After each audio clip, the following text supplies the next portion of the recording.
My crush Mateo held my hand after biology class and asked me not to watch. When he live-streamed his sewers lied, during fourth period tomorrow, I called 911 to save his life. 3 years later, at graduation, he slipped a note in my locker that said, "You took my choice away. Now I'm going to take everything from you, piece by piece, until you understand what it's like to lose control." I was 15 when my crush Mateo pulled me aside after biology class. "We've been close since I need you to promise me something," he whispered, his pretty eyes not meeting mine. For a moment I thought he was going to ask me to the dance. I'd been working up the courage for weeks, but something in his voice made my chest tighten. "Anything," I said. That's when he told me about Friday, how he'd been planning it for months. The teachers who ignored his cries for help, his parents who only cared about his grades. He'd taken his dad's firearm from the locked drawer. The next day he was going to publicly end his life. He'd planned it all out. A live stream during fourth period, when Ms. Harper would be teaching, when Mr. Bennett would be in the faculty lounge, when everyone who'd failed him would be watching. He'd make sure they'd see, make sure they'd carry it forever. "But not you," he said, squeezing my hand. "Don't watch. You're the only one who ever really saw me." I stood there frozen, feeling his fingers intertwined with mine, something I dreamed about for months. But not like this. Never like this. "Mateo, you can't," I whispered. "It's the only way they'll learn," he said. "The only way things will change." That night I didn't sleep. I stared at his Instagram, scrolling through photos where his smile never quite reached his eyes. Had I missed it? The way he'd stopped eating lunch? How he wore long sleeves even when it was warm? The poems he'd started posting. Beautiful but dark. So dark. I thought about Ms. Harper, who was tough but had 3 kids at home. Mr. Bennett, who was new and trying his best. The other students who'd see it happen live. The trauma that would ripple through our school like a stone dropped in still water. But Mateo trusted me.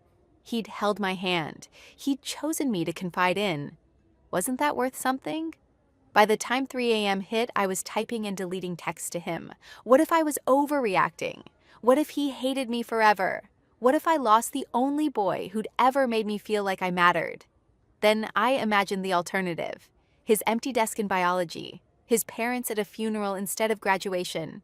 A live stream that could never be unseen. All because I stayed silent. At 5 a.m., I called the sewer slide prevention hotline. They connected me to the police. My voice cracked as I explained everything. The officer's tone grew urgent, asking for details I wished I didn't have. Mateo's full name, his address, the exact time he'd mentioned. "You're saving his life," the officer said. It felt like I was ending it. They got to Mateo at 7:30 a.m., just as he was setting up his phone in his bedroom. The pills were already laid out. The note was already written. The local news called it a mental health crisis intervention. They interviewed our principal, who promised better resources, more counselors, real change. They never used our names, but Mateo knew. He didn't come back to school for 2 months. When he did, he wouldn't look at me, wouldn't answer my texts. His new friends formed a protective wall around him in the hallways. I heard whispers, that I'd betrayed him, that I'd violated his trust, that I only did it because I couldn't handle rejection. The school did change. They hired 2 new counselors, started a peer support program, trained teachers on warning signs. Everyone said I'd done the right thing, but I felt like I'd lost everything. 3 years later on graduation day, I found a note in my locker. I instantly recognized Mateo's handwriting. What I read made my heart drop. The note was short, but each word felt like a knife twisting in my gut. "You took my choice away. You made me live when I wanted to die. Now I'm going to take everything from you piece by piece, until you understand what it feels like to lose control of your own life. This isn't over. M." My hands shook as I stuffed the note into my pocket. The graduation ceremony was starting in 20 minutes. My parents were already in the auditorium, saving seats. My cap and gown hung in my locker, waiting. But all I could think about was Mateo, somewhere in this building, planning something. I rushed through the hallways, checking every classroom, every bathroom. Nothing. The school felt eerily empty, with most people already gathering in the auditorium. My footsteps echoed off the walls as I searched, my heart pounding harder with each empty room. Then I saw him. He stood at the end of the main hallway wearing his graduation gown, his back to me. When he turned around, his face showed no emotion, just cold calculation. He held up his phone and pressed record. I froze. He walked toward me slowly, deliberately, keeping the camera trained on my face. When he was close enough that I could smell his cologne, the same fresh scent from 3 years ago, he spoke in a voice loud enough for the recording. "Why are you following me? I already told you to leave me alone." I opened my mouth to respond, but he stepped closer, lowering his voice to a whisper only I could hear. "One word and I'll scream. Who do you think they'll believe? The boy who almost unalived himself because of bullying? Or the girl who betrayed his trust?" He stepped back, raising his voice again for the camera. "Please, just go away. I don't want any trouble." Then he turned and walked away, leaving me standing there, paralyzed. I understood now. This was his game. He was building a narrative, creating evidence. But evidence of what? I made it to graduation, but I couldn't focus. Every time I scanned the crowd, I found Mateo's eyes on me. He sat 3 rows ahead with his family, the picture of a recovering survivor. When they called his name, he got a standing ovation. The boy who'd overcome so much, the success story. When they called mine, the applause was polite but subdued. I saw the looks. Some people still remembered the rumors from 3 years ago. The girl who'd called the police on a vulnerable boy. The betrayer. After the ceremony, my parents wanted to take pictures. As we posed by the school sign, I noticed Mateo in the background of every shot, always watching, always recording with his phone. My mom noticed my distraction. "Everything okay, honey?" I forced a smile and nodded. What could I say? That the boy whose life I'd saved was now stalking me? That he'd threatened me? They'd think I was paranoid? Or worse, that I was the one harassing him? The next few days passed in a blur of graduation parties and college preparation. I tried to push Mateo from my mind, telling myself it was just an empty threat.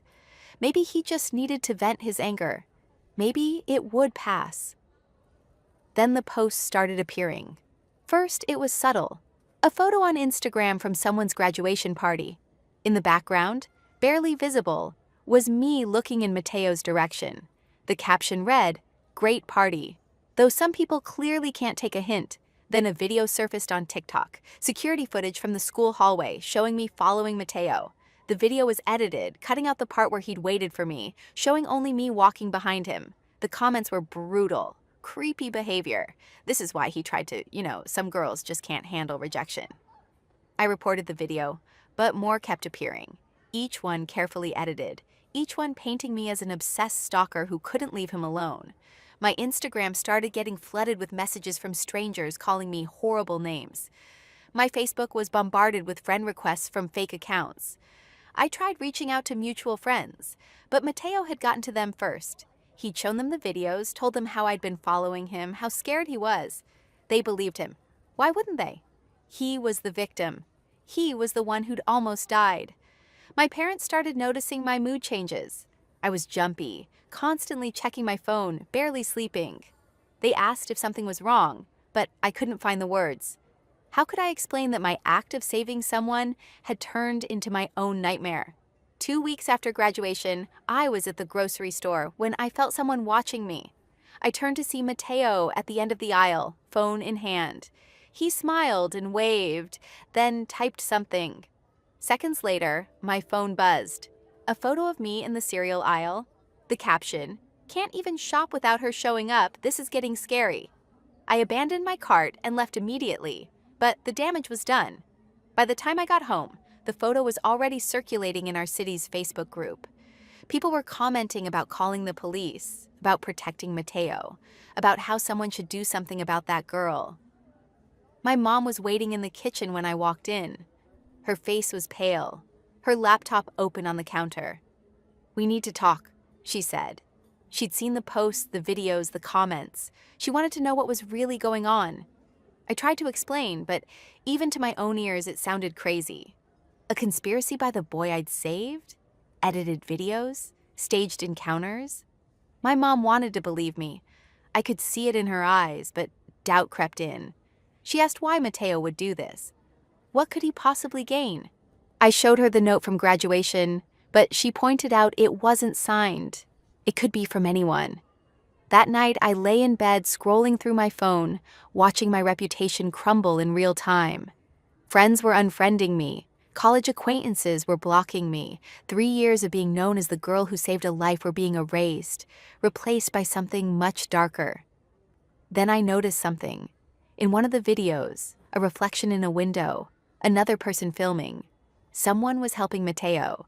He wasn't doing this alone. I screenshot the image and zoomed in. The face was blurry but familiar. Eliza Caldwell, one of Mateo's new friends, the one who'd been most vocal about protecting him from me. I had my first piece of real evidence, but what could I do with it? Who would believe me?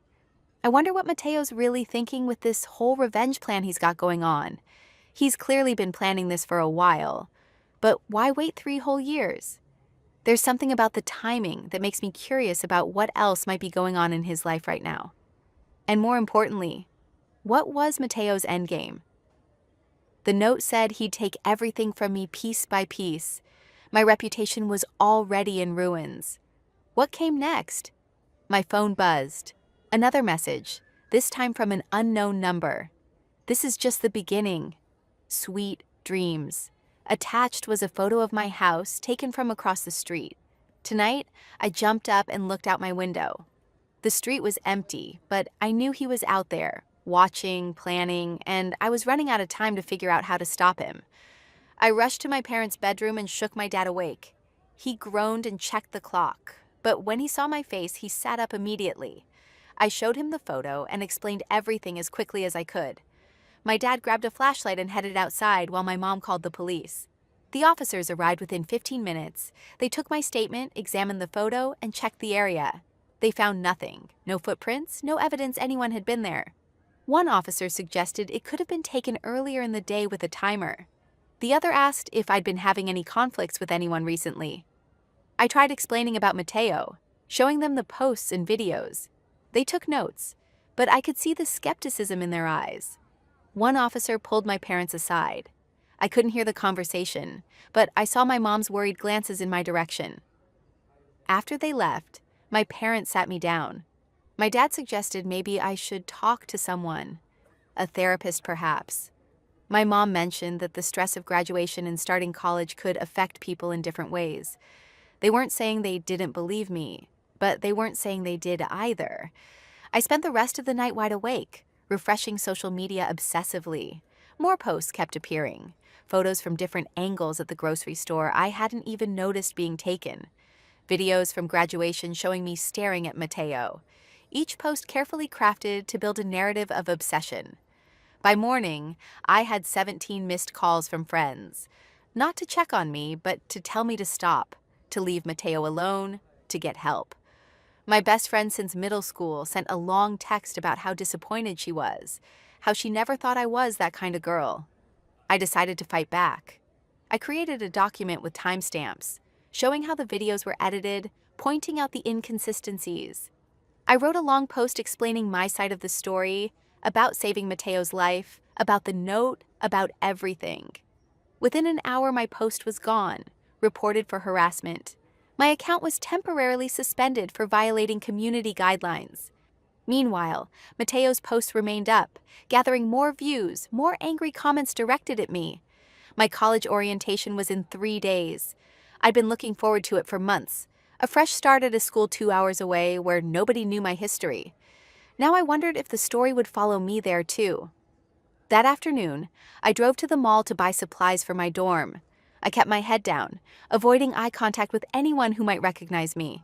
I was loading bags into my car when I heard a familiar voice.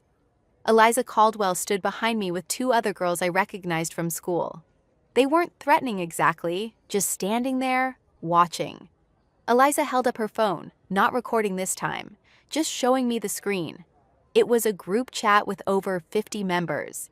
The group name was Protecting M. She scrolled through the messages, people discussing my whereabouts, sharing sightings, planning ways to intervene if I got too close to Mateo. Some messages were from people I'd never even met, strangers who'd joined the cause after seeing the viral videos. Eliza put her phone away, and the three of them walked off without saying a word. The message was clear.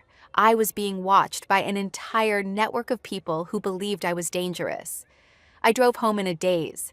This was bigger than just Mateo now. He'd created a movement, turned himself into a symbol of survival, and me into a symbol of everything wrong with girls who couldn't handle rejection. The truth didn't matter anymore. The narrative had taken on a life of its own. That evening, my mom knocked on my door. She'd been crying. Someone had sent messages to her workplace, warning them about her dangerous daughter. Her boss had called her in for a meeting. While he wasn't taking any action yet, he'd suggested she might want to take some time off until things calmed down. My dad was in the living room on his laptop, his face grim. He showed me what he'd found. Someone had created a website dedicated to exposing me. It had all the videos, the photos, screenshots of supposed conversations where I'd said disturbing things. The conversations were fake, but they looked real enough. The website had a counter at the bottom. Days since last incident, 0. It updated every time someone reported seeing me near Mateo, even if I was just existing in the same town. My parents were trying to be supportive, but I could see the strain. My mom kept asking if there was something I wasn't telling them. My dad mentioned that maybe I should postpone college for a semester, let things die down. The doubt in their voices hurt more than all the online hate combined. That night, I made a decision. I needed evidence, real evidence that Mateo was orchestrating this. I started with Eliza Caldwell. I found her social media profiles, looked through her history. 3 months ago, right around when Mateo returned to school, her posts changed. Suddenly, she was all about mental health awareness, sewer slide prevention, protecting survivors. And in every post about Mateo, there was something subtle, a phrase, a hashtag, something that felt coordinated.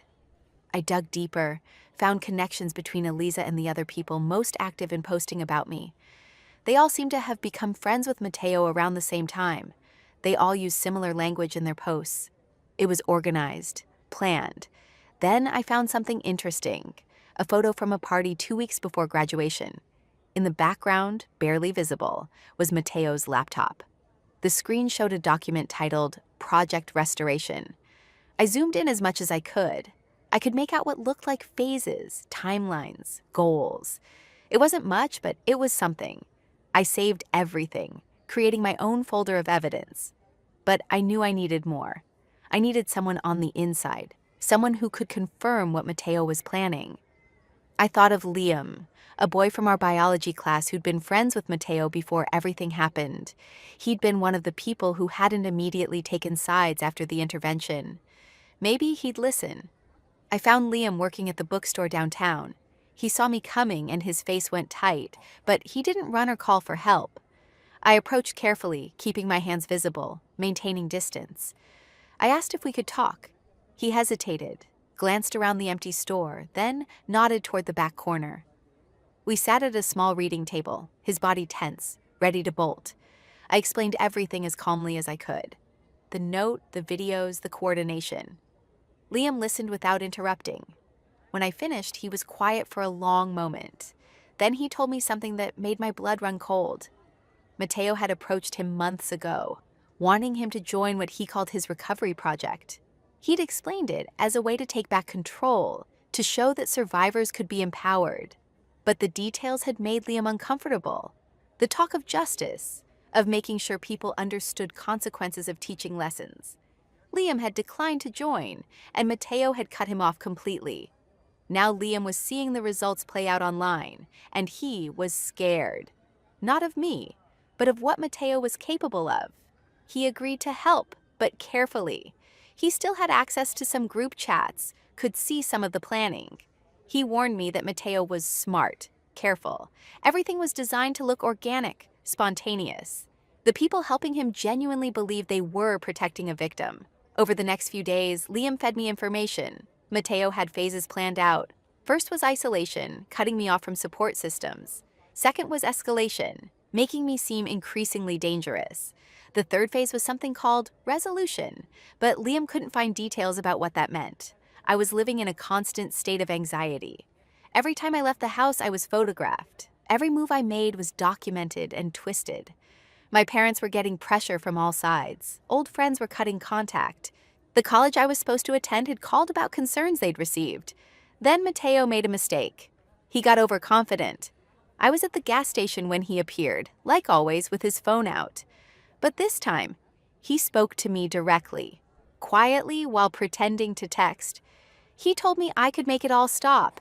All I had to do was publicly admit that I'd saved his life for selfish reasons, that I'd been obsessed with him, that I'd violated his autonomy. He had a statement prepared. If I posted it, recorded a video saying it, he'd call off his campaign. I asked why he was doing this. His face hardened. He said I'd stolen his choice, his moment of control. I'd made him into a victim, a statistic, someone to be saved. He'd spent 3 years being treated like broken glass, and it was my fault. Now he was taking back control by showing everyone what I really was. I recorded our conversation on my phone in my pocket. The quality was poor, but you could hear his voice, his words. Finally, I had something concrete. But when I tried to use it, I hit another wall. The audio was too muffled, too easy to claim as fake. Mateo quickly spun it as me trying to create false evidence, proof of how desperate and dangerous I was becoming. The harassment intensified. My parents reached a breaking point. My mom was put on administrative leave from work. Eliza showing up with her phone like some kind of social media bounty hunter is peak modern drama. Forget pitchforks and torches. Now we get group chats and location tracking to run people out of town. My dad's clients were calling, concerned about his family situation. They sat me down and suggested maybe I should stay with my aunt in another state for a while, just until things calmed down. I realized this was exactly what Mateo wanted, to drive me away, to make me run. But I was running out of options, and my family was suffering. I agreed to think about it. That night, Liam sent me an urgent message. He'd found something about Phase 3, about resolution. It was planned for next week, right before I was supposed to leave for college. He didn't have all the details, but it involved a final confrontation, something that would cement the narrative forever. I stayed up all night thinking. Mateo had built a perfect trap. If I fought back, I looked guilty. If I ran, I looked guilty. If I did nothing, the harassment would continue until something broke. My family was cracking under the pressure. My future was evaporating. But then I remembered something. The school's security cameras, the ones that had captured the edited footage of me following Mateo. The full unedited versions would show the truth. They'd show him waiting for me, orchestrating the encounter. The problem was getting access. The school was closed for summer, and I definitely couldn't just walk in and ask. But I knew someone who might help, Mr. Bennett, the teacher Mateo had planned to traumatize with his live stream. He was still at the school teaching summer classes. I reached out through email, carefully explaining the situation. I didn't expect a response, but the next morning, he replied. He wanted to meet. We met at a coffee shop the next town over. Mr. Bennett looked tired, older than I remembered. He told me he'd been watching what was happening online, and something felt wrong to him. He taught both Mateo and me. He knew our characters. He couldn't give me the footage directly, but he could file a request for it as part of a broader review of school safety protocols. It would take time, but it was something. As we talked, he mentioned something that caught my attention. After Mateo had returned to school, he'd written an essay for his class about reclaiming power after trauma. He'd been impressed by his writing, but disturbed by some of the content. The essay had talked about justice, about balance, about making sure those who hurt you understood pain. He'd kept a copy, as he did with all concerning student work. He couldn't share it with me directly, but he suggested that if authorities ever got involved, it might be relevant. I left the meeting with the first real hope I'd felt in weeks, but I also knew I was running out of time. Liam's warnings about Phase 3 loomed. Mateo was planning something big, something final. The next few days were a whirlwind of preparation. I documented everything I could. Liam carefully gathered more information. My parents, despite their doubts, started to see the patterns I'd been pointing out. The coordination was too perfect, the escalation too calculated. Then Liam got the details about Phase 3. Mateo was planning to stage a final confrontation, one where I would appear to attack him. He had people ready to witness it, to film it. He'd studied my patterns, knew where I'd be. It would be the final proof of how dangerous I was, justification for whatever came next. But knowing his plan gave me an advantage. For the first time since this started, I could prepare. I could choose not to be where he expected. I could have my own witnesses. I could finally turn his trap against him. The day arrived faster than expected. I was supposed to be at the bank that morning, something Mateo had learned through his network. Instead, I sent my dad in my place while I stayed home. Sure enough, he reported seeing Mateo there with several people, all positioned strategically, all with phones ready. When I didn't show, I could imagine his frustration. His carefully laid plan disrupted, but I knew he wouldn't give up. He'd adapt, find another opportunity.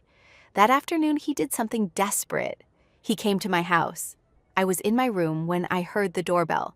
My mom answered, and I heard Mateo's voice, sweet and concerned, asking if I was home. He was worried about me, he said. He'd heard I was struggling and wanted to help, to clear the air. My mom, still hoping for a resolution, invited him in. I heard them in the living room, Mateo spinning a story about misunderstandings, about wanting to move forward. My mom called for me to come down. I knew this was it, another trap, but I also knew I couldn't hide forever. I grabbed my phone, started recording, and went downstairs. Mateo sat on our couch, looking small and vulnerable, the perfect victim. When he saw me, his eyes widened with what looked like fear, but I caught the slight smirk before he hid it. He started talking about forgiveness, about moving past everything. He stood up, moved closer to me. I stayed perfectly still, keeping my distance, making sure my phone captured everything. Then he made his move. He suddenly gasped, stepped back, and knocked over a lamp. It shattered on the floor as he screamed that I'd tried to grab him. But my mom had seen everything. I hadn't moved. I'd stayed exactly where I was. For the first time, Mateo's mask slipped. He looked between us, realizing his mistake. My mom had witnessed the truth. The performance hadn't worked. Mateo tried to recover, claiming he'd been startled, that he was jumpy around me. But the damage was done. My mom asked him to leave. As Mateo gathered his things, he looked at me with pure hatred. At the door, he leaned close and whispered that this wasn't over. He'd make sure everyone knew what kind of person I was, but his threat felt hollow now. He'd overplayed his hand. After he left, my mom sat in shocked silence. She'd seen it with her own eyes, the manipulation, the performance. For the first time since this all started, she fully believed me. We called my dad home from work. Together, we reviewed everything I documented. The patterns were clear now. The coordination, the escalation, the calculated nature of it all. My parents were angry, not at me, but at themselves for doubting, at Mateo for what he'd put our family through. But we still needed more. Mateo's network was still active, still spreading the narrative. One failed attempt wouldn't stop him. We needed something definitive. That's when Mr. Bennett called. He'd managed to get the security footage through proper channels. He couldn't share it with me directly, but he'd reviewed it as part of the safety protocol assessment. What he'd seen had concerned him enough that he'd felt obligated to report it to the school administration and involve law enforcement. The footage clearly showed Mateo waiting for me, positioning himself, preparing his phone. It showed him approaching me, not the other way around. It contradicted every claim he'd made about that encounter. Things moved quickly after that. The school administration, worried about liability, launched their own investigation. They found more footage, more evidence of coordination. Some of Mateo's helpers, when questioned officially, admitted to being asked to film certain encounters, to post certain things. The house of cards was starting to collapse. Liam risked everything to provide one final piece of evidence. Screenshots from the planning chat, where Mateo had explicitly outlined his goals, his phases, his intention to destroy my life as payback for saving his. The messages were damning, showing clear intent and malice. But even as the truth started to emerge, I felt no satisfaction. Mateo was clearly struggling with mental health issues, trauma from his sewer's lied attempt and the aftermath. He'd channeled his pain into revenge, but it came from a place of genuine hurt. The online narrative began to shift. People who'd been so quick to condemn me were now unsure. Some apologized, others simply disappeared, deleting their posts and comments. The website about me went offline. My parents' workplaces backed off. Friends began reaching out, tentatively, apologetically. The college called to say they were no longer concerned about the allegations. But the damage was done. My reputation was in tatters. He'd needed to feel in control of something, and destroying me had given him that feeling. However briefly, I deleted the message without responding. There was nothing left to say. My parents drove me to college on a gray August morning. We didn't talk much on the drive. We were all exhausted, worn down by months of harassment and fear. But we were together. We'd survived. As we unloaded my things at the dorm, I noticed other families doing the same. Normal families with normal problems, kids excited about their futures, parents proud and worried in equal measure. I envied them their simplicity. My roommate seemed nice enough. She didn't recognize my name, didn't know my story.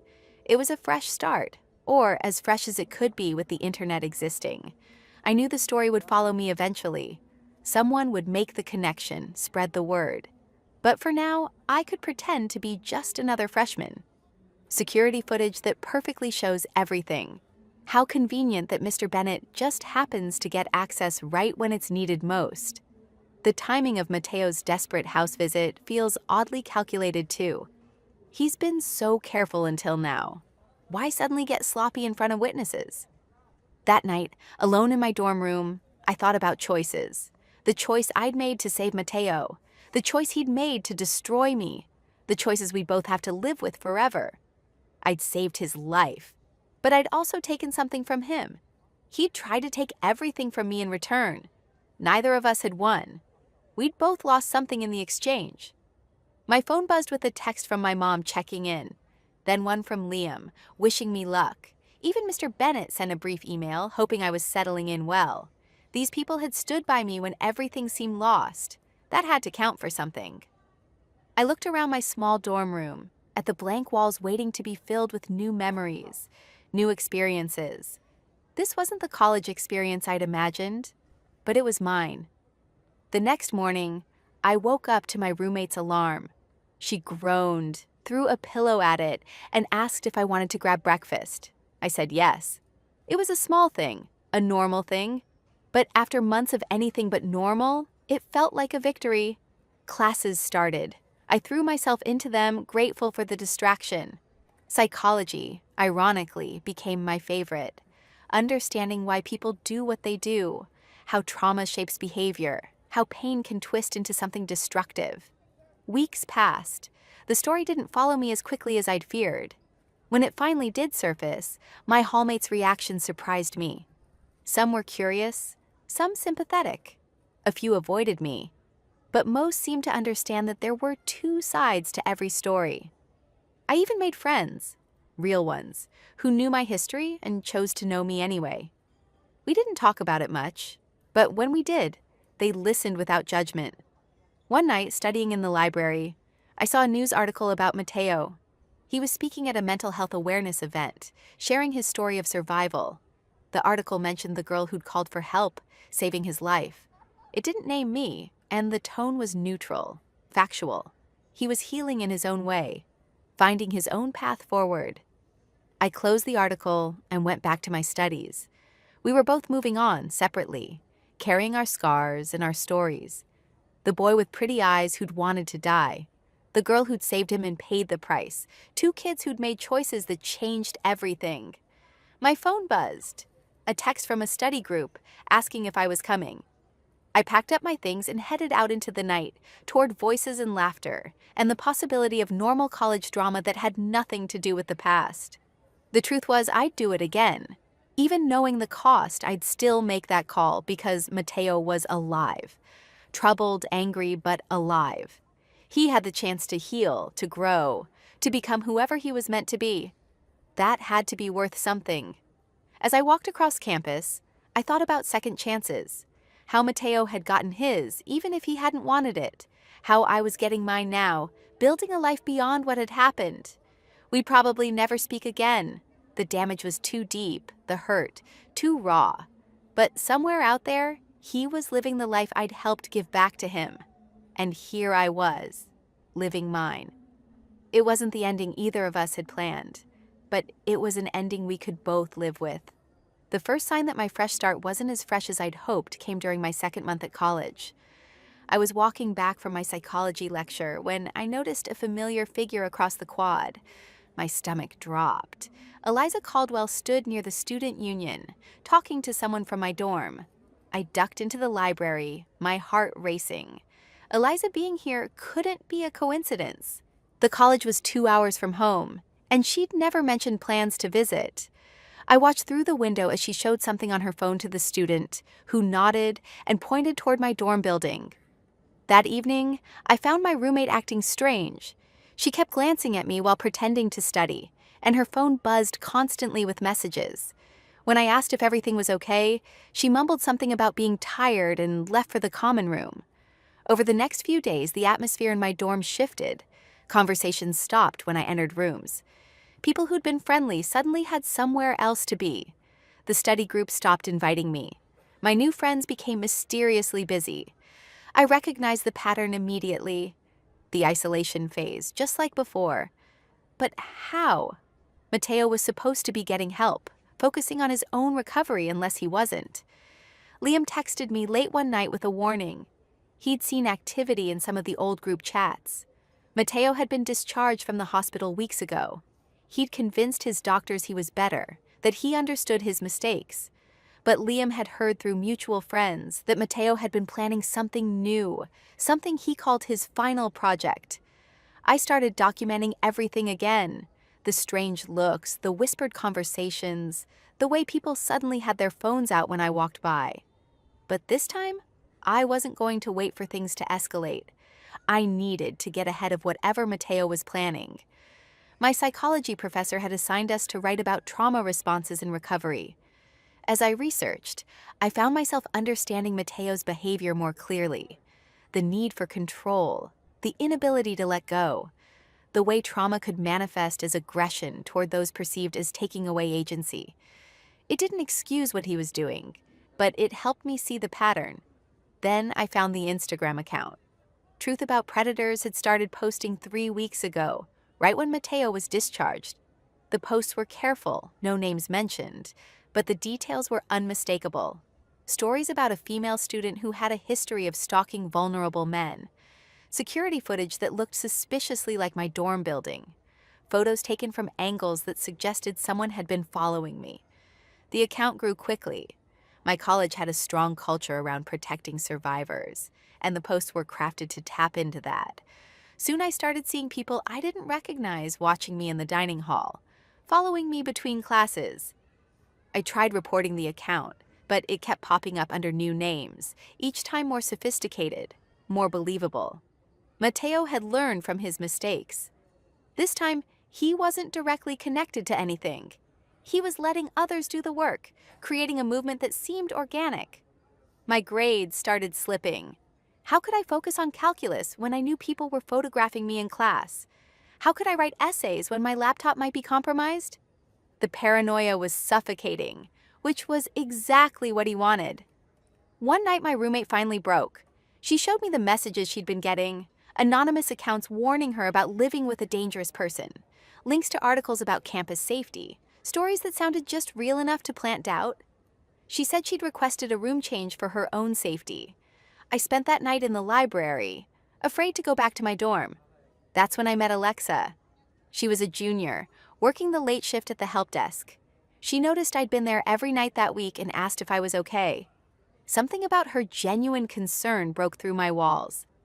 I found myself telling her everything, not the whole story, but enough. About someone from my past trying to destroy my reputation. About feeling trapped and alone. Alexa listened without judgment. Then she told me about her freshman year, when her ex had started a smear campaign against her after their breakup. How she'd learned to document everything, to build a support network, to refuse to let someone else's pain destroy her future. She introduced me to others who'd faced similar situations. Not a formal support group, just students who understood what it was like to be targeted. They taught me practical things: how to check for hidden cameras, how to secure my social media, how to recognize manipulation tactics. But Mateo was escalating faster than I could adapt. The Instagram accounts became more specific, more damaging. They started including details that only someone from our high school would know, twisted just enough to sound sinister. My name was never mentioned, but anyone who knew me could connect the dots. The campus security called me in for a meeting. They'd received multiple reports about my behavior. Nothing specific enough to take action on, but enough to create a file.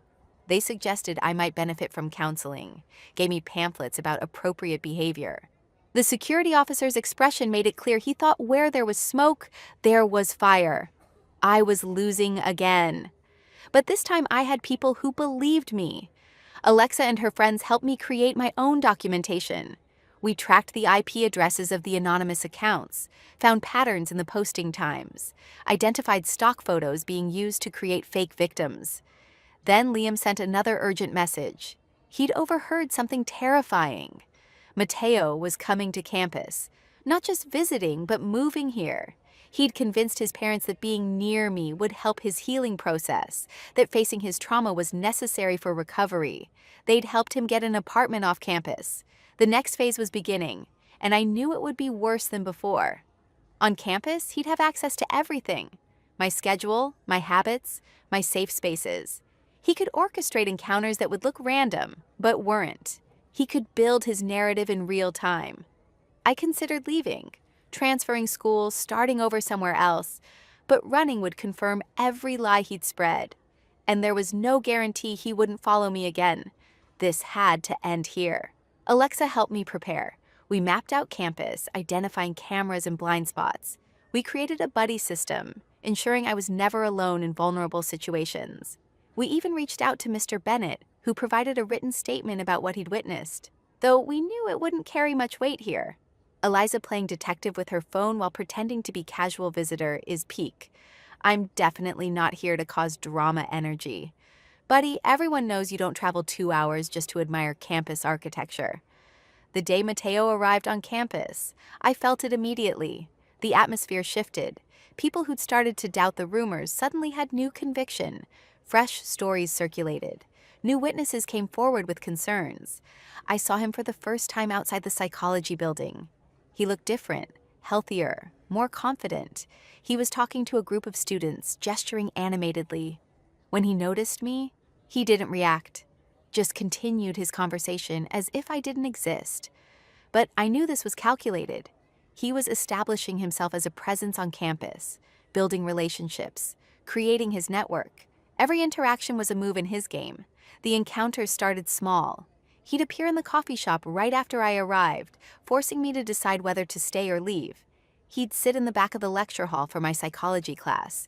Even though he wasn't enrolled, he was everywhere and nowhere, visible but untouchable. My new friends started getting targeted. Alexa received anonymous threats. Others found their social media hacked, embarrassing photos posted. The message was clear. Supporting me came with a cost. Some distanced themselves. I couldn't blame them, but others like Alexa doubled down. She said she'd faced bullies before and wasn't about to let another one win.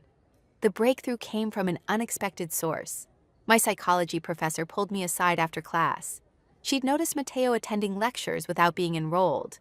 She'd also received several anonymous emails about me that felt orchestrated. As someone who studied human behavior, she recognized manipulation when she saw it.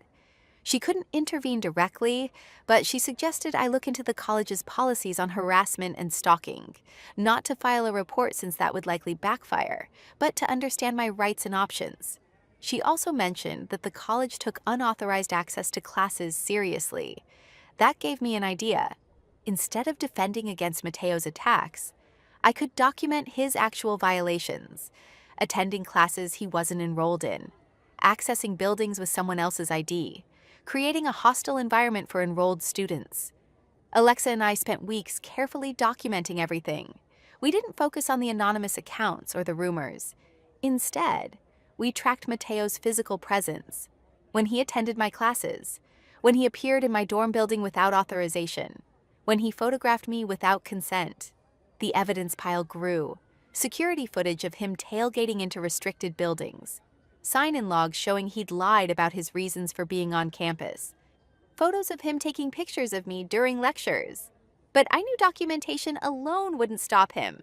He needed to overplay his hand again, like he had at my house. I needed to create a situation where his mask would slip in front of witnesses. The opportunity came during a campus safety workshop. The topic was bystander intervention, and I knew Mateo wouldn't miss the chance to attend. Sure enough, he was there, sitting with a group of students he'd befriended. During the discussion portion, the facilitator asked about personal experiences with feeling unsafe on campus. I raised my hand, calmly, without naming names. I described being followed between classes, photographed without consent, and having someone attend my lectures without being enrolled. I watched Mateo's face tighten. This wasn't part of his script. When the facilitator asked follow-up questions, I provided specific details. The dates, the times, the locations. Other students started nodding, recognizing the behaviors. Mateo couldn't help himself. He interrupted, saying that sometimes people misinterpret innocent actions as threatening, that maybe the person I was describing had their own reasons for being in those places. His voice was controlled, but I could see the anger underneath. The facilitator, trained in recognizing manipulation, picked up on the dynamic immediately. She redirected the conversation, but I saw her make a note. After the workshop, she asked to speak with both Mateo and me separately. I went first, providing my documentation. The facilitator's expression grew more concerned as she reviewed it. This wasn't about rumors or social media anymore.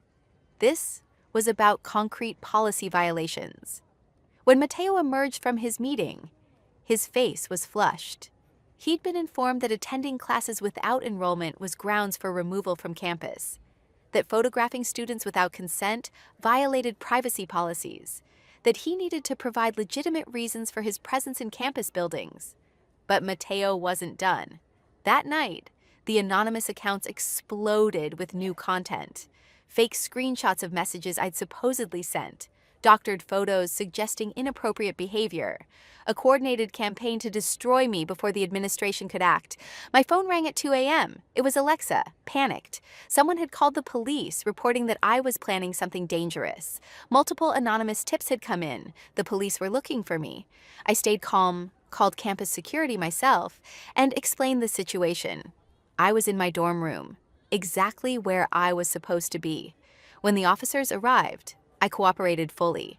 They quickly realized the reports were false, but the damage was done. Another file, another record of police involvement. The next morning, I made a decision. I was done playing defense. I walked into the administration building and filed a formal complaint, not about the rumors or the social media campaign, but about the documented policy violations. The unauthorized class attendance, the illegal photography, the false police reports. I named Mateo directly, provided all my evidence, the security footage, the witness statements, the pattern of behavior. I also included Mr. Bennett's statement and the documentation from high school, establishing a pattern of harassment. The administration had to act. This wasn't about he said, she said anymore. This was about clear violations with evidence. They launched an investigation. Mateo tried to spin it as retaliation, but the evidence was too strong. The security footage didn't lie. The false police reports could be traced.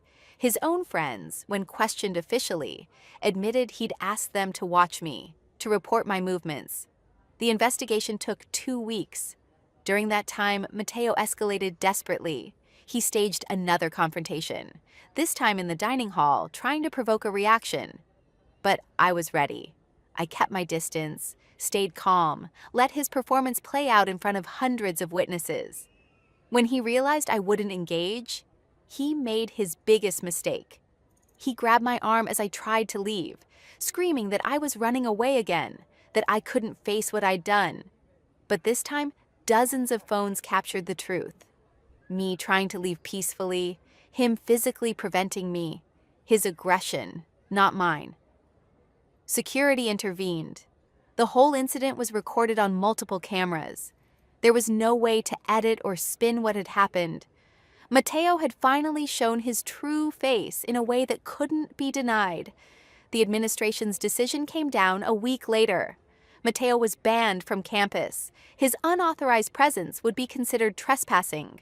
The false police reports had been referred to local authorities. Several students who'd helped spread false information received warnings. But even in defeat, Mateo tried one last manipulation. He posted a long message on social media about being silenced, about powerful institutions protecting predators. Some people believed him. They always would. But the majority saw through it now. The evidence was too overwhelming. I thought it was over. But a month later, I received a letter, not from Mateo, but from his parents. They apologized for not seeing what their son was doing. They explained that he was getting real help now, intensive therapy with specialists who understood his condition. They thanked me for saving his life 3 years ago, even though he couldn't see it that way.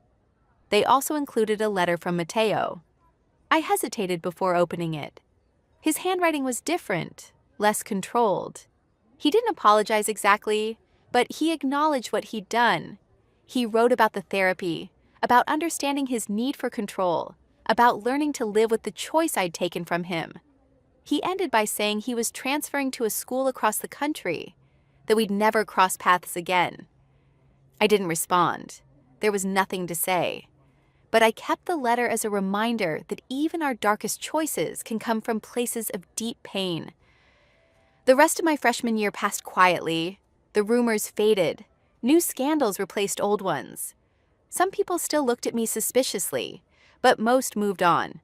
I rejoined study groups, made new friends, rebuilt what had been torn down.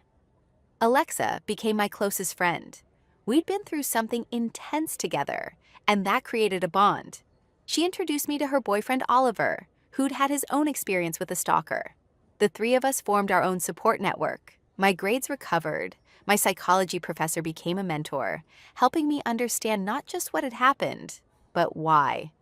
I wrote my final paper on trauma responses and the cycle of victim and aggressor. It was the best work I'd ever done. Liam stayed in touch. He was proud of how I'd handled everything, how I'd found a way to fight back without becoming cruel myself.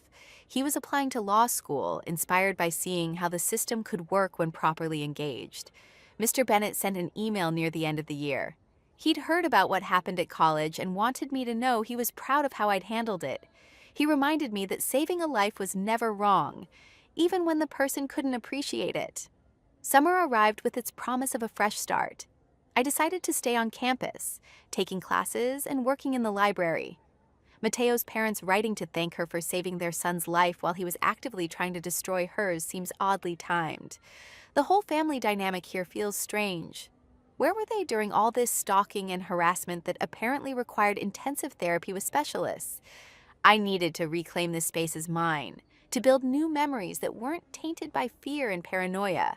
One evening, I was studying in my favorite spot when my phone buzzed. For a moment, my heart raced, expecting another anonymous threat. But it was just my mom, sending pictures from a family barbecue. Normal, everyday life continuing despite everything. I realized then that Mateo hadn't won.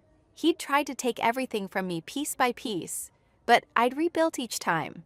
My family still loved me. I had real friends who'd stood by me. I was still in college, still moving toward my future. The scars were there. I still checked over my shoulder more than I should. I still felt my pulse quicken when I saw someone who looked like him, but I was just like he was. As I packed up my books that night, I thought about the strange symmetry of it all. 3 years ago, I'd saved Mateo's life and changed both our futures. He'd spent years trying to destroy mine in return. But in the end, we were both still here, still fighting, still trying to find our way forward. The campus was quiet as I walked back to my dorm. Summer students moved in small groups, laughing about something on someone's phone. The normalcy of it felt like a gift. I was just another student walking home, anonymous in the best way. My phone buzzed again. This time it was Alexa. asking if I wanted to grab pizza with her and Oliver. I smiled and texted back. Yes, life was moving forward, one normal moment at a time. That's all I'd wanted from the beginning. Not to be a hero or a villain, just to be a regular college student worried about exams and weekend plans. Mateo had tried to take that from me, but he'd failed. I was still here, still myself, still choosing to see the good in people despite everything. As I entered my dorm, I made a decision. I would take the lessons from this experience, but I wouldn't let it define me. I'd saved a life once and paid a price for it, but I'd also learned to save my own life, to fight for my own future. Tomorrow would bring new challenges, but they'd be normal ones. Classes to attend, papers to write, friends to meet. The kind of problems I dreamed of having during those dark days when Mateo's campaign was at its worst. I climbed the stairs to my room, feeling lighter than I had in months. Whatever came next, I was ready for it. Not because I was strong or special, but because I'd learned that sometimes the best revenge is simply refusing to be destroyed. The door to my room closed behind me with a quiet click. Outside, life on campus continued. Inside, I opened my laptop and started working on my summer coursework. Just another student, just another night, just another step toward whatever future I could build. It wasn't the ending either of us had planned 3 years ago, but it was real. And it was mine, and that was enough. Thanks for hanging out and letting me toss in my clever takes. Always fun being your witty sidekick for the ride. Catch you on the flip side. If you made it to the end, drop a comment. I love reading all your comments.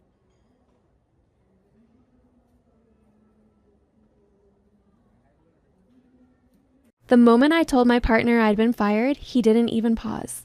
No concern, no surprise, just raw, seething anger. "Of course you got fired," he snapped, slamming his tablet shut. "You've always thought you were smarter than everyone else. Maybe now you'll learn your place." I stood there, still in my office attire, clutching my bag straps like they were anchoring me to the floor. I'd played this moment out in my mind countless times. Pictured him wrapping me in a hug, promising we'd face it together. But this wasn't that moment. This wasn't that man. The truth? I hadn't been fired.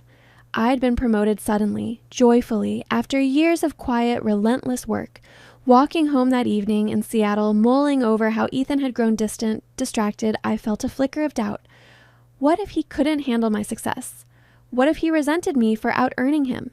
He'd been raised in a family where the man was the pillar, the provider, as his mother would say, her words lingering in our apartment like a dated sermon.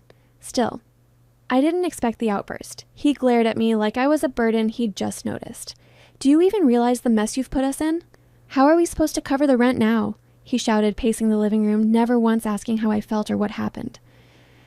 I stayed silent, not out of weakness, but because my throat locked up, my body sensing I needed to hold back. And maybe that was for the best. If I told him the truth that I'd been promoted, that I'd be earning more than ever, I'd have missed what followed. I'd have missed the fractures in our life that were finally breaking open. Instead, I stood there as he ranted, claiming I'd never contributed anything meaningful, that I just pushed papers while he built things that mattered. The rest of that evening is a blur. I think I locked myself in the bathroom, stood under the shower for 30 minutes, the hot water burning my skin as if it could erase the shame, the confusion, the fear. That night, he slept on the couch without a word. In our bed, I stared at the ceiling, my mind racing. There had been signs, I realized. Signs I'd ignored for far too long. The late nights at the office, the secretive glances at his phone, the way he stopped looking me in the eye when we talked. And now this, his utter lack of compassion, his coldness. It wasn't just about the lie anymore. Something deeper was at play, something darker. And I felt it stirring under my skin, the instinct to survive, to uncover the truth before it consumed me. Looking back, the signs were there long before I mentioned being fired. They weren't blatant at first, just small things. Ethan coming home later each night, always with a vague excuse. His phone, once left carelessly on the counter, now always face down, locked tight. Or how he'd started skipping our Sunday brunches, a ritual we'd kept for years, with nothing but a shrug and a maybe next week. I told myself it was stress. His architectural firm had landed a huge waterfront project. He was working harder than ever. I wanted to believe that, because the alternative, that the man I'd shared a home with for a decade was drifting away, was too painful to face. but one moment stuck with me, replaying endlessly in my head. It happened 2 months before I tested him. I'd left work early one Friday after my team finished a campaign ahead of schedule. I thought I'd surprise Ethan, cook his favorite meal, open a bottle of wine, reclaim a piece of us I'd been missing. I slipped into the apartment quietly, expecting to find him sketching in the living room. Instead, I heard his voice from the bedroom. He was on the phone, speaking in a tone I didn't recognize. Serious, guarded, almost scripted. "No, she doesn't know anything yet," he said, followed by a long pause. "We just need a bit more time." Then he laughed, not the warm, familiar laugh I loved, but something cold, distant, almost cruel. I stood frozen in the hallway, gripping the doorframe, my pulse pounding in my ears. He was talking about me. I was sure of it. I couldn't hear the other voice. Maybe it was on speaker, maybe not. But the weight of his words settled on me like a stone. I couldn't move. I couldn't breathe. Then, as if nothing had happened, he stepped out of the bedroom, saw me, and smiled, kissing my cheek like it was any other day. I smiled back, went to the kitchen, started cooking, but something inside me broke that evening. A silent fracture, hidden but spreading fast. From that day, I watched him differently, listened more closely, noticed the subtle shifts, how he dodged talk of the future, grew irritated when I asked about his day, the small lies he didn't realize I'd caught. I wasn't paranoid. My instincts were screaming, and I was finally listening. It was a strange grief, mourning something while pretending it was still alive. I told myself to wait, to gather more clues, to be certain, until that moment after my fake firing, when the last of my illusions shattered. That's when I knew something bigger was happening, something I hadn't yet grasped, but I was about to find out, and there'd be no turning back. It was mid-afternoon when I heard the front door open. I had stayed home from work, claiming I was sick. Really, I needed time to think. Ethan thought I was jobless, broken, scared. He had no idea I was still working, no idea I'd been promoted, no idea I was piecing myself together. Quietly, I froze when I heard 2 voices enter the apartment. The second wasn't a colleague or friend, it was Margaret, my mother-in-law. I slipped into the hallway, standing just behind the guest room door. I knew I shouldn't eavesdrop, but their casual tone on a weekday afternoon made my skin crawl. "So," Margaret's voice cut through, sharp and familiar, "why the sudden visit? Everything okay?" "It's going exactly as we planned," Ethan replied, almost smug. "She told me she got fired yesterday, completely crushed, just like you said." I covered my mouth, stifling a gasp. "Finally," Margaret said, her voice dripping with satisfaction. "She'll have no choice now. She'll have to agree to our terms." My knees wobbled. I leaned against the wall, heart pounding so loud I could barely hear what came next. "She's totally dependent on me now," Ethan continued. "Selling the apartment is just a matter of time." Margaret gave a smug chuckle. "See, I told you that woman wasn't right for you," Margaret said. "Too driven, too independent. You think she'd stay with you if it weren't for your father's apartment?" It felt like a punch to the gut. That apartment was our home for 10 years. I'd poured my time, money, and heart into it. "Don't start, Mom," Ethan sighed. "We've been over this." "And what about Sarah?" Margaret pressed. "When will you tell her it's time?" Sarah. The name hit me like a bucket of ice water. Sarah Thompson, Jacob's girlfriend before his accident. Jacob, Ethan's older brother, died in a crash 3 years ago. Sarah had vanished after the funeral. I had no idea Ethan was in touch with her, let alone... "She's ready," Ethan said, his voice softening. "The baby's doing great. Sarah says he's growing fast, looks just like Jacob." My stomach churned. "I'll adopt him once the divorce is final," Ethan went on like it was a business deal. "He'll be my son, our son." I couldn't breathe. Margaret cooed, "Just think how thrilled Sarah will be when she hears the apartment's for sale. She's waited so long." My ears rang, my vision blurred. This wasn't just betrayal, it was a calculated replacement. They weren't just leaving me, they were erasing me. And the worst part? I didn't know how long this had been going on. How many smiles, how many kisses had been lies. My partner wasn't just cheating, he was scheming. "I always knew Sarah was the one for you," Margaret said, her voice syrupy with approval. "You two are perfect together. It's a shame you met her too late after marrying that one." That one. Not Anna. Not your partner. Just that one. A placeholder. An obstacle. I bit my knuckle to stay silent. My body shook, but I couldn't stop listening. I had to hear it all. "Let's not get ahead of ourselves," Ethan muttered. "We still need to make sure Anna doesn't fight the divorce." "She won't," Margaret said confidently. "Not if you play it right. Remind her she's got nothing, no job, no savings. She'll fold. My fists clenched, every nerve screaming. They thought I was helpless, trapped, but I wasn't. Not yet. And if she doesn't fold? Margaret asked. What if she gets a lawyer? Ethan's voice dropped, too calm. Then we hit her with the infidelity angle. I nearly stumbled back. What infidelity? Margaret asked. Doesn't matter, Ethan said. I've got some old photos from that conference she went to 2 years ago. Just her with co-workers, but they can be spun the right way. Enough to plant doubt. You're clever, Margaret purred, just like your father. But he wasn't done. If that fails, Ethan added, we accuse her of leaking company data. She worked with sensitive files, brought them home sometimes. I'll say I caught her trying to sell secrets to competitors. My knees gave out and I sank to the floor, hands ice cold. My partner, the man who held my hair when I was sick, who painted our walls while I chose the colors, was planning to ruin me. He'd lie in court, accuse me of crimes I didn't commit just to push me out. For Sarah. And a child that wasn't his. Sarah. The quiet, delicate woman I vaguely recalled from Jacob's memorial. She'd seemed kind, fragile.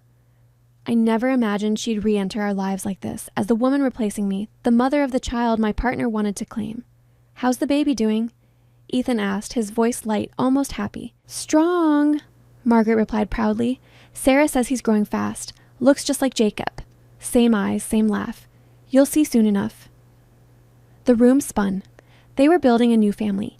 Ethan, Sarah, the baby, and Margaret. Always Margaret. In their minds, I was already gone. Just paperwork. Just one final talk. I'll tell her tonight, Ethan said. She's already shaken from losing her job. It's the perfect time. I'll play the sympathetic card, say it's better for both of us, offer her some cash to walk away. Margaret snorted. Push the pity. Make her feel like a burden. She'll cave. Women like her always do. I bit my lip until it bled, but through the pain, I smiled faintly. They didn't know I hadn't been fired. I'd been promoted. Their plan was already unraveling. I stayed crouched behind the door long after they stopped talking, unmoving as the couch creaked and the front door closed behind Margaret. I sat there, hugging my knees, heart pounding so loud I thought it'd betray me. My body was frozen, but my mind was ablaze. This wasn't just betrayal, it was war. And I'd walked into it unprepared, unaware until now. But I wouldn't be a victim. Not quietly. Not ever. That night, I didn't speak to Ethan. He acted like nothing had happened, poured a drink, watched a game, glanced at me with a neutral expression that now felt grotesque. I avoided his gaze, afraid I'd shatter the illusion. And I needed that illusion. For now. In bed, I lay still, eyes open, back to him. He fell asleep quickly, as always, like plotting my erasure didn't weigh on him. I listened to his breathing and planned. Before sunrise, I left the apartment. Not for work, not yet. I went to the storage closet where we kept old files, warranties, receipts, contracts, tax records. I needed proof I'd contributed to that apartment, that I'd invested my own money, not just my presence. The new furnace, my bonus paid for it. The custom bookshelves in the study, my design, my deposit. I gathered bank statements, invoices, furniture receipts, packed them into a box, then a bag, and drove to the only person I trusted, Lauren. Lauren Carter wasn't just a coworker. She was my friend. For years, we'd been each other's lifeline during late nights at the agency. She knew my tea order, my birthday, the time I tried to adopt a stray dog and failed spectacularly. Most importantly, she'd never betrayed me, not even with office gossip. That made her invaluable now. When I arrived at her door, she didn't pry. She just looked at me, then stepped aside. I need a favor, I whispered. Say no more, she replied. In her kitchen, I spread the documents on her table. If anything happens, if I disappear, if I stop answering, give this to my lawyer. She raised an eyebrow but stayed silent. I'm not paranoid, I added, seeing her concern, but I can't take risks. Lauren nodded. You're scaring me, but okay, whatever you need. I exhaled, the knot in my chest loosening slightly. I hadn't told her everything, not about Sarah, the baby, the betrayal, but she knew enough. That something was wrong, that I needed her, and for now, that was enough. Driving home, I passed the waterfront where Ethan and I used to walk on weekends. I remembered how he'd hold my hand, look at me like I was his world. That man was gone. The one waiting at home was a stranger in familiar skin, and tonight, that stranger would sit me down, look me in the eye, and ask me to vanish. He had no idea I was already planning to make sure he lost everything. When I walked through the door that evening, I knew it was coming. The performance. He had rehearsed it, I could see it in his face, the forced concern, the artificial slump in his shoulders. Ethan Moore was about to play the good guy in his own betrayal. "Hey," he said, voice low, careful. "We should talk." I gave him a weary smile, just enough to seem broken, to keep him confident. "Sure," I replied, setting my bag by the door. "What's up?" He gestured to the living room, staged like a scene from a drama. Dimmed lights, 2 glasses of wine on the coffee table, a blanket draped over the couch arm, like this was a gentle, mutual discussion. Like he was doing me a kindness by dismantling my life softly. I sat. He took the armchair across from me, hands clasped, letting out a sigh so rehearsed I nearly laughed. "Anna," he began, "I've been thinking a lot about us, about where we're at. And I think we've drifted apart." I kept my eyes on the wine glass, nodding faintly. "Okay. I don't want this to be messy," he continued, leaning forward. "No lawyers, no courts. I just think it's time we admit this relationship isn't working." He sounded heartbroken, like he was the victim, like this was tearing him apart. "I mean, with you out of work now," he added softly, "maybe this is a good time for a fresh start, for both of us." My stomach twisted. I let my lip quiver slightly. "Are you saying we're done?" He nodded, sipping his wine like he'd earned it. "Yeah, but amicable, civil. I don't want to fight. I'm willing to help you get settled. You'll need a place, obviously, and some money to start over." I tilted my head, playing fragile. "You'd do that for me?" "Of course," he said, hand on his chest like a saint. "I care about you, Anna. I just don't think we're right for each other anymore. We've changed." He paused for effect, then added, "And the apartment, it's legally mine, left to me by my dad. But I want to be fair. I'll give you a settlement, something to cover rent for a few months." I blinked, let out a shaky breath. "How much?" He named a number. It was pathetic, a fraction of what I'd invested in our home, but I didn't react. I stared at him, like I was seeing him anew. "I just thought we'd try harder," I whispered. "I thought we were stronger." Ethan reached out, touched my hand like an actor tired of his role. "I'm sorry, but this is the best way forward." I promise I gave him what he wanted, nodded slowly, eyes misty, lips tight in defeat. "Okay," I said. "I'll think about it." He exhaled, relieved. But behind my silence, behind the trembling breath and damp eyes, I was building my case. He didn't want lawyers, but I was about to hire the best in Seattle. The next morning, I left before Ethan woke. He was still sprawled on couch, buried under a blanket like a kid dodging consequences. No note, no explanation, just silence. Let him wonder. Downtown Seattle was stirring as I entered the old stone building where Jessica Lane's office sat between a bakery and a bookkeeping firm. The hallway smelled of fresh bread and paper. I waited 10 minutes that felt like forever, rehearsing my words. When Jessica called my name, I walked in and told her everything. Not everything, not Sarah, the baby, or the betrayal that cracked my voice, but enough for a lawyer to see the battlefield. The inherited apartment, the years of shared expenses, the receipts, bank statements, his push for a quick, quiet split with an insulting offer. Jessica listened, her face calm, analytical, her pen gliding over a notepad like it was made for this fight. "You've been together 10 years?" she asked, precise. 12, I corrected. 10 officially, 2 before that. She nodded, jotting it down. "Any kids?" "No." "Proof of contributions to the home?" "Receipts, invoices, statements, furniture, renovations, fixtures, everything." She leaned back, hands folded. "Anna, you have a strong case. But understand, if we proceed, there's no going back. It'll get ugly. He'll fight dirty." I met her gaze. "He already is." Her expression didn't shift, but something in her eyes did. Respect, maybe. "Then let's get to work."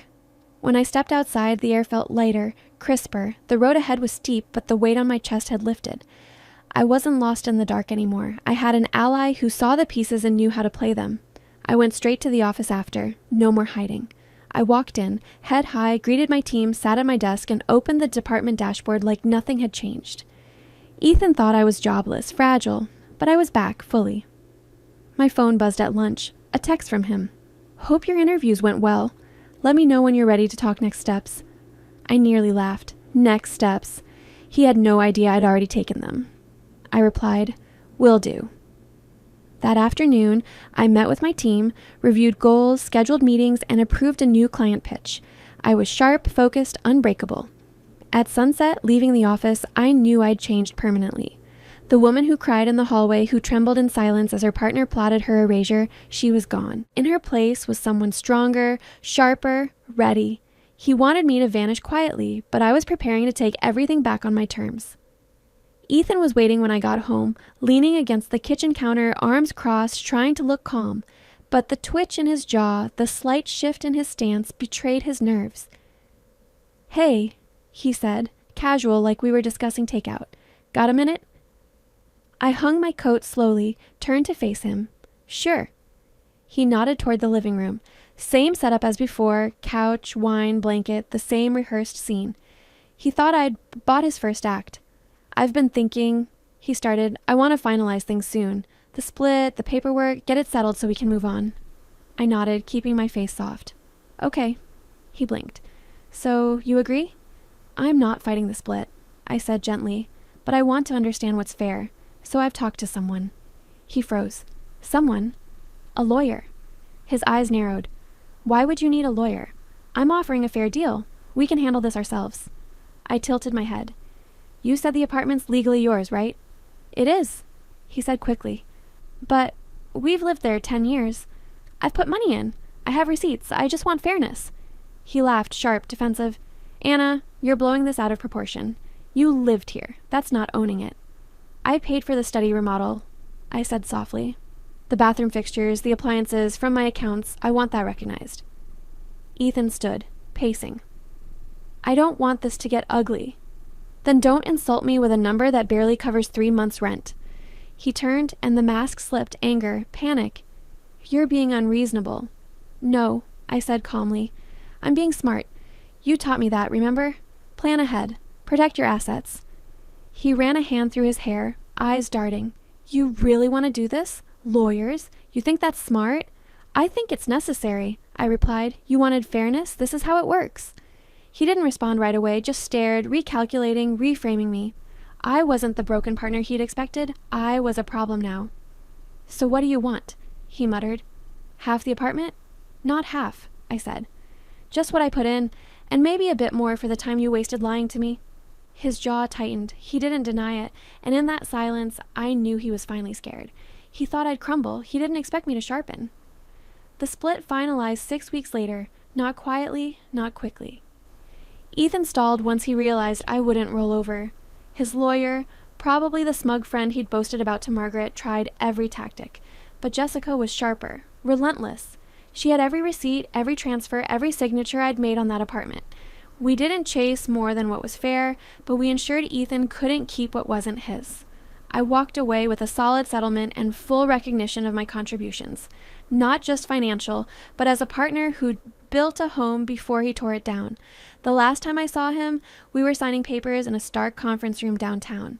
Sarah wasn't there, but I felt her presence behind him, quiet, waiting to step in once I was gone. Ethan didn't meet my eyes, not once. When it was done, I stood, tucked the pen in my bag, and said, "You always underestimated me." He didn't reply. He didn't need to. I saw it in his face, regret, or maybe just shock that his script for me didn't end as planned. I moved into a modest apartment overlooking the Sound. Not grand, not spacious, but mine. The first night, I left every light on, not from fear, but because I could.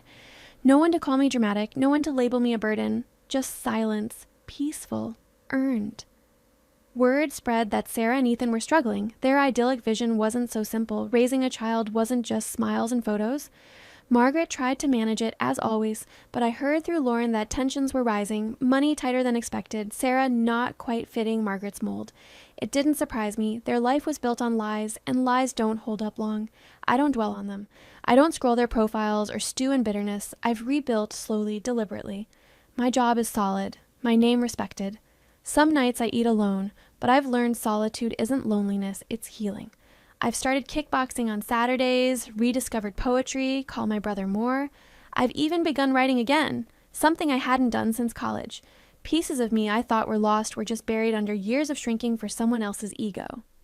Now, I take up all the space I need. If I've learned anything, it's this. Being underestimated is a dangerous gift. When you rise, when you fight back, no one sees it coming. Ethan thought I'd break. Instead, I became unbreakable.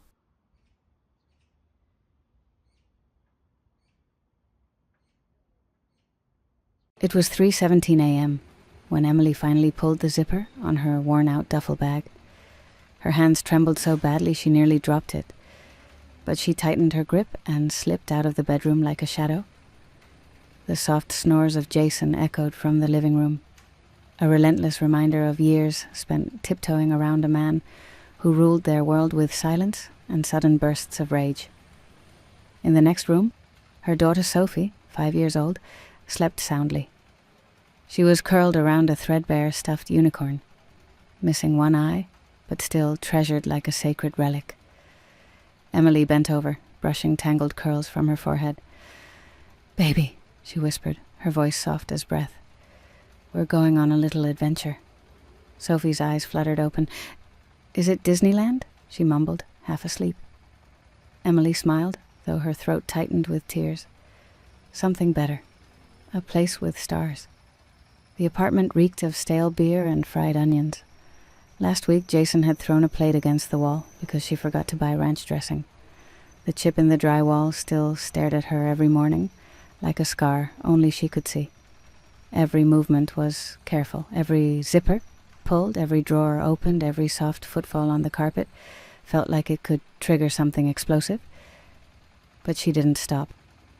Not tonight. She slipped through the door with Sophie bundled in her arms, the duffel hanging from her shoulder. She locked it behind her, a small final act.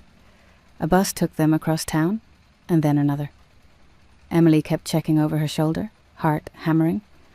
At the shelter, the air smelled like bleach and cheap disinfectant. 2 bunk beds, 1 bathroom, 6 women. No privacy, no silence, but no Jason. Emily signed up for every chore: kitchen duty, child watch, donation sorting. Doing something kept her from unraveling. Sophie clung to her constantly, never more than a few feet away. Her daughter didn't complain, didn't cry, but Emily noticed the silence. How Sophie flinched at loud noises, how she didn't ask for her dad. The social worker's voice was clinical. "To qualify for housing, we'll need proof of abuse." Emily nodded. She'd expected this. "Any police reports? Hospital visits? Photos?" "No," Emily said softly. "He never hit my face." The caseworker paused. "You can still qualify, but we'll need to build a case." Emily looked down at her hands. "He broke plates, threw things, called me garbage in front of Sophie, said I was nothing, said no one would believe me." She didn't cry. She just said it like a grocery list, a record. The woman across the desk looked at her, and for a flicker of a second, there was empathy. "We'll do what we can." The days at the shelter blended together like a watercolor left in the rain. Each morning started early, with the clatter of breakfast trays and the whir of the industrial dishwasher. Sophie hated the eggs. They were powdered and rubbery, but she never complained. She just picked at them with her plastic fork and leaned into Emily's side. Emily watched the clock constantly. Her body was in the shelter, but her mind was always moving, calculating hours until her cleaning shift, until Sophie's nap, until lights out. She found comfort in the schedule, in wiping down counters and folding towels, because it meant she didn't have to sit still long enough to remember.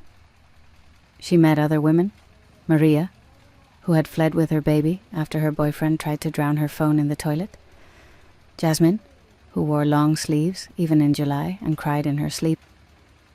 No one asked too many questions. They were all there because they had nowhere else to be. At night, Emily would tuck Sophie into the thin cot they shared and stroke her hair while whispering stories about fairies, astronauts, wild horses. Sophie always asked for the same ending. And then they found a house, and it had a window and a real bed and a door with a lock. "That's right," Emily whispered. "A door with a lock." Some nights, when Sophie was asleep, Emily would stare at the ceiling and wonder if Jason missed them or if he was already tearing into someone else. She wondered what he told people. Probably that She left without warning, took his kid, ruined his life.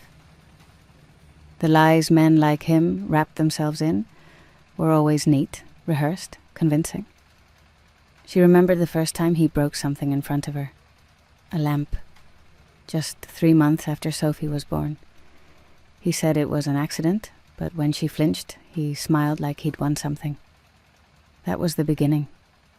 The rest was just a slow burn of isolation, belittling silence, guilt, and fear. Still, she stayed. Until she didn't. A month later, Emily started cleaning houses through a temp agency.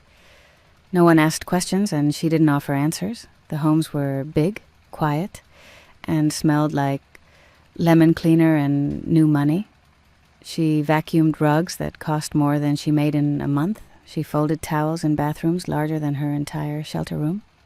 Once she walked into a living room where a woman sat on a velvet couch, tears rolling down her cheeks. She wore designer workout clothes and didn't acknowledge Emily's presence. Just stared ahead, earbuds in. Grief, Emily thought. Doesn't care about zip codes. She made a game of collecting glimpses of their lives, expensive wine bottles in recycling bins, broken perfume caps, lipstick on coffee mugs. She built stories for them in her head, not to judge, but to understand. Everyone had cracks. Some just hid them better. Sophie adjusted to the new routine quickly. She was quieter than before, but observant. One afternoon, after Emily picked her up from a church daycare, she looked up and asked, "Are we rich yet?" Emily laughed. Almost. That night, they ate peanut butter sandwiches on a shared mattress, while Sophie recited facts about planets from a borrowed book. "Pluto's not a planet anymore," Sophie said sadly. Emily smiled. "That's okay. Pluto still exists, even if people don't call it what it used to be." The caseworker called on a Thursday afternoon. Emily had just finished wiping down baseboards in a townhouse with granite everything. "We found a unit," the woman said. "It's not perfect, but it's yours, if you want it." Emily didn't hesitate. "I want it." That night, she and Sophie stood in the middle of their new studio apartment, holding 2 trash bags and a plastic flamingo Sophie had insisted on keeping. The flamingo had lost its stand and leaned awkwardly in the corner, but Sophie beamed at it like it was gold. The apartment was small, the tile was cracked, the kitchen sink creaked when the faucet turned, but the heater worked, the window opened, and the door had a lock. Emily cried when she turned the heat on and warm air came out. Not just because it worked, but because she didn't have to ask permission. They bought a second-hand mattress from a woman on Facebook Marketplace, dragged it up the stairs themselves. Emily scraped her knee. Sophie said they were warrior girls. Emily smiled through tears. "Yes, baby, we are." She framed Sophie's latest drawing and hung it by the door. 2 stick figures holding hands, a giant yellow sun over their heads. The caption in Sophie's handwriting read, "Me and Mommy. Safe." Jason tried to find her. He sent letters, most of them torn at the edges, filled with scribbled apologies and half-blamed accusations. He called from blocked numbers, left voicemails she never listened to.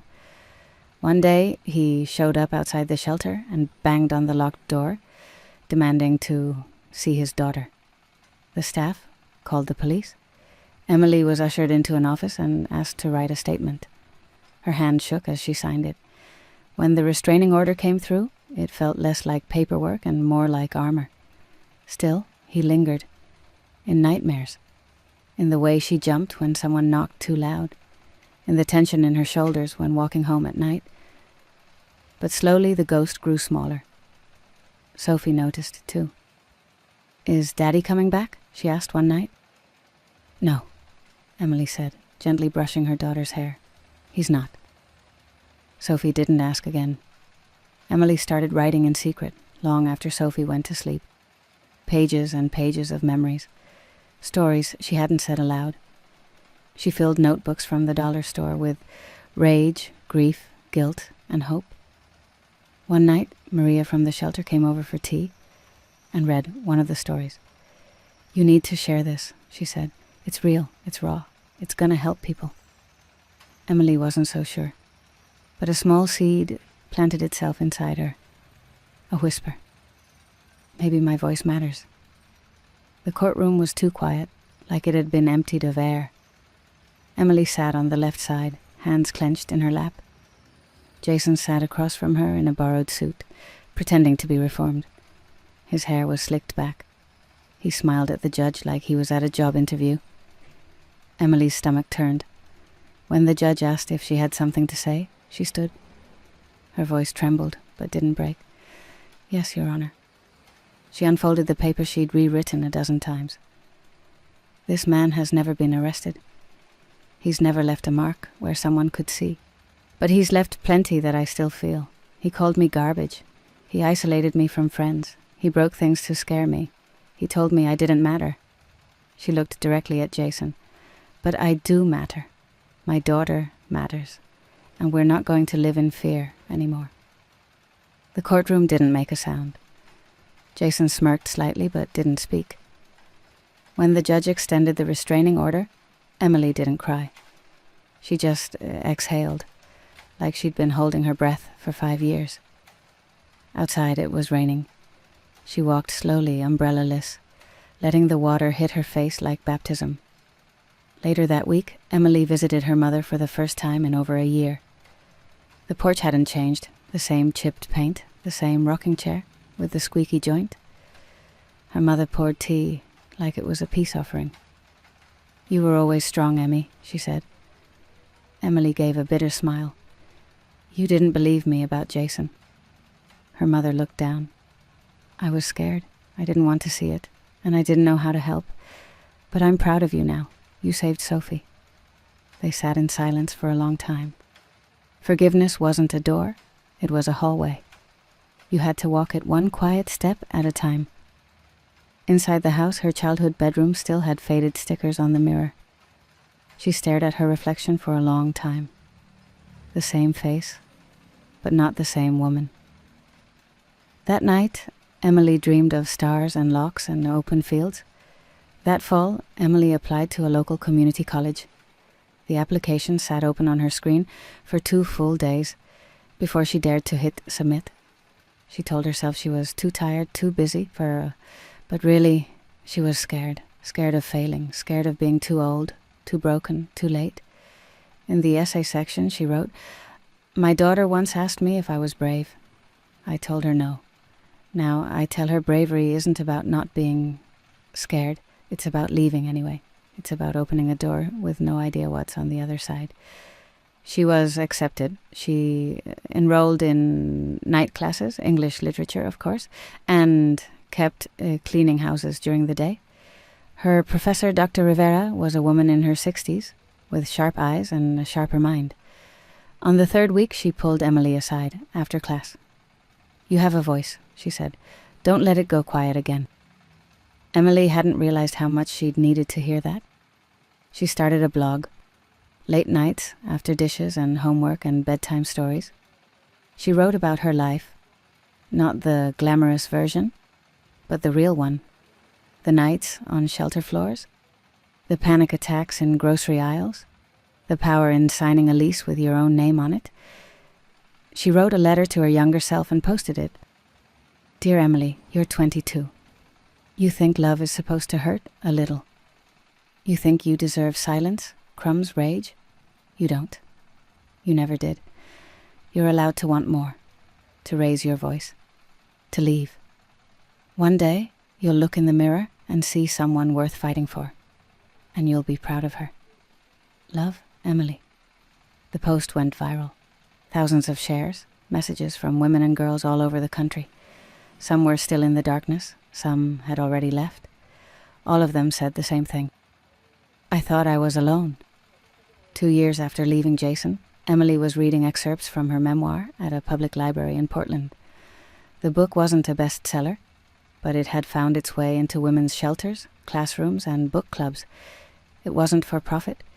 It was for power, for healing. Sophie, now 10, sat in the front row, with braces and an attitude, arms crossed, but eyes soft. When the Q&A began, a woman stood and asked, How did you know when you were finally free? Emily paused, looked at her daughter. When I stopped flinching at my own reflection. The audience applauded, but Sophie just smiled. That quiet, knowing smile of a girl who had seen everything and survived it too. After the reading, a teenage girl approached Emily. My mom's still with him, she whispered. But I showed her your book. She cried. She said she wants to leave. Emily didn't hesitate. She hugged the girl. She will. And you'll help her. Just be patient. Keep the door open. Emily started giving workshops at the shelter she once called home. Writing therapy. Healing through story. She met women who had fled with babies, slept in cars, crossed state lines with nothing but hope. They weren't victims. They were warriors. It was a Wednesday night when Sophie crawled into bed with her. She was 10 now, long limbs, tangled hair, always correcting Emily's pronunciation of dinosaur names. I had a nightmare, Sophie whispered, pressing her cold feet against Emily's legs. Emily wrapped her arms around her daughter. Want to talk about it? Sophie shook her head. Not really. They lay there in silence for a while, the ceiling fan casting soft shadows on the wall. Then Sophie asked, Do you still think about him? Emily hesitated. Sometimes, she said honestly, but I don't flinch anymore. Sophie nestled closer. Good, 'cause I like this version of you better. Emily kissed her forehead. Me too, baby, me too. The next morning, they made pancakes. Sophie burnt one and called it modern art. They laughed so hard, Emily almost cried. Later that week, Emily stood in front of a group of college students, future social workers, talking about trauma, recovery, and the power of listening. I used to think I had no story, she told them. Turns out it was just buried under survival. After the lecture, a young woman approached her, notebook clutched to her chest. Your story, it's like you wrote it for me. Emily smiled. I kind of did. That night, back home, Sophie asked if they could go stargazing. So they walked to the little hill behind their apartment complex, wrapped in blankets and thermoses of hot chocolate. They lay on the grass, side by side, staring up at the night sky. I don't get why people always wish on stars, Sophie said. They're just burning balls of gas. Maybe, Emily replied, but they're constant, even when you can't see them. That's the magic. A soft breeze passed over them. Somewhere nearby, a wind chime clinked against itself. Sophie pointed up. There, that one's mine. Emily followed her daughter's finger, then picked her own star. That one's mine. And that one, Sophie said, giggling, can be for the flamingo. They both laughed. Emily closed her eyes for a second, letting the moment settle into her bones. She remembered the girl who had packed a duffel bag at 3:17 a.m. and whispered about adventure to a sleeping child. And she realized Sophie was right. This place had stars, and none of them belonged to Jason.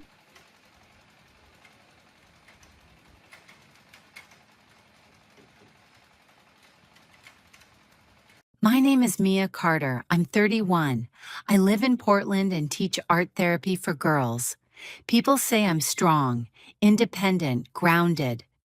But for a long time, a different girl lived inside me, an 18-year-old, quiet, afraid. The kind of girl who once believed her place at university didn't depend on her mind or hard work, but on staying silent. This is a story about my birthday and how a so-called gift almost ruined my life. It was 2012. I had just turned 18. I was a freshman at a prestigious university in Ann Arbor, Michigan. My friend and I went to a store to grab some snacks and celebrate quietly. Just as we reached the parking lot, we saw him, Dean Blake. He was leaving work, walking out of the university. At the time, no one knew anything. To everyone, he was a legend, the man who built the campus, feared and admired. His face was everywhere, on billboards, in the news, standing next to the governor. He smiled and waved us over, asked why we were out so late. When I mentioned it was my birthday, he asked how old I was. 18 today, I said. Oh, I always give gifts to all newly legal students, he replied, then asked his assistant to write down my number. For the next 2 days, my phone wouldn't stop ringing. His assistant called several times a day. Mr. Blake wants to see you, it'll be quick.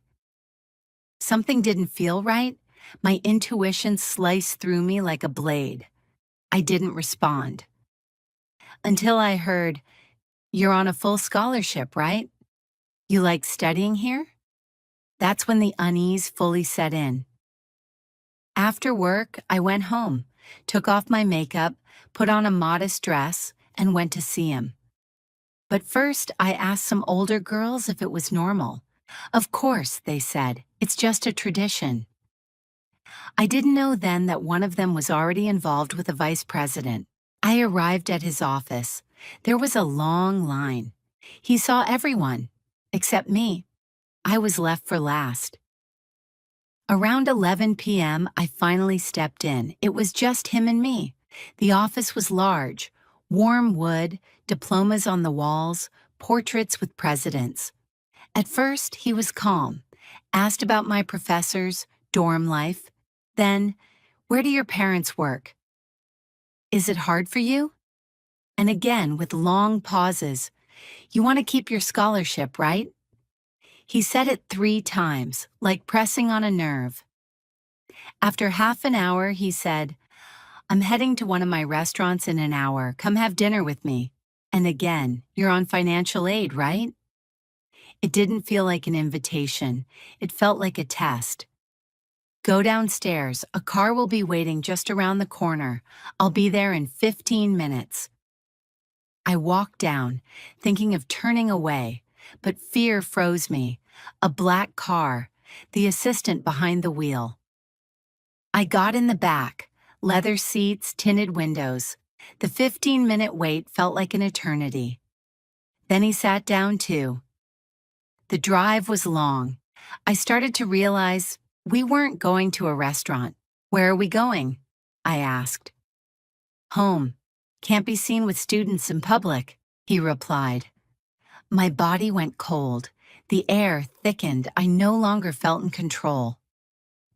We pulled up to a large house outside the city. Huge black gates. Security. Silence. The hall was wide with marble floors. Old furniture, gold-framed paintings, the scent of wood, and something expensive. Go into the living room, he said. I'll be right there. I sat down. My phone, no signal. Through the large window, I could see a helipad. I thought, what if I never leave this place? The air was heavy. I wanted to run before anything happened, but I was afraid that leaving meant losing everything. He asked me to wait. I'm finishing a few things upstairs. 20 minutes passed. Then I heard footsteps, slow, heavy.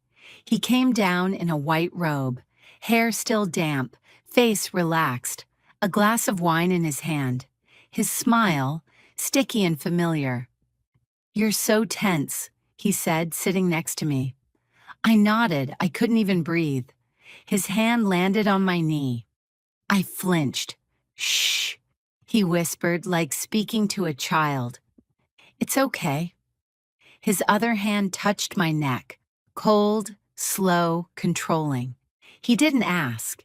He just moved, leaned in, started kissing me, my neck, my lips, wet, unwanted. I tried to pull away. He leaned closer, his body pressing down, breathing heavy, his hands on my thighs. He grabbed my wrist and suddenly opened the robe, right in front of me. His body, naked, disgusting, reeking, closer than I ever wanted to imagine. He tried to guide my hand between his legs. I froze. My mind searched for any exit. Can I see the rest of the house? The rooms? I blurted out. It was like a lifeline. He agreed, covered up. We went upstairs. There he suggested a game of pool. The rule, If I lost, he'd kiss me. I tried to win, but he kept getting closer, grabbing my wrist, whispering, "I like your fear." Tried to kiss me, neck, lips, even my hair. I kept dodging, turning away, but he'd catch me again and again. I snapped, ran out of the room, grabbed doors, opened one, a bedroom. He followed, furious, closed the door behind us. No words, just grabbed me, threw me on the bed, opened his robe, pinned me down with his entire body. His skin, wet, disgusting, hot, pressed on me with full weight. I heard my earrings hit the floor from the force. I froze. Everything inside me went still. Then I screamed, started kicking, pushing, running from room to room, slamming doors, throwing things. It was hysteria, and it saved me. He panicked for the first time. His face changed. He backed off, adjusted his robe nervously, called the guard. "Take her back to where we picked her up." His voice, calm, as if I was a package that didn't pass inspection. In the car, they handed me an envelope. Silently, inside, $10,000. "For your silence." I left it on the seat, but I still had to stay silent. Back at the dorm, I felt like I'd come back from war. My friend smiled. "So? Was it nice?" I said, "It was fine." Then went to shower. My body wouldn't come clean. After that, I couldn't even look at him. But I had to. He was at every event, in every article about the university's success. And I stood in the corner, eyes to the floor. In my 3rd year, I tried dating. The guy was sweet. We sat in a cafe. He touched my hand and I reacted like I'd been struck. I broke down, in broad daylight. He didn't understand. I kept apologizing. I was ashamed. I didn't know my body still remembered. My first therapy session was 5 years later. I couldn't say it. I said, "He was very persistent. It was an incident." Then suddenly it came out. It was almost rape. I sat there in silence and cried. The therapist said, "You're alive. That's already something." 13 years have passed. I've learned to breathe, to trust, to touch without fear. But to truly become myself, I had to name what happened. It wasn't a misunderstanding, it was assault. One day, while preparing a lecture for my girls, I wrote a letter to my 18-year-old self. "You don't owe anyone anything. It's not your fault. Leave." This year, I shared my story publicly for the first time in a private women's group. I spoke, and they listened. No judgment, no doubt. My voice didn't shake, and I saw someone crying. I knew my truth might save someone else. This isn't a story about a birthday or a gift. It's about power, about the silence we're forced into by fear of losing a scholarship, a job, a reputation, about how the system trains us to say yes even when our bodies are screaming no. But now I know silence doesn't protect you. It only gives them permission. My husband punched my pregnant sister in the stomach, and thank God he did. At her baby shower in our backyard in Willow Creek, Oregon, my husband Ethan walked up to my 8-month pregnant sister Lila and punched her full force in the stomach. She doubled over, crashing backward into the gift table as 50 guests screamed in horror. I shoved Ethan backward, screaming, "What is wrong with you?" My mom, Diane, called 911, sobbing about an assault on a pregnant woman. My dad, Roger, and brothers, Nate and Caleb, pinned Ethan against the wall. I pounded his chest, calling him a monster, while Lila lay on the floor, clutching her belly, crying that something was wrong. Her boyfriend, Marcus, checked for blood, and guests started filming as my grandmother, Evelyn, clutched her chest in shock. My aunts grabbed their kids and fled. I dropped beside Lila, trying to feel the baby kick, but she pushed my hands away, gasping, "Don't touch! It hurts too much!" Our neighbor, a midwife named Clara, tried to help, but Lila curled into a ball, screaming not to touch her stomach. My Uncle Tom was on the phone with his lawyer, talking about pressing charges for attempted murder of an unborn child.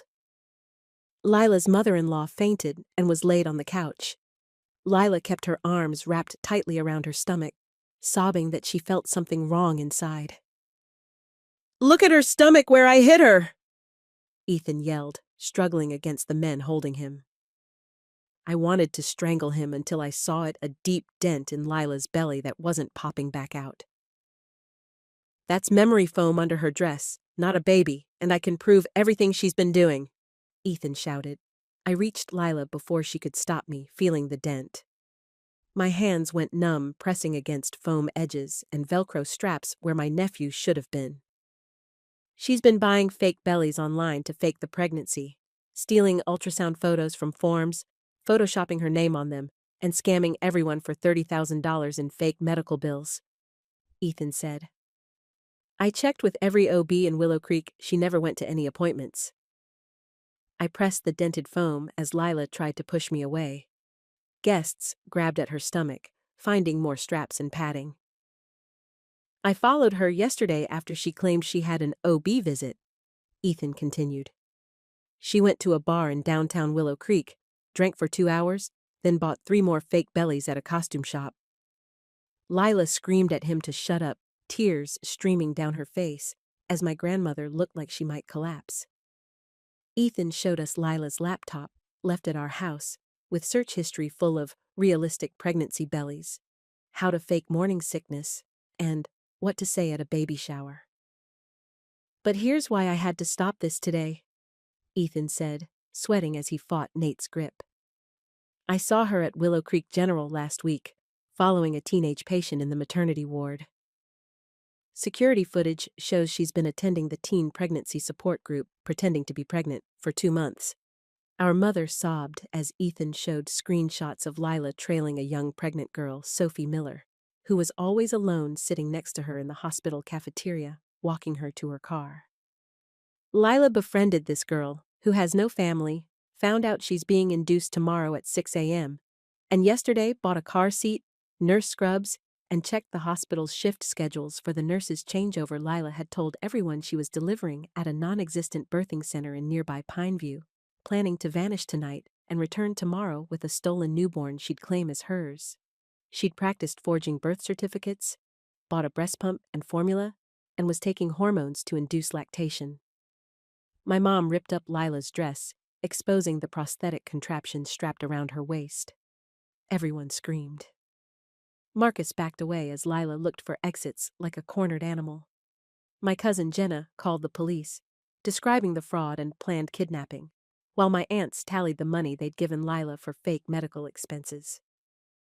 "You ruined everything!" Lila snarled at Ethan, ripping off the fake belly and throwing it at his feet. "That teenager's a drug addict who doesn't deserve a baby. I would have given it a perfect life." She lunged for the door, but Dad and my brothers blocked her, forming a wall. In 30 years of knowing her, I'd never seen Lila's face twist like that, like a mask falling off. She broke free from Dad's grip and lunged at Ethan, nails out like claws. Nate and Caleb caught her midair, pinning her to the living room carpet. She kicked and screamed that we'd ruined her perfect plan as the fake belly lay dented nearby. Ethan kept shouting about the hospital footage. As police sirens grew louder, Jenna had called them 5 minutes ago. Marcus stood frozen by the couch, staring at the foam prosthetic. 2 police cars pulled up, and officers rushed in as Lila tried crawling toward the back exit. Jenna showed them her phone with Ethan's screenshots of the purchases and hospital footage. The officers eyed the fake belly, then Lila, still fighting my brothers. They cuffed her as she screamed that Sophie didn't deserve her baby. She alternated between sobbing about our betrayal and threatening revenge. The officers read her rights, dragging her to the police car as neighbors watched. Evelyn clutched her chest on the couch while my aunts fanned her with napkins. The detective said they needed to contact the hospital about Sophie Miller immediately. Ethan gave them her name, and they called it in, moving Sophie to a secure floor with guards posted. An emergency protection order was signed that night to keep Lila away. The detective said Lila had been watching Sophie for 2 months, per the footage. But then an officer arrested Ethan for assault. We protested that he'd saved a baby, but the officer said, "Assault is assault." Ethan put his hands behind his back as I scrambled for bail money. He spent the night in a holding cell while I called every lawyer in Willow Creek. No one wanted the case until I found one who agreed to meet us in the morning. I didn't sleep, driving to the courthouse at 6 a.m. with $5,000 cash for bail. The lawyer reviewed the evidence and said Ethan had saved Sophie's baby. He thought the charge could be reduced to a misdemeanor, but Ethan would face some punishment. Marcus showed up at our house, devastated, asking how long Lila had been lying. He'd painted a nursery blue and bought a $2,000 crib. I showed him Lila's laptop, with over a year of fake pregnancy research. He vomited in our bathroom when he saw she'd taken hormones to produce milk. Mom called, crying, because Channel 9 had picked up the story. Our last name, Harper, was all over the news, and reporters hounded her. The grocery clerk asked if she was the mother of the baby stealer. Dad took leave from work because colleagues kept whispering. The detective asked me to search Lila's apartment. We found 3 notebooks detailing Sophie's schedule at the hospital, what she ate, which bathroom she used. Photos showed Sophie walking to her car, taken by Lila from across the lot. Receipts for nurse scrubs and a fake hospital ID badge were there too. I found credit card statements in my name. Lila had used my social security number to open 3 cards, maxing them out for $20,000.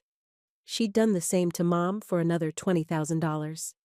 The detective added identity theft charges. 3 days later, Sophie delivered a healthy baby girl at Willow Creek General, with security guards outside her room. Lila Baldwin, a social worker, no relation to Lila Harper, helped Sophie apply for housing and navigate motherhood. Sophie had no family, but Lila Baldwin became her support. The notebooks tracking Sophie's every move were chilling. Lila had planned this like a military operation. Lila was in jail, but her lawyer said she wanted a trial, arguing she was saving the baby from an unfit mother. The prosecutor laid out charges on our kitchen table: attempted kidnapping of a minor's child, fraud, identity theft, stalking. Ethan faced a smaller stack for assault. Our lawyer said pleading guilty to misdemeanor assault was the best outcome. The prosecutor agreed, with punishment up to the judge. Dad landed in the ER with chest pain, a stress-induced heart episode. He stayed overnight, asking nurses how he missed Lila's signs.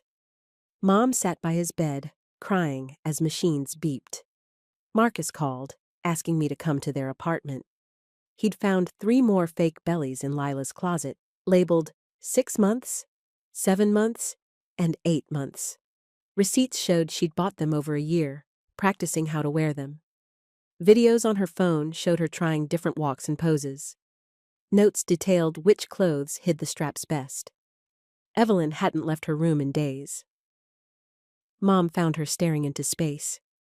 She'd given Lila $5,000 for prenatal vitamins. The shame of being fooled was crushing her. Our lawyer found Lila had joined 12 pregnancy forums under fake names, stealing ultrasound photos and stories from real mothers, editing them with her information. 2 weeks later, Ethan pleaded guilty to misdemeanor assault. The judge, acknowledging the evidence but condemning violence, sentenced him to 6 months of anger management classes and 100 hours of community service. Ethan signed the papers without protest. At Lila's hearing, Sophie appeared with her newborn, sleeping against her chest. Sophie, only 17, thanked me for stopping Lila. Her voice shook, saying she was scared to testify but wanted justice. Lila Baldwin stood by her, helping with motherhood.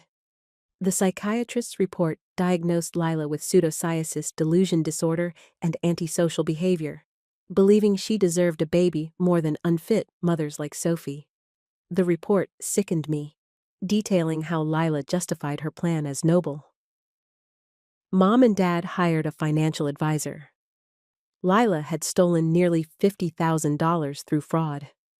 They sold assets and dipped into retirement savings to repay family. Dad couldn't face anyone at family dinners, apologizing for raising Lila. A letter from Lila arrived, blaming me for ruining her life, insisting Sophie didn't deserve her baby. I threw it away. Ethan started community service at the Willow Creek Youth Center, teaching kids about anger. He shared our story, explaining how his punch stopped a kidnapping but had consequences. A kid asked if he regretted hitting Lila. Ethan said no for saving the baby, yes for using violence. The kids opened up about their own anger, and Ethan got good at helping them. Sophie called, crying, because a man claiming to be her brother Leo appeared after seeing the news. He'd been gone 4 years due to drugs but was clean for 2, working at a warehouse. He brought diapers and formula until Sophie let him meet his niece. Our family started therapy, processing Lila's betrayal. The therapist said Lila's condition made her an expert at deception. Marcus filed a lawsuit against Lila for emotional distress and fraud. She'd spent $8,000 of his money on baby items and faked mood swings with hormones. At the grand jury, I testified for 3 hours about the foam belly and Lila's admission. They indicted her on all charges in under an hour. Lila Baldwin helped Sophie get housing assistance and job training as a dental assistant. Sophie balanced motherhood and GED classes, with Leo watching the baby. At home, I couldn't stop picturing Ethan's punch. We started couples counseling for trauma. The counselor said my conflicting gratitude and horror were normal. 3 more women reported Lila stalking them during their pregnancies. One said Lila asked odd questions at prenatal visits. Another caught Lila following her after birthing class. A third had screenshots of Lila joining her pregnancy group under a fake name. Uncle Tom filed a civil lawsuit to recover $30,000 Lila stole, collecting receipts and statements.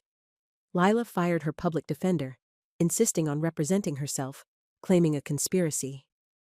The judge ordered another psychiatric evaluation. Mom had a panic attack at the grocery store when someone recognized her from the news.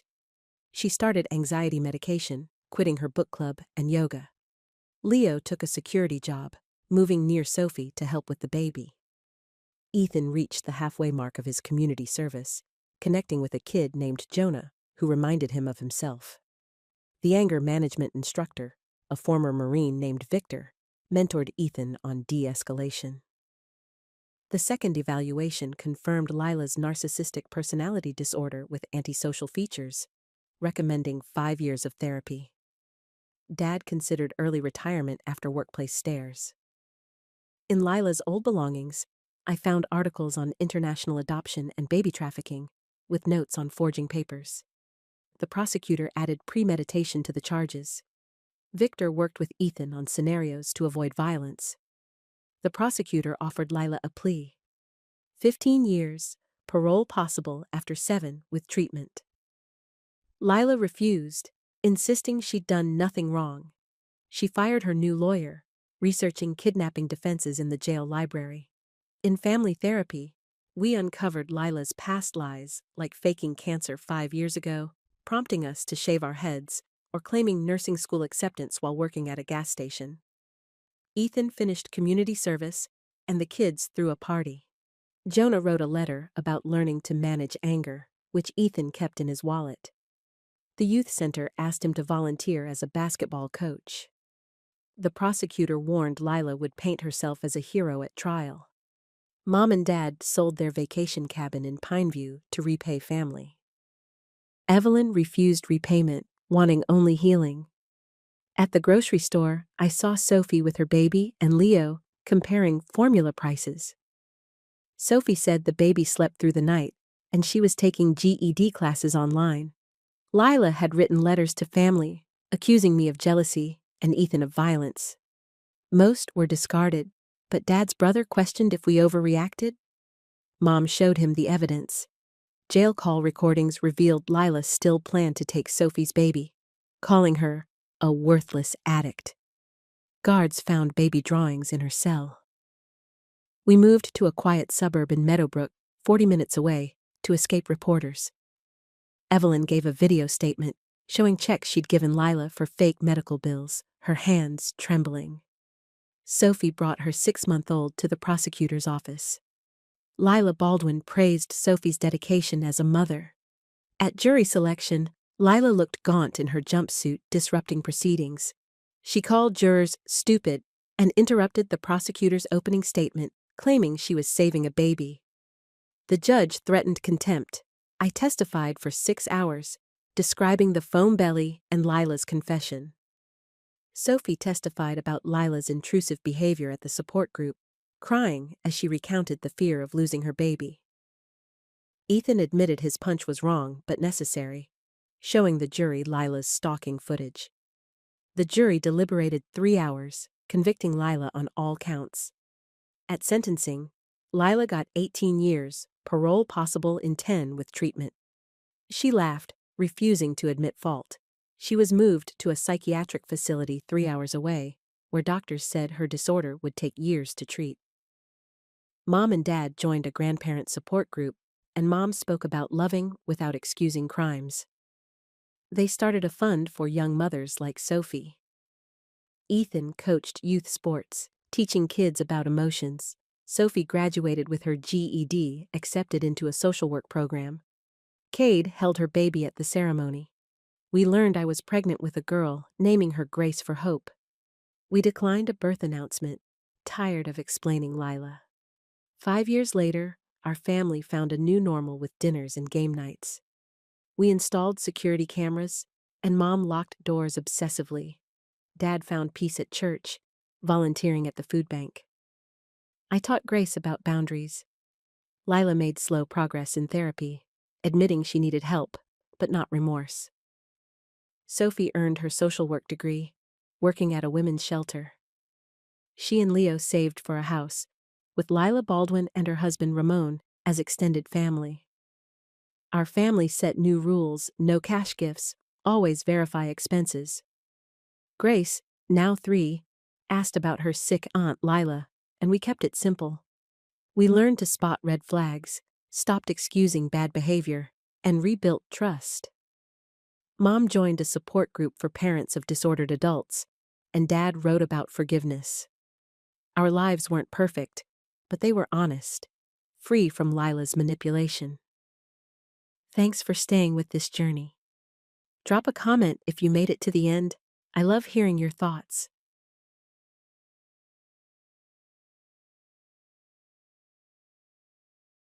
How did my dad lose his custody rights? My dad's first holiday with full custody nearly became my last. I was reaching for the sweet potatoes when the pain hit, like someone was driving a blade into my lower right side. "Dad," I whispered, clutching the table. "My stomach really hurts."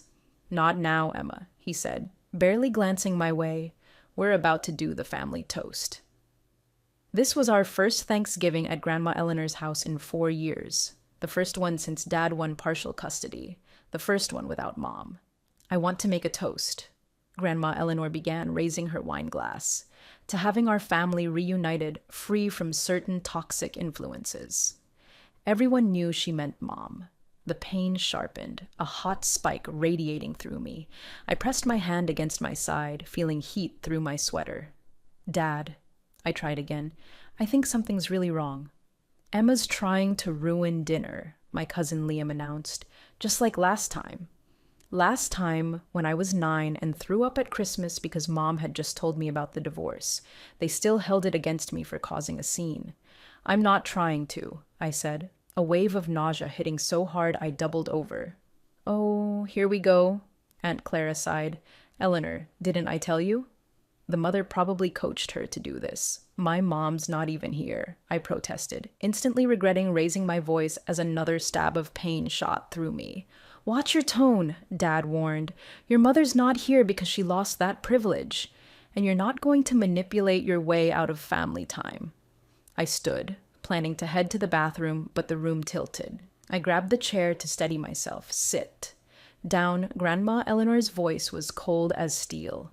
We do not leave the table during the family toast. It's disrespectful. I think I'm going to throw up. Of course you are, Uncle Thomas laughed. Just like your mother. Always so dramatic. Always the victim. My 11-year-old sister Nora looked at me with worried eyes from across the table. She'd been quiet since we arrived, intimidated by Dad's family. Please, I whispered, I need to lie down. You need to show respect, Dad said firmly. This is the first holiday we've had without your mother's interference. You're not ruining it. The pain spread, a fire across my abdomen. Sweat dripped down my back. Maybe she really is sick, my cousin Sadie said softly. Don't you start, her mother snapped. She's fine. Just wants attention because Mommy's not here to coddle her. I tried to sit, but my legs gave out. The chair scraped loudly against the floor as I stumbled, missing it. Emma Grace. Dad stood. That's enough. Dad, please. Tears streamed down my face. It hurts so bad. You know what hurts? Grandma Eleanor stood too. Watching my son deal with your behavior. Seeing what that woman turned you into, Nora suddenly pushed back her chair. She's not faking, she screamed. Look at her. She's pale. Nora, sit down, Dad ordered. No, she was sobbing now. Mom said if we ever needed help to call 911. She said you wouldn't listen. She said, Aunt Clara cut in. Your mother said a lot of things, most of them lies. The room spun. I dropped to my knees, clutching my side. It felt like my insides were burning. She's being ridiculous, Uncle Thomas said. In my day, kids didn't pull these stunts. It's not a stunt. Nora was hysterical. Please, someone help her. I'm calling her mother, Aunt Clara announced. Through my tears, I saw Nora crawling under the table toward the kitchen. Smart girl, there was a landline there. Where do you think you're going? Grandma Eleanor grabbed Nora's ankle. Let go of her! I tried to yell, but it came out as a whisper. Then I threw up all over Grandma Eleanor's antique rug. My rug! She shrieked. Do you see? Do you see what these children are? Just like their mother, someone muttered. The pain was unbearable now. I curled into a ball on the floor, shaking. Get up, Dad said coldly. You're embarrassing me. I can't. Everything darkened at the edges. Nora bit Grandma Eleanor's hand and bolted for the kitchen. That wild animal bit me, Eleanor screamed. Someone stop her, Dad shouted. But Nora was already dialing. I could hear her screaming our address into the phone. Hang up that phone, Dad roared. No, Nora sobbed. You're letting her die, just like Mom said you would. What did that woman tell you? Grandma Eleanor demanded. But then I started convulsing, real, violent shaking I couldn't control. Oh my gosh, someone whispered. She's having a seizure, Sadie said, her voice trembling. That's not fake. Finally, Dad's voice cracked. Call 911 now. The last thing I remember was Nora's small hand in mine, whispering, I'm sorry, Emma. I'm so sorry. Mom said to be brave. She said she loves us. Then everything went black. I woke up after emergency surgery. My appendix had burst.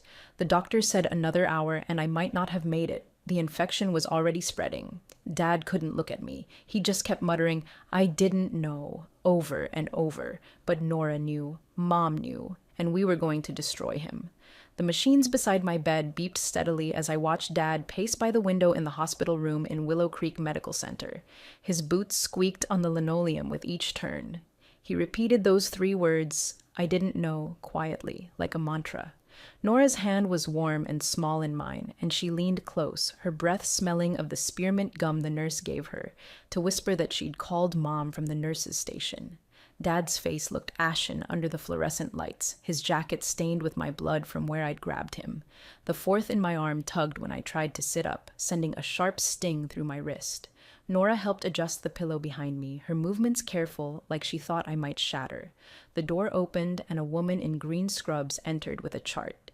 She glanced at Dad, then at me, and began explaining what had happened inside my body. My appendix had ruptured, spilling poison through my abdomen when they operated. She pointed to areas on my stomach where they'd cleaned out the infection. If we'd waited another hour, she said, looking at Dad, She likely wouldn't be here. Dad's knees buckled, and he gripped the windowsill to stay upright. Nora squeezed my hand tighter, her body trembling.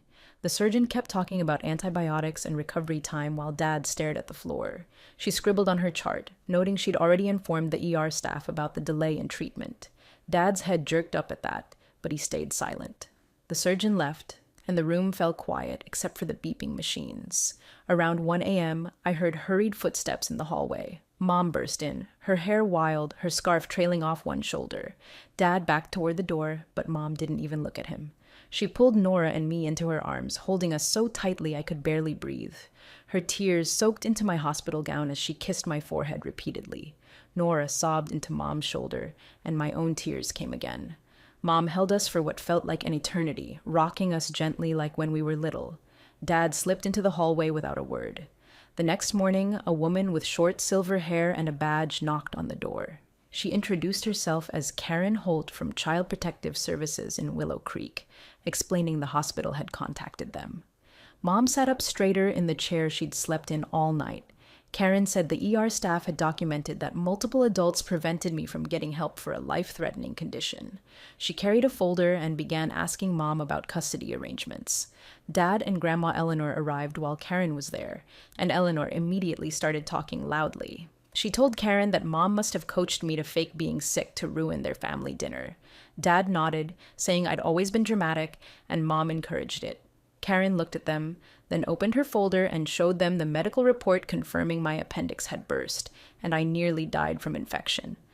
Eleanor's mouth moved silently for a moment. Karen said she'd reviewed all the medical records and understood the gravity of the situation. She turned to me and asked if I felt okay to talk about what happened. My head was fuzzy from the pain meds dripping through my IV. I glanced at Nora, who nodded, so I nodded to Karen. Mom said she'd take Nora to the cafeteria for breakfast to give us privacy. Eleanor tried to insist she should stay, but Karen said family interviews were private. Once they left, Karen pulled her chair close to my bed and told me to take my time. I started from when the pain hit during dinner and recounted everything, how I begged Dad for help, and he said I was ruining the meal, how Aunt Clara called me dramatic and Uncle Thomas laughed, how they wouldn't let me leave the table or go to the bathroom. I described throwing up on the rug and Dad saying I was embarrassing him. I told her how Eleanor grabbed Nora's ankle to stop her from calling for help. Karen wrote it all in a notebook, occasionally asking me to repeat details for accuracy. She asked how long I'd been pleading for help before 911 was called. I tried to recall, but the end was blurry. She said that was okay and praised my bravery. When we finished, she brought Nora back for her turn. Nora showed Karen her phone's call history, pinpointing the exact time she dialed 911. She explained crawling under the table and Eleanor trying to stop her. The timing feels odd, doesn't it? My appendix bursts right during the one holiday Dad has custody. I'm curious what made Nora so ready with that 911 plan. Like Mom prepped her for this exact emergency, knowing Dad wouldn't take medical issues seriously. Nora's voice grew louder as she described biting Eleanor's hand to break free. She said Eleanor called her a feral child and Dad yelled at her to hang up. Karen photographed the call log with her phone. She asked Nora if anyone helped her, and Nora said no, everyone either watched or tried to stop her. 2 days later, the doctor said I could go home soon, but a fight broke out over where home was. Dad insisted his custody agreement meant I had to go with him, but Mom refused. Karen returned and explained a temporary safety plan. Nora and I would stay with Mom until a judge could hold a hearing about the incident. Dad's face reddened, and he shouted about his parental rights, accusing Mom of turning us against him and orchestrating everything. Karen stayed calm, saying the safety plan was already approved based on medical evidence. Dad slammed his fist on the wall, demanding to take us immediately. Mom stepped between us and my bed. A security guard appeared after the nurses called, alarmed by the yelling. Dad pointed at Mom, claiming she was kidnapping his kids. The guard looked at Karen, who showed him paperwork and explained the situation. Dad kept shouting that we belonged with him and Mom had no right to keep us. The guard told him to calm down or leave. Dad refused, saying he wouldn't go without his children. The guard radioed for backup, and another guard arrived. They documented everything Dad said in their report. Karen later told me it was all recorded as evidence. Dad finally stormed out when the guard threatened to call the police, yelling about his rights and how Mom would pay. The next few days in the hospital were brutal, not just the pain, but the helplessness. I couldn't stand without assistance. The nurse held my arm to get me to the bathroom, and even that short walk left me trembling and sweating. My stomach muscles were useless post-surgery, and sitting up felt like being torn open again. Nora stayed every day, curled in the visitor's chair doing homework on Mom's laptop. Mom had set up virtual school for her because Nora refused to leave, terrified something would happen to me if she wasn't there. The physical therapist came twice daily to help me walk the hallway, and I hated how weak I felt, barely managing 20 feet before collapsing into a chair. Mom spent most of her time on the phone in the hall, talking to someone named Rachel Cohen, the best custody lawyer in Oregon, about emergency hearings, medical evidence, and an ex parte order. When Mom returned, she explained Rachel was filing to change the custody arrangement based on Thanksgiving. The hospital discharged me after a week, and Mom drove us to her small 2-bedroom apartment in Portland. Nothing like Dad's sprawling house in Salem, but it felt safer than anywhere I'd been in months. She'd set up the living room for my recovery, a wedge pillow on the couch, my medications lined up on the coffee table with a typed schedule.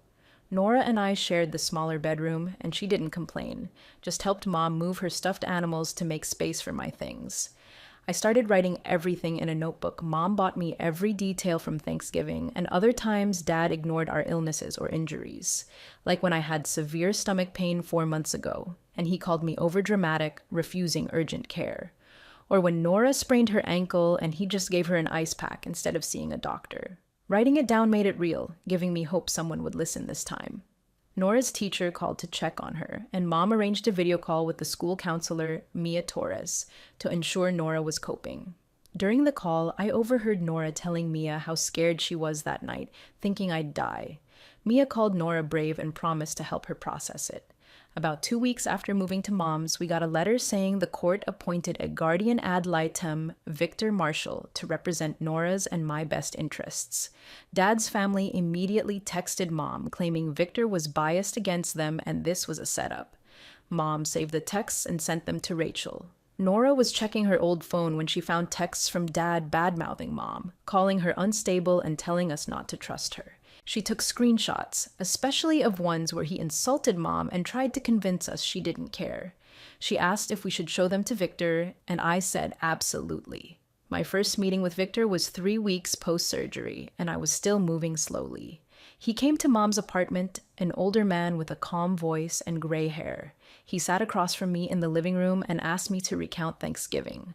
I lifted my shirt to show the surgical scar stretching across my lower stomach.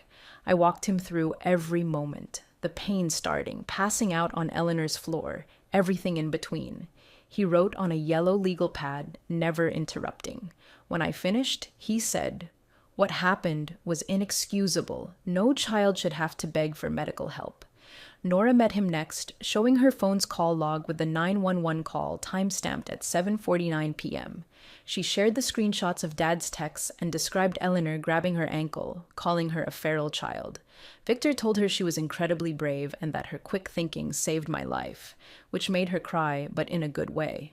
That week, my phone lit up with messages from a group chat Dad's family created. They called us liars, saying Mom brainwashed us.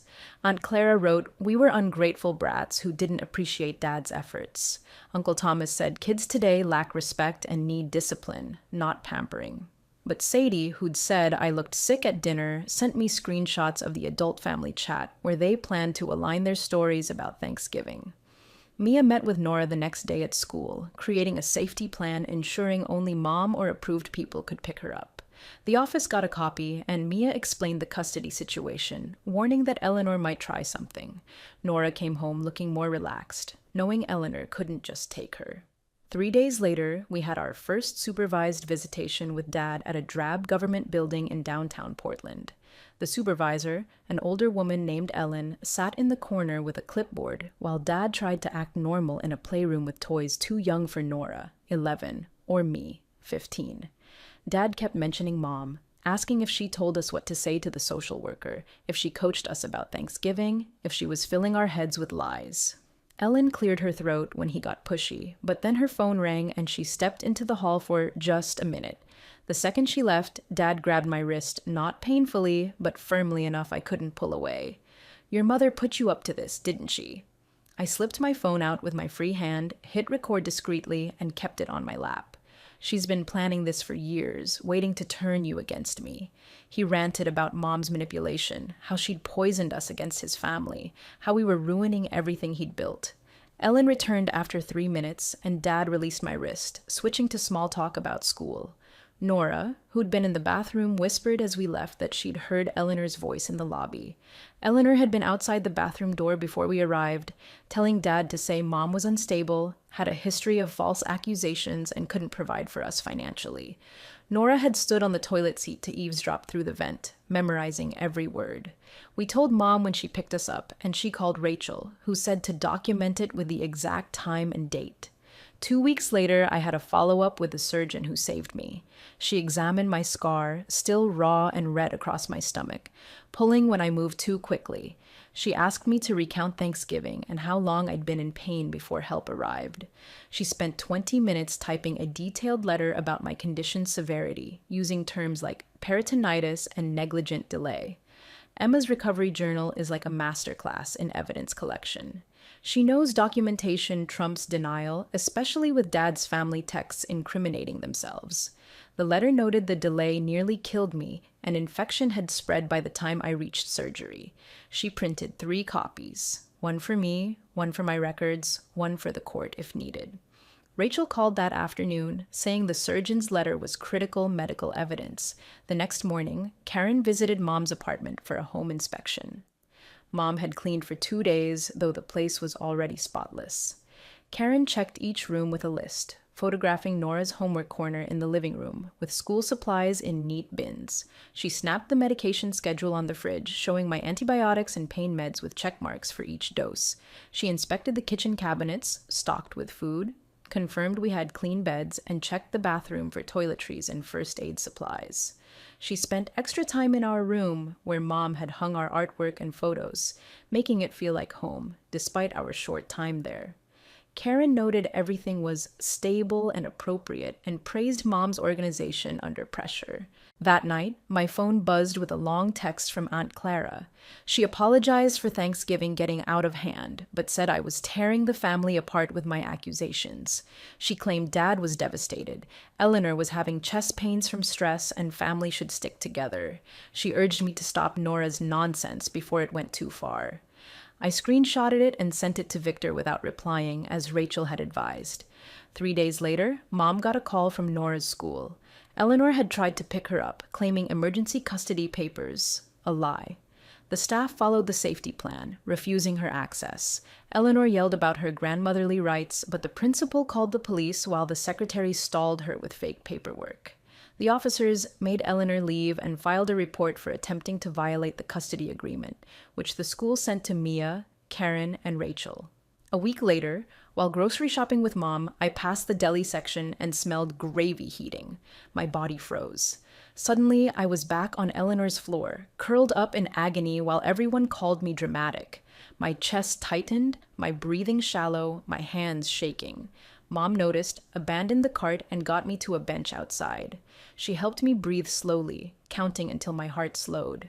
That afternoon, she found a therapist named Lila, who specialized in medical trauma, and booked me an appointment.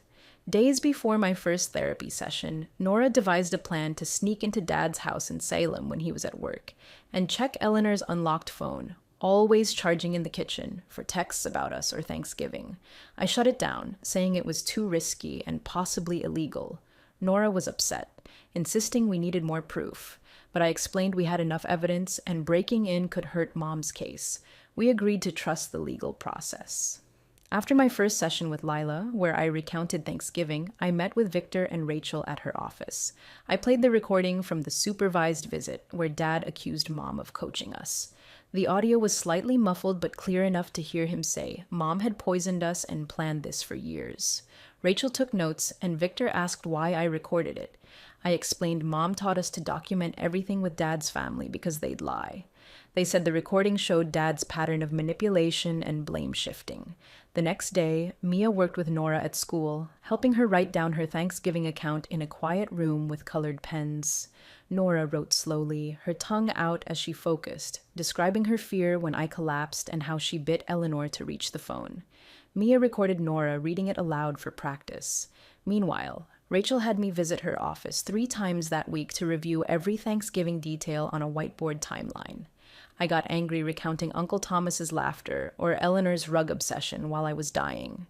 Rachel paused me, teaching me to breathe and count to 10 to stay calm for the deposition. We practiced with her assistant, playing Dad's lawyer, asking trick questions. By the 3rd session, I could tell the story without shaking. One afternoon, Nora found a family tracker app on her phone installed with Dad's Apple ID, tracking her location and messages 24/7. She showed Mom, who called Rachel. Their IT guy confirmed it, took screenshots, and wiped Nora's phone, setting up a new ID. Nora was quiet for hours, shaken by Dad's surveillance. 2 weeks later, we attended our first hearing in a small wood-paneled courtroom in Portland. Dad sat with his lawyer. We sat with Rachel. Victor stood in the middle, representing us. The judge reviewed reports from Karen, the hospital, and Victor. Dad's lawyer called it a misunderstanding, but the judge silenced him. She ordered supervised visitation only, twice monthly for 2 hours, and required Dad to take parenting classes before any changes. Eleanor was barred from visits and school grounds. Dad's face reddened, but his lawyer restrained him. That night, Sadie texted Nora screenshots from the family chat, calling us liars and brats. Clara wrote we were manipulative like Mom. Thomas said we needed discipline. Eleanor wrote a long message about us destroying the family. Dad liked every message. Nora cried, and I wanted to smash my phone. Mom told us to save everything for Rachel. Days later, Rachel found insurance records from 4 months before Thanksgiving. Dad had called the nurse line about my severe stomach pain, and they urged urgent care. He declined. Rachel said this proved a pattern of medical neglect, adding it to our evidence. Nora and Mom visited Eleanor's church in Salem for custody-related documents. While Mom spoke to the secretary, Nora overheard 2 women whispering in the hall. One said Eleanor was too harsh on us. Another mentioned my Christmas incident at 9, noting the family's cruelty. A man passing by said his daughter, a hospital worker, heard about Thanksgiving. Recording that supervised visit was smart. Did Emma know something would happen? Or was it just instinct to document this family?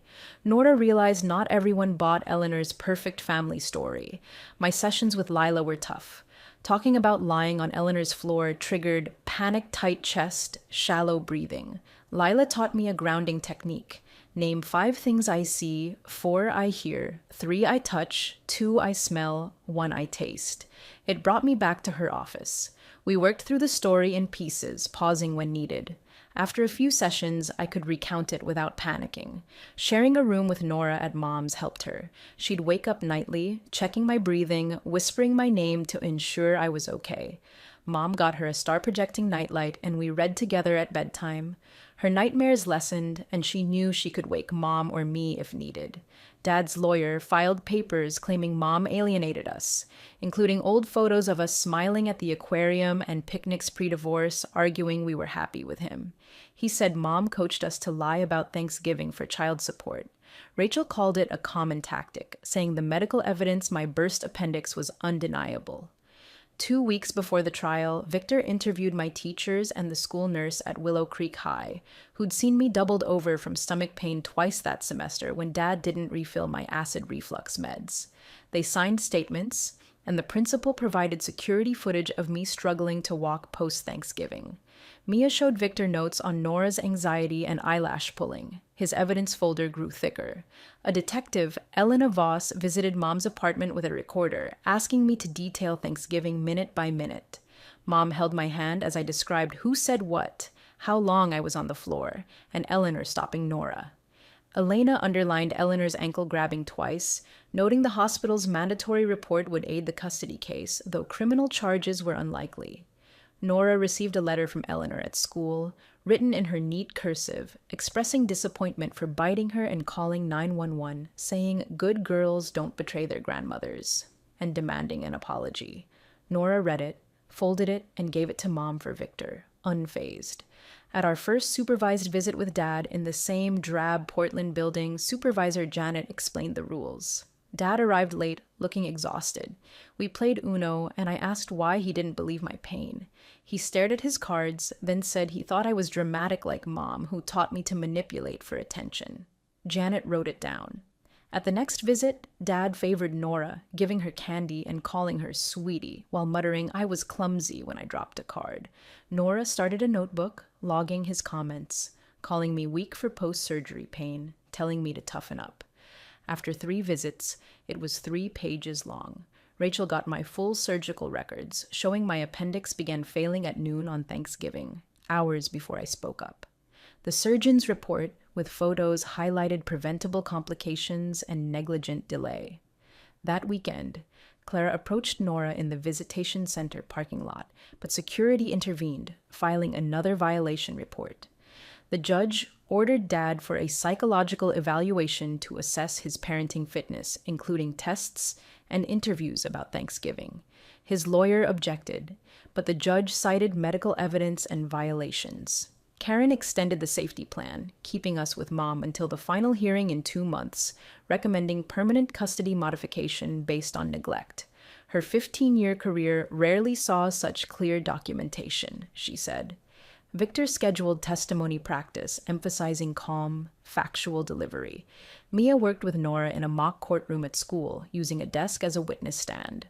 Nora used a red card to pause, if overwhelmed, improving her answers to tricky questions. 2 weeks before the trial, my surgical site became hot and swollen. Mom rushed me to urgent care. Nora cried, fearing I'd die again.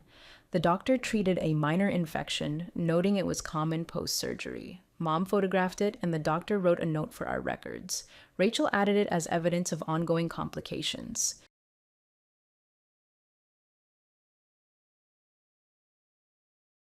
When my boyfriend called me disgusting for describing my pregnancy symptoms at our baby shower, I decided he was right and never told him another thing about the pregnancy, including when I went into labor. I'd been with Hayden for 4 years when he humiliated me during our baby shower at this upscale resort he insisted on booking in Willow Creek. My cousin asked why my eyes looked so red, and I explained that this morning I threw up so hard that the blood vessels in my eyes burst. Hayden exploded on me. Shut up. Nobody wants to hear about your bloody eyes and vomit. Can you just be pregnant without making it everyone else's problem? It's revolting. The entire room went silent. His own sister tried to intervene, but he doubled down. What? I'm supposed to pretend all this isn't gross. Yesterday, she described how her nipples are leaking. Last week, it was about her discharge and stretch marks. We get it. You're pregnant. Your body is doing nasty things. His mom gasped, Hayden, she's carrying your child. That doesn't mean I need to hear about every disgusting thing happening to her. This is supposed to be a happy day, and she's making me lose my appetite. I set down my drink. You know what? You're absolutely right. I won't disgust you with any more updates, Hayden. He looked at me, surprised, then pleased. Finally, thank you. See?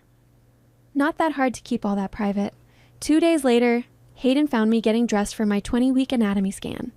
What time is the appointment? I'll drive. Oh, I'm going alone. I don't want to subject you to disgusting pregnancy stuff. His face scrunched up. But we find out if it's a boy or girl today. Yeah. And that involves the technician pressing a wand covered in gel all over my stomach while we look at our baby's private parts on a screen. Plus, they measure all the organs. Pretty gross medical stuff. That's different. No, it's not. You said pregnancy details revolt you. I'm respecting that. I took an Uber, and when he showed up, I made him wait outside the doctor's office in Pinewood Medical Center. The next day, his mom called him crying tears of joy. You're having a boy! He looks perfect! And you better have already apologized to your fiancé. Hayden put the phone down and stormed into the bedroom. You said the doctor said we'd have to wait another few weeks before gender shows? I only said that not to disgust you. I didn't want you losing your appetite. You can't keep the gender from me. I'm not keeping anything. I'm protecting you from revolting pregnancy talk just like you asked. When people asked about baby names, I'd discuss them enthusiastically with everyone except Hayden. Our friends knew we were considering Lucas. His parents knew about Ethan. His brother knew about Noah. Why won't you tell me the names you're considering? Discussing the baby requires mentioning pregnancy. That's off limits, remember? This is insane. This is literally what you demanded. At 28 weeks, I started experiencing concerning symptoms. My feet swelled so badly that when I pressed them, the indents stayed like memory foam and my vision kept getting black spots. I went to Willow Creek General Hospital alone. When they diagnosed me with preeclampsia and admitted me for monitoring, I texted everyone except Hayden. He found out when his brother called asking why he wasn't at the hospital. You're in the hospital and didn't tell me? Medical details about pregnancy are TMI. You said so yourself. You could lose the baby. And you could get so grossed out by looking at me, you'd call me disgusting. And the stress would definitely make me lose it. He went quiet. When the doctor scheduled my C-section for 36 weeks due to complications, I didn't tell Hayden. I informed his family, my family, our friends, everyone but him. The baby is coming next Tuesday, his sister told him. Hayden called me frantically. Tuesday? You're having our son on Tuesday? Yep. Didn't want to disgust you with talk about them cutting through my abdomen layers and pulling a baby out of my uterus. I need to request time off. Why? You don't want to see gross pregnancy stuff. It's literally the birth of my child, which involves all the disgusting things you hate hearing about. Blood, amniotic fluid that looks like chicken soup, the placenta that looks like raw liver. His mom tried mediating at dinner while Hayden was damn near crying. He knows he messed up. He said he's sorry, but he needs to be there. I just shrugged. He said pregnancy updates make him sick. Birth is the ultimate pregnancy update. I didn't mean the birth, Hayden protested. You said every disgusting thing happening to her. Birth is exactly that. The morning of my C-section, I called the Uber while Hayden was in the shower. I texted him once I started getting ready to go under. Having the baby now. Don't want to disgust you with the details, so talk later. When I woke up, he was already there in the hospital room, wild-eyed. You didn't tell me you were leaving. This is the problem, Hayden. I just had our son and woke up from life-threatening surgery. And your first words are me, me, me. He went pale. I missed my son's first moments. It's okay, I told him. I'm sure it all looked revolting anyway. I'm his father who finds the reality of pregnancy disgusting. I was protecting you from TMI. The nurse knew about the situation and looked at him with contempt. Oh, you're the one who thinks pregnancy is gross? Yeah, she told us. We've never had a father who didn't want updates before. Hayden fell into the chair, then looked at me, then over at the room they were supposed to bring our baby out of. You know what? He said, standing up. Then he started walking to the door. Hayden! Hayden! He didn't stop or turn around even though I just yelled his name twice. The door swung shut behind him, and I was alone in that hospital room with machines beeping around me. The nurse came over and adjusted my IV bag while shaking her head. She muttered something about men who can't handle what they dish out but can't take the consequences. I tried to sit up more, but the incision from the C-section sent sharp pain through my whole middle. The nurse helped me adjust the bed and checked my vitals while I stared at that empty doorway. 20 minutes passed before they finally wheeled in a clear bassinet with my son wrapped in a blue and white striped blanket. The nurse lifted him carefully and placed him in my arms for the first time. He was so small with tiny fingers that grabbed at nothing and a scrunched up face that looked like an old man. My phone started buzzing on the side table, and when I looked, it was Hayden's mom calling. I answered with one hand while holding my baby with the other.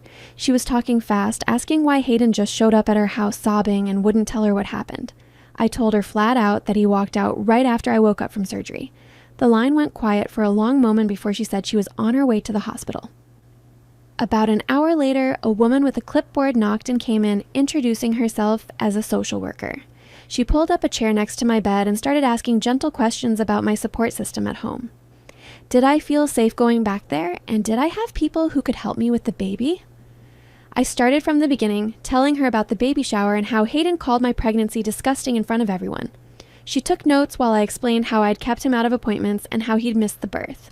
She nodded and said emotional abuse during pregnancy was serious and they needed to make sure I had proper support. Hayden's mom arrived while the social worker was still there and immediately started crying when she saw her grandson in my arms. She came over and touched his tiny hand, then looked at me with tears running down her face. She said Hayden told her everything about what he'd done, and she was absolutely disgusted with her own son. Then she asked if she could still be part of the baby's life, even if Hayden and I didn't work things out. I told her of course she could and handed her the baby to hold. The social worker watched this and made more notes before saying she'd check back tomorrow. That second day in the hospital, my phone wouldn't stop going off with texts from Hayden. First, he was sorry and begging to see the baby, then angry, saying I was keeping his son from him, then back to apologizing and saying he'd do anything to fix this. The messages kept coming every few minutes, switching between blaming me and begging for forgiveness. The nurse saw me getting stressed and showed me how to put my phone on Do Not Disturb except for emergency calls. She said I needed to focus on healing, not dealing with his drama. The hospital told me they couldn't discharge me without confirming I had safe housing and someone to help me at home. I had to decide if I was going back to the house Hayden and I shared in Willow Creek or finding somewhere else to stay. Hayden's sister called and offered to come stay with me for the first week to help with the baby and recovery. She said Hayden was staying at their mom's house, so I wouldn't have to see him. I accepted because I couldn't lift anything heavier than the baby and needed help with basic things. Discharge day came, and the nurse was getting my paperwork ready when security called up to the maternity ward. Hayden was downstairs with flowers, trying to come up, but he wasn't on my approved visitor list. Security wouldn't let him pass the main desk without my permission, which I didn't give. He left the flowers at the desk with the note that the nurse brought up to me. I didn't read it right away, just stuck it in my bag with all the other discharge papers. Hayden's sister picked me up and drove me home while I sat in the back with the baby in his car seat. Walking into the house felt strange, like it belonged to someone else's life. The nursery we'd painted together and set up with all the furniture looked exactly the same but felt completely different. Hayden's sister helped me up the stairs, holding my arm since I couldn't use my stomach muscles yet. She'd already moved into the guest room and had groceries in the fridge. Hayden storms out after she wakes up from surgery.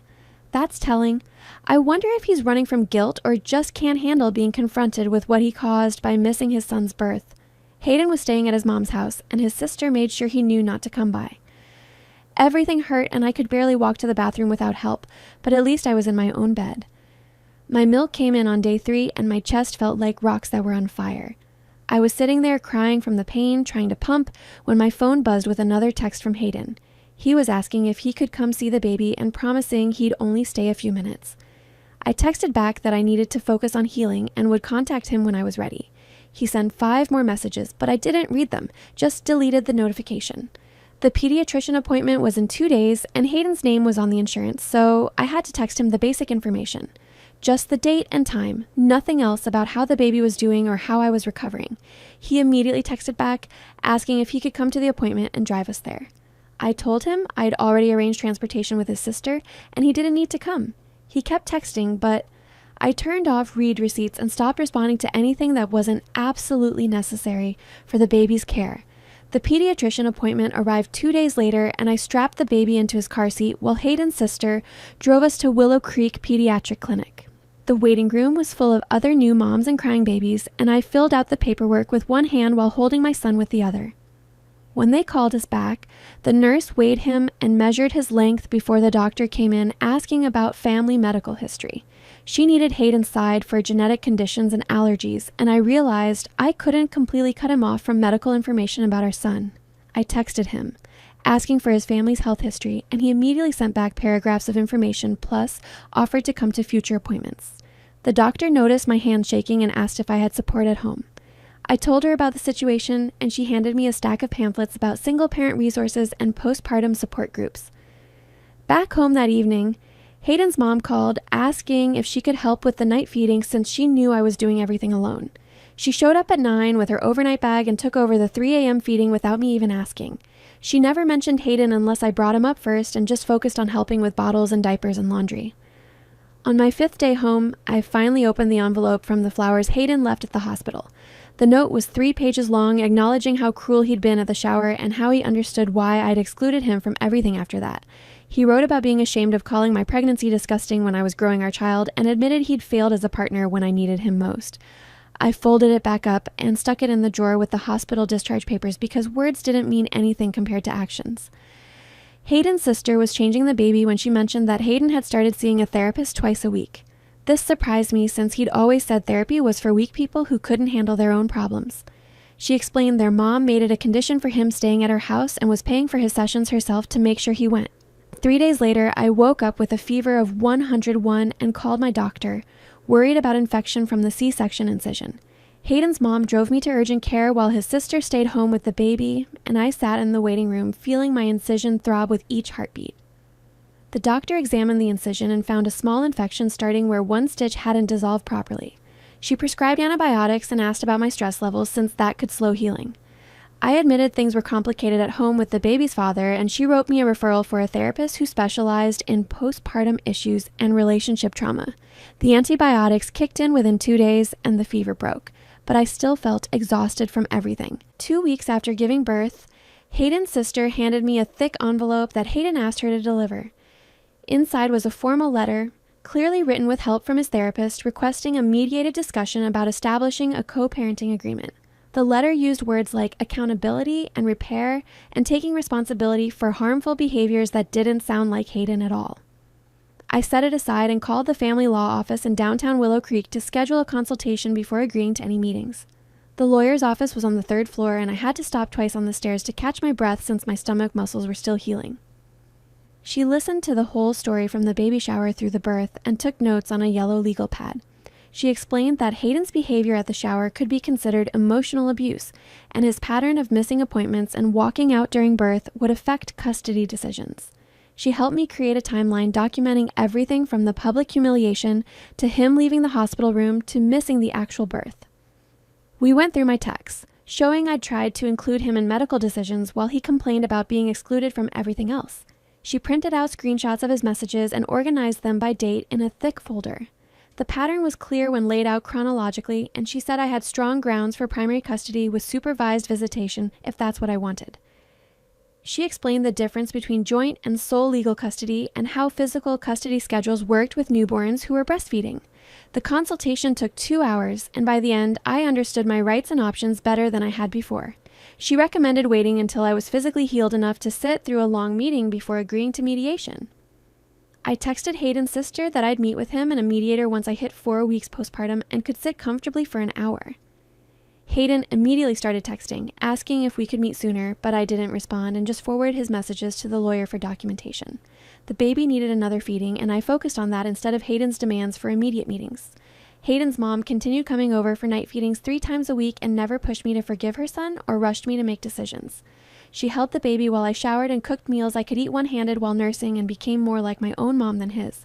The days blurred together with feedings and diaper changes and doctor appointments, and slowly my body started healing from the surgery.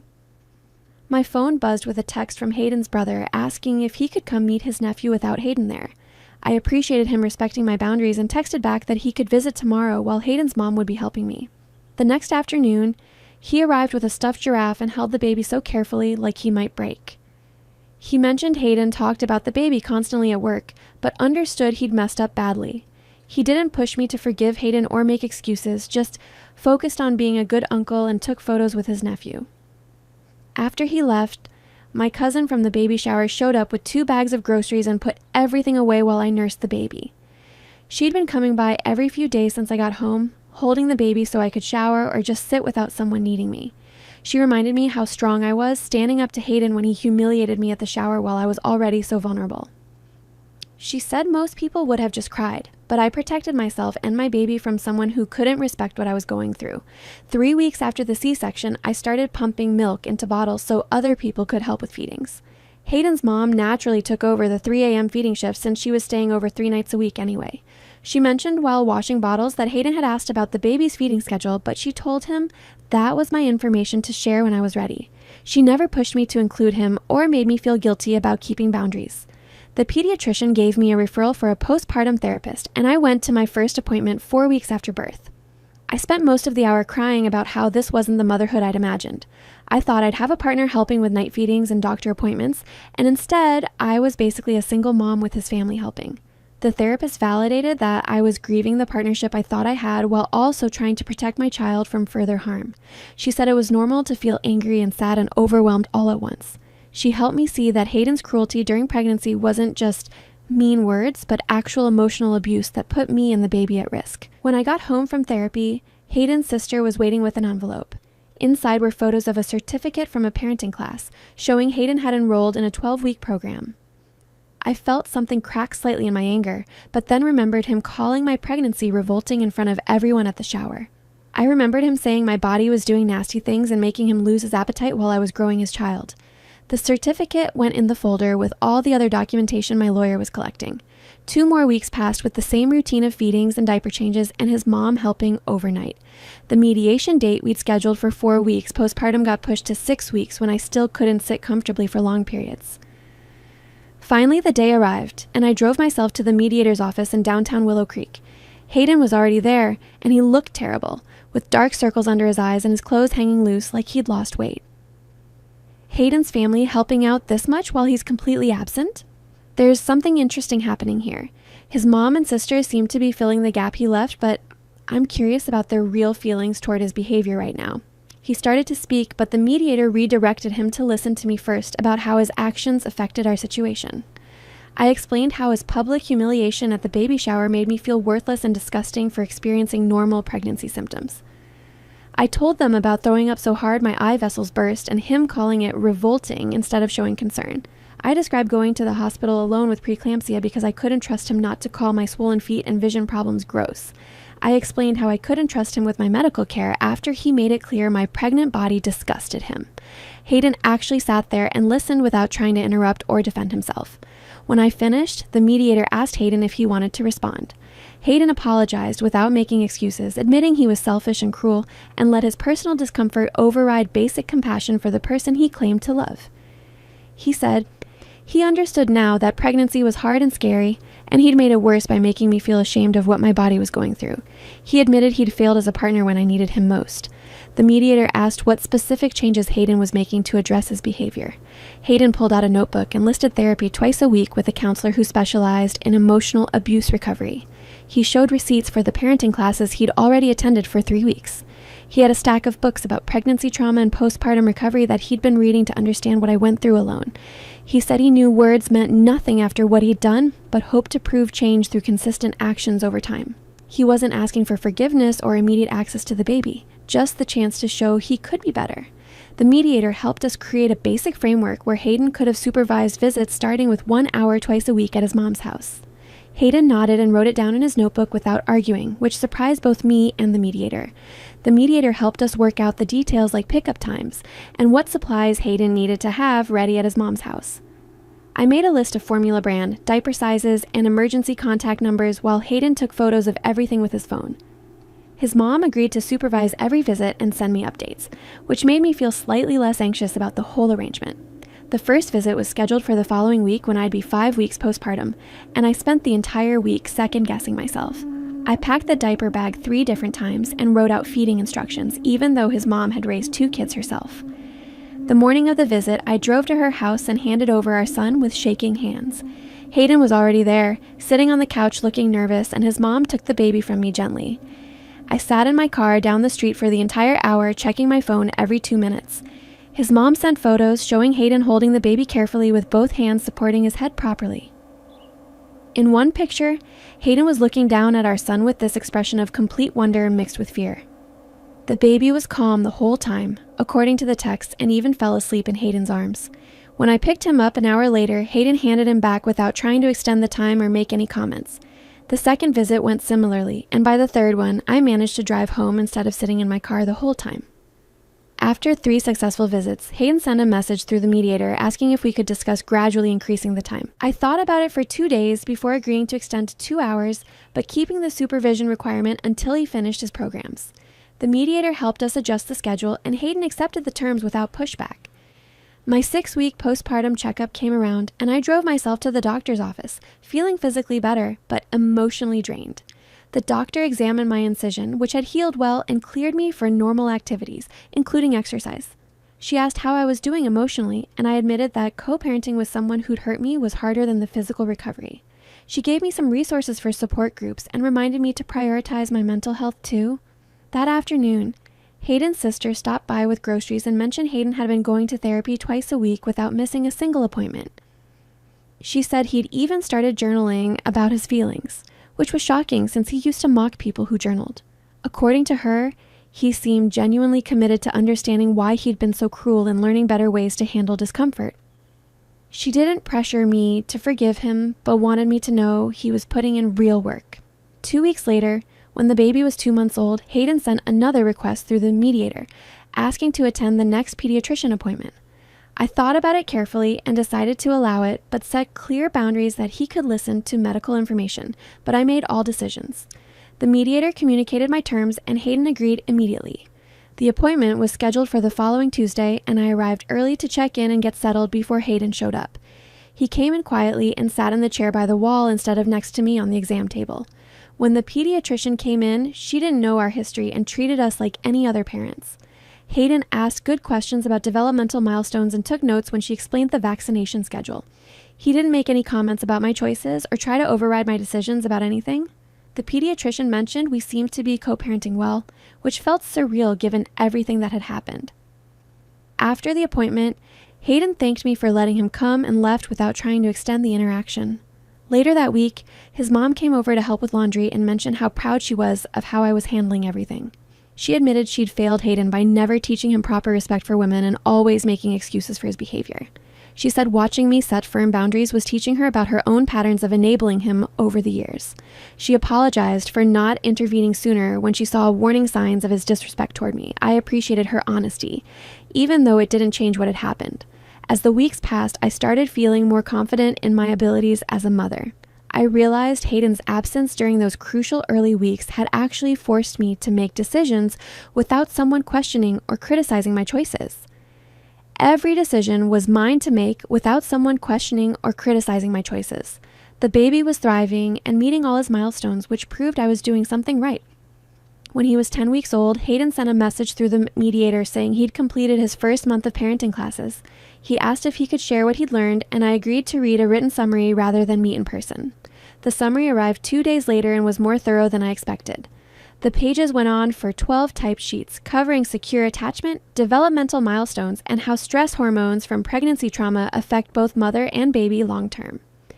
He'd researched every single thing he'd said to me during pregnancy and listed them out with timestamps.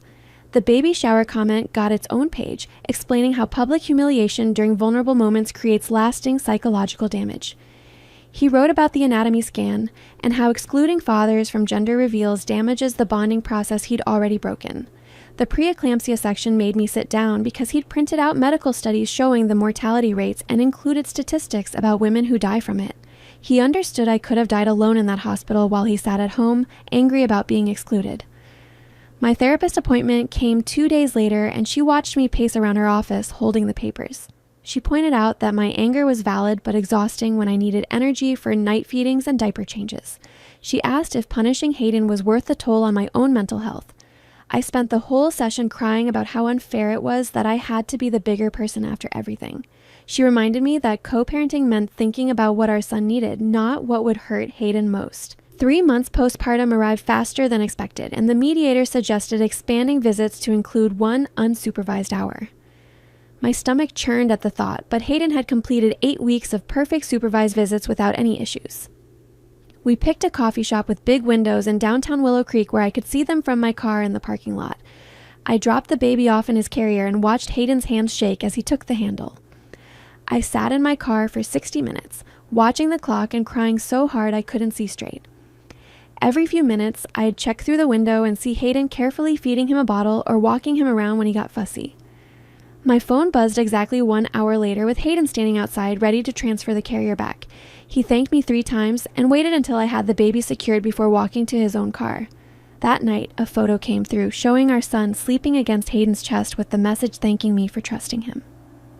Something inside me shifted just slightly.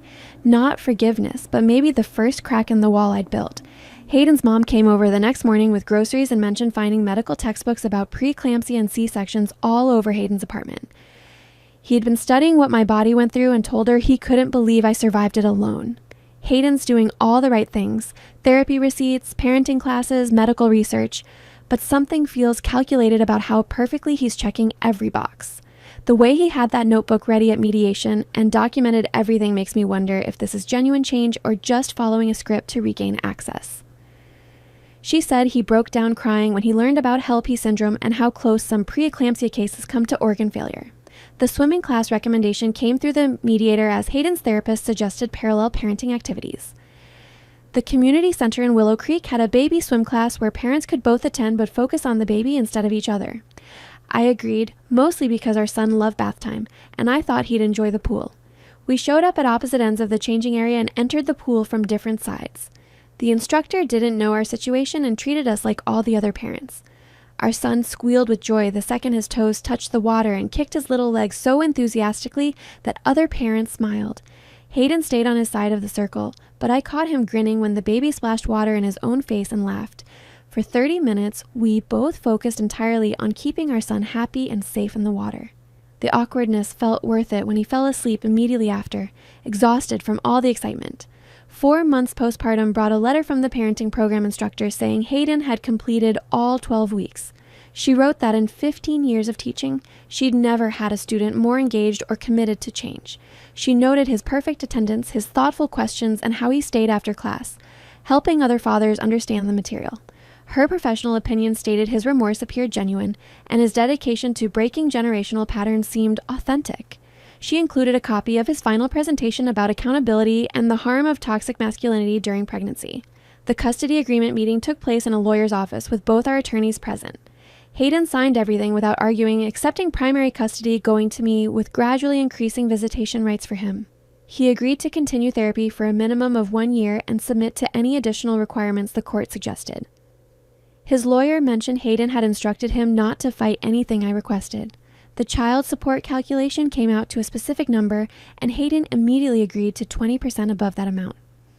His mom told me later he'd taken a weekend job at a warehouse in Pinewood specifically to cover baby expenses. The automatic payments started hitting my account for formula, diapers, medical copays, and a college fund he set up. She said he worked 60 hours a week now between both jobs, but never complained about being tired during his visits. The development happened gradually over several visits, but around 4.5 months, our son started recognizing Hayden's voice. During one handoff, the baby heard Hayden say hello and immediately turned toward him with arms outstretched. My heart broke and healed simultaneously, watching Hayden's face crumple as he carefully took our son. Whatever had happened between us, whatever pain and anger remained, our son was reaching for his father with pure, innocent joy. 2 weeks later, Hayden sent a message through his sister, asking if we could try using a co-parenting app instead of going through his family for everything. I downloaded the one he suggested and set up my profile while the baby napped on my chest. The first message came through within minutes, asking about feeding schedules and sleep patterns. I typed back the basic information and attached photos of the formula brand and diaper size. He responded with a thank you and a promise to read all the pediatrician notes I'd uploaded. The app kept everything organized with timestamps and categories for medical info, schedules, and expenses. His mom mentioned he spent hours studying the app every night, learning our son's routines. The next pickup day arrived, and Hayden stood at my door holding the diaper bag he'd packed perfectly with everything on my list. He looked directly at me for the first time in weeks and said he understood if I could never forgive him, but promised to spend his life being the father our son deserved. Something in his voice sounded different, not desperate or angry, but genuinely committed. I nodded and handed over the baby, who immediately grabbed Hayden's nose and laughed. My therapy appointment that week focused on boundaries and growth. The therapist pulled out her notes from our first session 5 months ago when I could barely speak through tears. She pointed out how I'd gone from victim to survivor and now to someone who was actually thriving despite everything. She said the boundaries I'd set weren't just protecting me, but modeling healthy behavior for my son to see as he grew up. Her words stuck with me as I drove home and found Hayden's mom waiting with homemade soup. She'd been coming twice a week since the birth, regardless of what happened between Hayden and me. Over dinner, she mentioned how grateful she was that I'd given her a grandson and inadvertently given Hayden the wake-up call he desperately needed. She said I'd become like the daughter she never had. Her eyes got watery when she talked about how proud she was of how I handled everything. The 6-month pediatrician appointment came faster than expected. Hayden arrived early and sat reading parenting magazines in the waiting room when I walked in with the baby. The nurse called us back together and we followed her to the exam room where she weighed and measured our son. The pediatrician came in smiling and immediately commented on how well he was developing, hitting all his milestones perfectly. She mentioned how lucky he was to have so many people who loved him. Hayden and I made eye contact over our son's head and actually shared a genuine smile for the first time since the baby shower. The moment felt strange but not forced. Walking to our cars afterward, Hayden mentioned his therapy was going well and his counselor thought he was making real progress. That night, I sat feeding the baby and looked around my apartment at the life I'd built. Photos covered the walls of family and friends who'd stepped up when I needed them. The nursery was organized exactly how I wanted it. My schedule worked perfectly with the support system I'd created. Hayden was becoming a good father, even if he'd failed completely as a partner. The boundaries I'd set protected my peace while still allowing our son to have his dad. Everything looked different from what I'd planned, but it was mine, and it was working. Hayden's sister called the next week with unexpected news. Hayden had started volunteering at a pregnancy resource center in Willow Creek, teaching expectant fathers about supporting their partners through pregnancy and birth. The coordinator had reached out to his sister because Hayden listed her as a reference. She said Hayden used his own failures as teaching examples, warning the men about the damage their words and attitudes could cause. His therapist apparently suggested it as part of his healing process and accountability work. The coordinator was impressed with his honesty and commitment to helping other men avoid his mistakes. 6 months had passed since that horrible baby shower where Hayden humiliated me in front of everyone. My son was thriving with 2 parents who put his needs first, even if we couldn't be together. Hayden showed up consistently for every visit and doctor appointment. He read every parenting book his therapist recommended and implemented what he learned. His family remained my strongest support system, regardless of our relationship status. The co-parenting app kept our communication focused and documented. My therapy helped me process the trauma while building something better. Friends who witnessed everything said they'd never seen someone handle such a situation with more grace. The life we'd created looked nothing like the traditional family I'd imagined, but it was built on respect and boundaries and growth that had been earned the hard way. Thanks for sticking with me through all these thoughts and questions. It's been a pretty wild ride just wondering out loud together. Can't wait till our paths cross again. Subscribe for more content like this.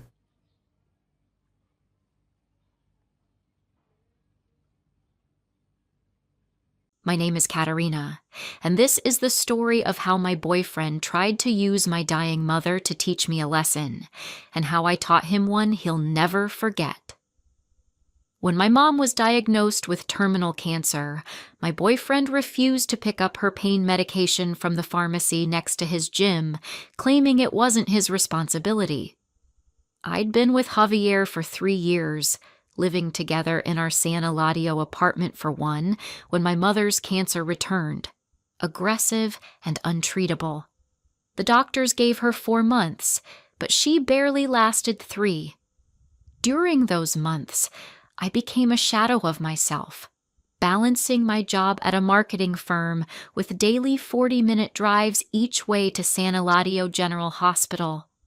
I was drowning in medical paperwork, insurance disputes, and the desperate need to ease her pain while watching her slip away.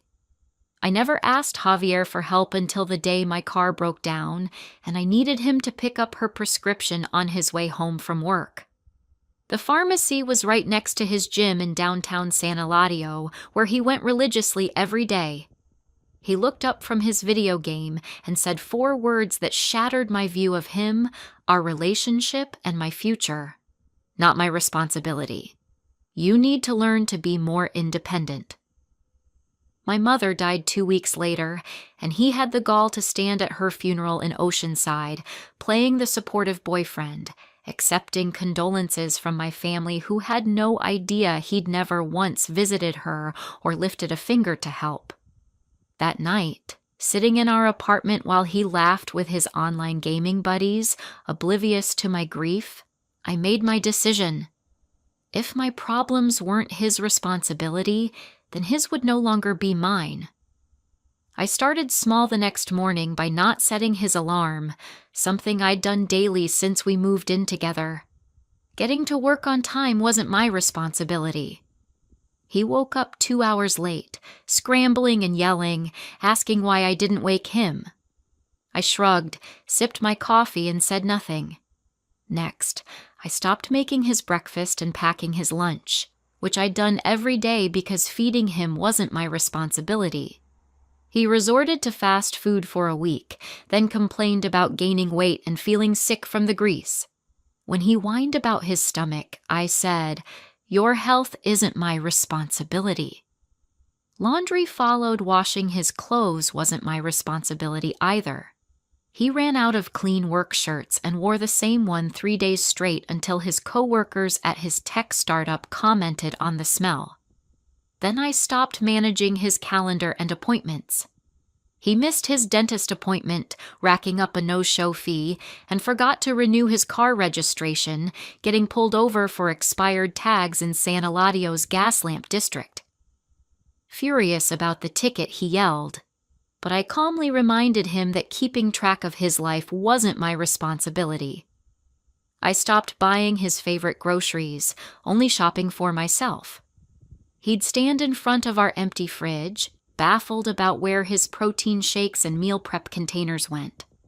I stopped cleaning his gaming corner, which turned into a revolting pile of empty energy drink cans and chip bags, attracting ants.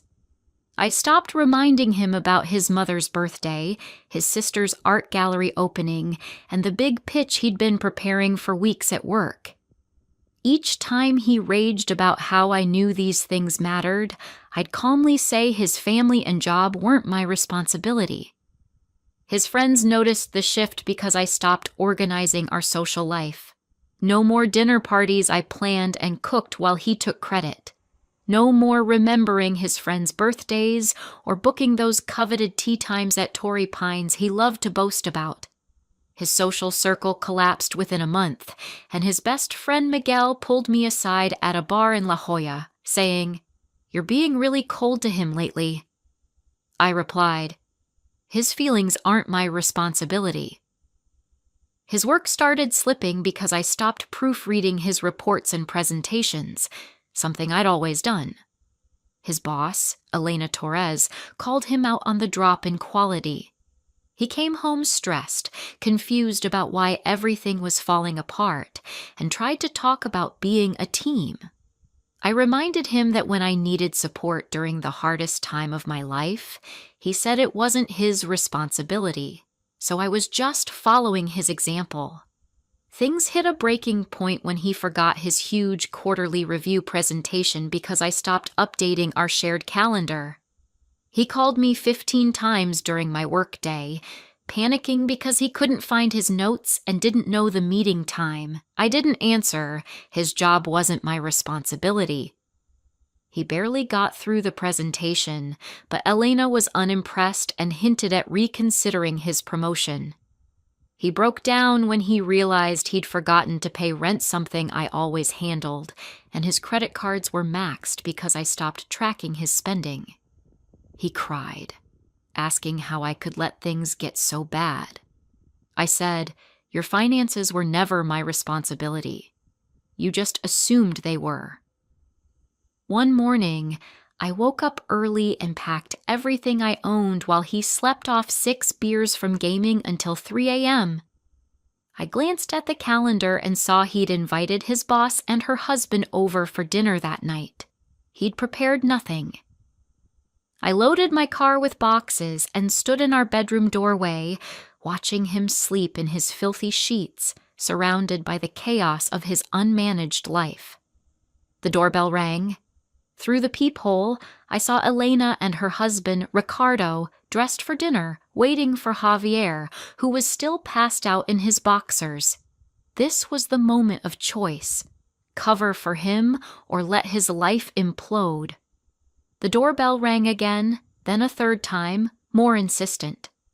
I pictured Elena and Ricardo standing on our doorstep in their nice clothes, probably checking their phones to confirm the date, the dinner Javier had promised, the dinner he'd completely forgotten. The knocking grew louder. "Javier? Hello? It's Elena!" Her voice called through the door. Elena Torres, the woman who held Javier's career in her hands, stood outside our grimy apartment while he slept off his hangover.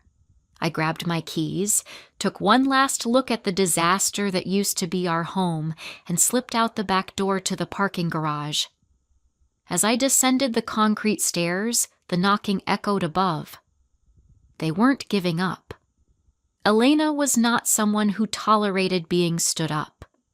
In the garage, my footsteps reverberated off the walls, and then shouting erupted from our apartment window 3 floors up. "What the hell is this?" Elena's voice boomed. "Javier, wake up!" I heard a woman's voice too. Ricardo's wife, Sophia, whom I'd met at last year's company holiday party. She'd admired my earrings and asked where I got them. Now she was saying, "Elena, we should go." This place, oh my God, the smell. I unlocked my car, tossed my purse onto the passenger seat, and through the garage opening, I heard Javier's slurred, confused voice. "What? What's happening? Why are you here?" "We're here for dinner." Elena's voice cracked with fury. "The dinner you scheduled. The dinner you confirmed yesterday. Instead, I find you passed out drunk at 7 p.m. My Honda's engine purred as I backed out. Elena's voice carried one last time. "This is what you call sick?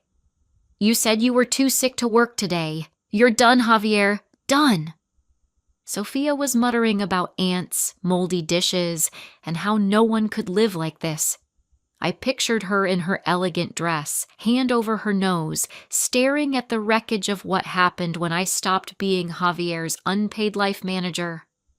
I drove out of the garage into the San Eladio sunset. In my rearview mirror, I saw Elena and Ricardo emerge from our building's entrance. Ricardo shook his head while Elena gestured angrily, phone to her ear, likely calling HR to start Javier's termination. My phone buzzed in my purse, but I ignored it.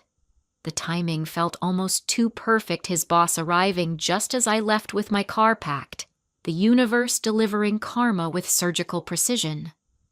I knew it was Javier without checking. He'd be awake now, the reality of his failure sinking through his hangover.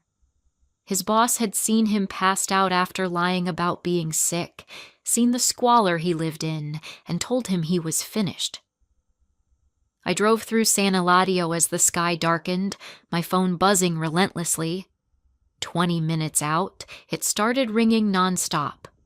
I pulled into a gas station to fill up something I'd always done for both our cars and checked my phone. 15 missed calls from Javier, 3 from his mom Carmen, and a flood of texts. "Where are you? What did you do? My boss was here. Please answer. This is your fault. You knew about the dinner." I deleted them all without reading further and silenced my phone. 40 minutes later, I checked into a roadside motel near Encinitas. Nothing fancy, just clean, quiet, and mine. The clerk, a bored teenager, barely looked up as I paid in cash and signed the register with just my name, Katerina, no one else's. For the first time in 3 years, I was just me. The room was small but tidy, with a bed, a TV, and a desk by the window. I sat on the bed and breathed deeply, a breath I hadn't taken since my mom got sick, since I started carrying responsibilities that were mine, his, and everyone's but never shared. By midnight, my phone showed 47 missed calls from Javier, 20 voicemails I knew would range from confusion to rage to desperation. I deleted them all in one go. Delete all. Confirm. Gone. Then Carmen called. Javier's mother, always polite but distant, never quite approving of me but never saying why. I almost didn't answer, but curiosity won. "Honey, I'm sorry to call so late," she said, her voice cautious but worried. "Javier's here, and he's very upset. He says you left? That you're gone? He's not making sense. Do you know why he's so upset? He mentioned something about his boss?" I sat on the motel bed, staring at my reflection in the dark TV screen. "You should ask him, Carmen. His life isn't my responsibility anymore." "What do you mean?" she asked. "You're his girlfriend. You live together. Of course you're responsible for each other." "Am I?" I said. "Was he responsible for me when my mother was dying?" Silence. "Javier said you've been cold since your mother died, that you've been distant and cruel." I laughed not bitterly, but genuinely amused at his spin. "Did he tell you about the prescription?" "What prescription?" she asked. "When my mom was dying, my car broke down. I needed him to pick up her pain medication. The pharmacy was right next to his gym in downtown San Eladio. He went there every day, Carmen, every single day. He drove past that pharmacy for 3 months while I drove 40 minutes each way to watch my mother die." The silence stretched so long I thought she'd hung up.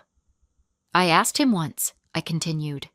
"One time in 3 months, I asked him to pick up her prescription on his way home. Do you know what he said?" "What did he say?" Her voice was barely audible. He said it wasn't his responsibility, that I needed to learn to be more independent. My mother was dying. I hadn't slept in weeks. I was drowning in medical bills and insurance forms, and he couldn't drive 30 seconds out of his way because it wasn't his responsibility. That doesn't sound like him, Carmen said, but her tone wavered, like she was rethinking things. Your son isn't my responsibility, I told her. Not anymore. He made that clear when my responsibilities didn't matter to him. Goodbye, Carmen. I hung up and blocked Javier's number on everything: phone, email, social media, apps, all of it. Then I changed the passwords for Netflix, Hulu, Disney+, HBO Max, all in my name, paid with my card. He'd have to figure out his own entertainment. The next morning, I woke up refreshed for the first time in months. No alarm to set for him, no breakfast to make, no lunch to pack, no schedule to manage. Just me, getting ready for my own day at my own pace. I called our landlord from the motel parking lot. Patricia had always been reasonable, and she listened as I explained the situation. I need to remove myself from the lease, I told her. I've already paid this month's rent. But going forward, it's just going to be Javier. I'll need both of you to sign the modification, Patricia said. He'll sign it, I said. He doesn't have a choice. I'm not living there anymore, and I won't be paying anymore. If he doesn't sign it, you're still legally responsible, she warned. I understand. But Patricia, between you and me, you might want to do an inspection soon and maybe ask him about his employment status. She was quiet for a moment. That bad? Let's just say his boss made an unexpected visit last night and didn't like what she found. I'll stop by tomorrow, she said. And honey, I'm sorry about your mother. I remember when you moved in. You mentioned she was sick. Thank you, I said, and meant it. The landlord had shown more concern than my boyfriend of 3 years. I drove to work and parked in my usual spot at the marketing firm in downtown San Eladio. Walking into the building felt different, lighter. My coworker Sophia looked up from her desk as I passed. Hey, you okay? She asked. You look different. Good different, I said. I'm great. And I realized I meant it. Around lunch, Carmen called again. I almost didn't answer, but decided to hear her out one last time. I spoke to Javier about the dinner party, she said without preamble. He forgot he'd invited his boss over. He forgot because you usually put everything in the calendar. Is that true? Yes, I said. And you stopped doing that? I stopped doing a lot of things after he told me my dying mother wasn't my responsibility. He's saying you sabotaged him, that you deliberately let him fail. I didn't let him do anything, I said. I just stopped preventing his failures. There's a difference. What else did you stop doing? She asked. And there was something different in her voice now, not accusation, but curiosity. Everything. His laundry, his meals, his appointments, his bills, his shopping, his social calendar, his work reminders, his family obligations. Everything he decided wasn't his responsibility when I needed him. His boss fired him, she said quietly. Called him this morning and told him not to bother coming back. 20 minutes ago, he got an email that his security badge has been deactivated. That's not my responsibility, I said. No, she agreed. It's not. I'm starting to understand that. He's been calling you all morning from my phone since you blocked him. He wants to know why you did this to him. I didn't do anything to him. I just stopped doing everything for him. If his life falls apart without me managing it, what does that say about him? It says I failed as a mother, she said quietly. I should have taught him to take care of himself instead of expecting women to do it for him. I didn't disagree, so I stayed silent. The prescription, she said suddenly. The one from the pharmacy. Did you ever get it? I took 3 buses, I told her. It took me 2 hours each way. My mom was in agony the entire time. She cried from the pain while I sat on those buses. And when I finally got home with her medication, Javier was at the gym, posting a selfie about grinding and no excuses, while I was on public transportation trying to get pain relief for my dying mother. "I'm so sorry," she said, her voice cracking. "I'm so sorry." "Your son isn't my responsibility," I said again, gentler this time. Maybe now he'll learn to be responsible for himself. I hung up and went back to work. My desk felt different without my phone buzzing constantly with reminders about Javier's life. No texts about what was for dinner, no calls about where his things were, no messages about appointments I needed to schedule for him. Just quiet, peace, space to think about my own life for once. 3 weeks passed in that peaceful quiet before Diego called me on a random Tuesday afternoon. We'd been texting since a party where we met, just casual chats about books, restaurants, and work. But this call was different. "Hey, I know this is last minute," he said, "but I just got out of a meeting that ran way over and I'm exhausted. We still on for dinner tonight?" "Yeah, of course," I said, already mentally shifting from the upscale restaurant we'd planned to something more casual. "Would you hate me if I suggested something different? I'm dead on my feet, but I really want to see you. What if I cook for us instead? My place is closer to your office anyway." I sat there, stunned for a second. A man who was tired from work wasn't canceling our plans or expecting me to handle takeout. He was offering to cook. "That sounds perfect," I managed. Diego's apartment was nothing fancy, but it was clean and organized, not obsessively neat, just normal adult clean. He had actual food in his refrigerator, not just beer and condiments. While he cooked chicken and vegetables, he poured me a glass of wine, and we talked about our days. "You mentioned your mom passed recently," he said, while stirring something that smelled incredible. "When's her birthday?" "I'd like to remember it if that's okay." I told him the date, October 15th, and watched him pull out his phone right then and add it to his calendar, not asking me to remind him later, not making it my job to ensure he remembered, just taking responsibility for information that mattered to someone he was getting to know. "My dad died 5 years ago," he said, handing me a plate that looked restaurant quality. "Cancer too. Javier needed 47 calls to figure out what one prescription pickup could have taught him. Sometimes the person doing everything stops, and suddenly you realize you can't do anything. The anniversaries are hard." We talked about grief over dinner, real conversation about real things. He did the dishes afterward without making a big deal about it, just started cleaning while we kept talking. When I offered to help, he handed me a dish towel, and we worked side by side like it was the most natural thing in the world. October 15th came 2 months later. We'd been officially dating for 6 weeks, taking things slow and steady. That morning, Diego texted me, "Thinking of you today? Want company at the cemetery, or would you rather go alone?" I stared at my phone in the San Eladio Memorial Park parking lot. I'd driven there alone, planning to visit Mom's grave on my lunch break, as I always did. But Diego was offering something Javier never had the choice of support, without the burden of asking for it. "Company would be nice," I texted back. 20 minutes later, his car pulled up beside mine. He carried a small bouquet of yellow roses, my mom's favorite flowers. I'd mentioned it once, maybe twice in passing. "How did you remember?" I asked as we walked toward her grave.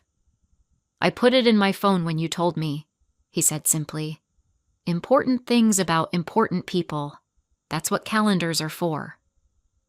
We stood at her grave, and he didn't try to fill the silence with empty platitudes. He just stood there, his hand warm in mine, while I told my mom about my promotion, my new apartment, and this man who remembered things without being asked. "She would have liked you," I said as we walked back to our cars. "I would have liked to meet her," he said. "The woman who raised someone as strong as you must have been incredible." That night, he cooked dinner again. We were falling into a pattern where we alternated cooking, though we hadn't explicitly discussed it. It just happened naturally, like real partners figure things out. 6 months after leaving Javier, I ran into him at a gas station near my old neighborhood in San Eladio. I was inside paying when I saw him through the window, standing at pump 3 in a wrinkled fast food uniform. The car he drove looked like it belonged in a junkyard, rust eating through the wheel wells, duct tape holding the bumper together. He was counting crumpled bills, smoothing them out one by one before feeding them into the machine. $5. Exactly. I watched him watch the numbers tick up. His shoulders slumped in a way I'd never seen. This was Javier without someone managing his life. I stayed inside the store, pretending to browse magazines until he finished pumping. But instead of leaving, he started walking toward the store, toward me. Our eyes met through the glass door, and his face went white, then red, then white again. I turned back to the counter and asked the clerk about their car wash prices, keeping my back to the door as Javier entered. "Can I help you?" the clerk asked someone behind me. "Pack of Marlboros," Javier said, his voice rougher than I remembered. "The red ones." He didn't smoke when we were together, called it a weak person's crutch.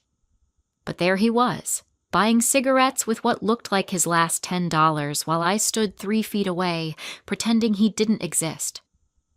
I walked past him toward the door, keys in hand, eyes forward.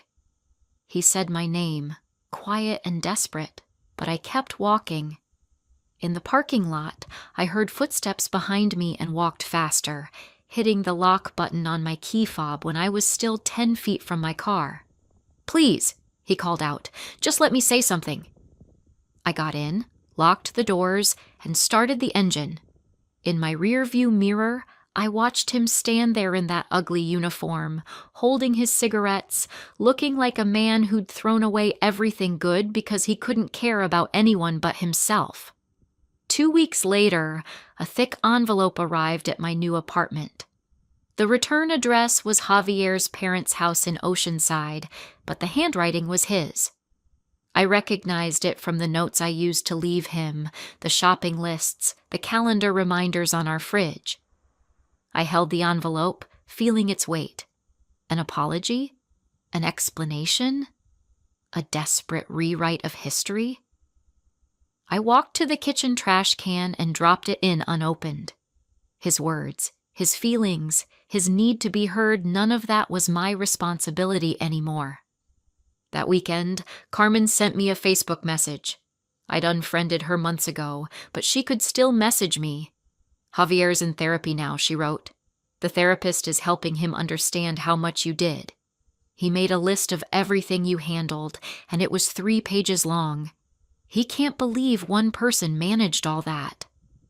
I didn't respond. What was there to say? That I couldn't believe it either looking back? That I'd been drowning for 3 years and he never threw me a life preserver? That it took losing everything for him to see what he'd had? My therapist, Dr. Rivera, and I talked about it in our next session. She'd been helping me process not just my mom's death, but the secondary trauma of going through it alone. "Do you feel guilty?" she asked, a question she'd posed for months. "No," I said, and for the first time, I meant it. "I feel nothing but relief. His life is finally as hard as mine was. No, actually, it's different. I was managing 2 lives while grieving my mother. He's just managing one, and he can't even do that." "That's not vindictive," Dr. Rivera said when I worried I sounded cruel. "That's observational. You're seeing the natural consequences of his choices." Antoine, Javier's friend, messaged me a month later about something unexpected. "Hey, I know things are weird with you and Javier, but thought you should know. He missed his sister's art gallery opening. Again. Sophia's show was a big deal, and he forgot, even though he's living at home with their parents. Carmen is beside herself. I remembered Sophia's college art show 3 years ago. I'd put it in our calendar, bought a card, reminded Javier daily for a week. We'd made it on time, and he took credit for remembering while his family praised his thoughtfulness. That's sad, I replied to Antoine, because it was. Sophia was a sweet person who'd always been kind to me, but her brother's failure to remember important dates wasn't my problem anymore. Diego and I had been together 8 months when we decided to move in together. The conversation happened naturally over breakfast one Sunday, both of us reading the paper at his kitchen table in his Hillcrest apartment. "My lease is up in 2 months, he said, looking up from the real estate section. "Mine's month to month," I said. "Want to look for a place together?" he asked. "Something that's ours. Not yours or mine, but ours." "Yes," I said, and it was that simple. No manipulation, no assumptions, no one person making all the decisions while the other coasted. We spent 3 weekends looking at apartments, and Diego made spreadsheets comparing prices, locations, and amenities. He scheduled half the viewings. I scheduled the other half. When we found the perfect place, a 2-bedroom with great light and a kitchen big enough for 2 to cook together, we both filled out the application. Both names on the lease, both credit checks, both responsible. The day we moved in, Diego brought a dry erase board for the kitchen. "I thought we could make a chore chart," he said, almost shyly. "Not because I think you won't do your share, just so we both know what needs doing, and neither of us ends up doing everything." I kissed him right there in our new kitchen, surrounded by boxes, because he understood something Javier never had. Partnership meant sharing the load, not dumping it on one person. We divided everything evenly, not just chores, but emotional labor. He called his family, I called mine. He remembered his friends' birthdays, I remembered mine. When his mother got sick that winter, he took time off to help her, and I supported him without taking over. When my car needed repairs, he drove me to work, but I handled the mechanic and insurance. A year after leaving Javier, almost to the day, Carmen sent another message, different from her usual updates about his struggles. "He's dating someone new," she wrote. "A girl from his therapy group.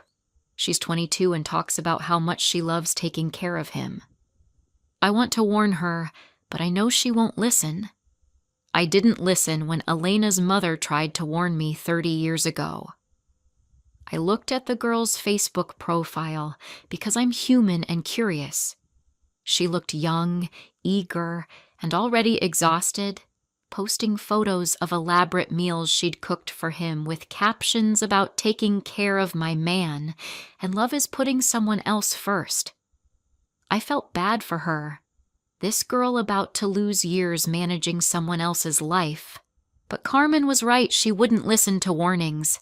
I wouldn't have either, back when I thought love meant sacrifice and partnership meant one person giving while the other took. Diego found me looking at her profile and asked if I was okay. "I'm great," I said, closing the laptop, just watching history repeat itself. "Want to talk about it?" he asked. "Not really," I said. "Want to cook dinner together instead?"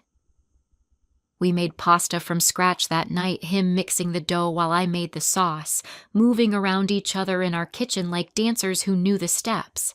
This was partnership, not one person doing everything while the other claimed to help by existing.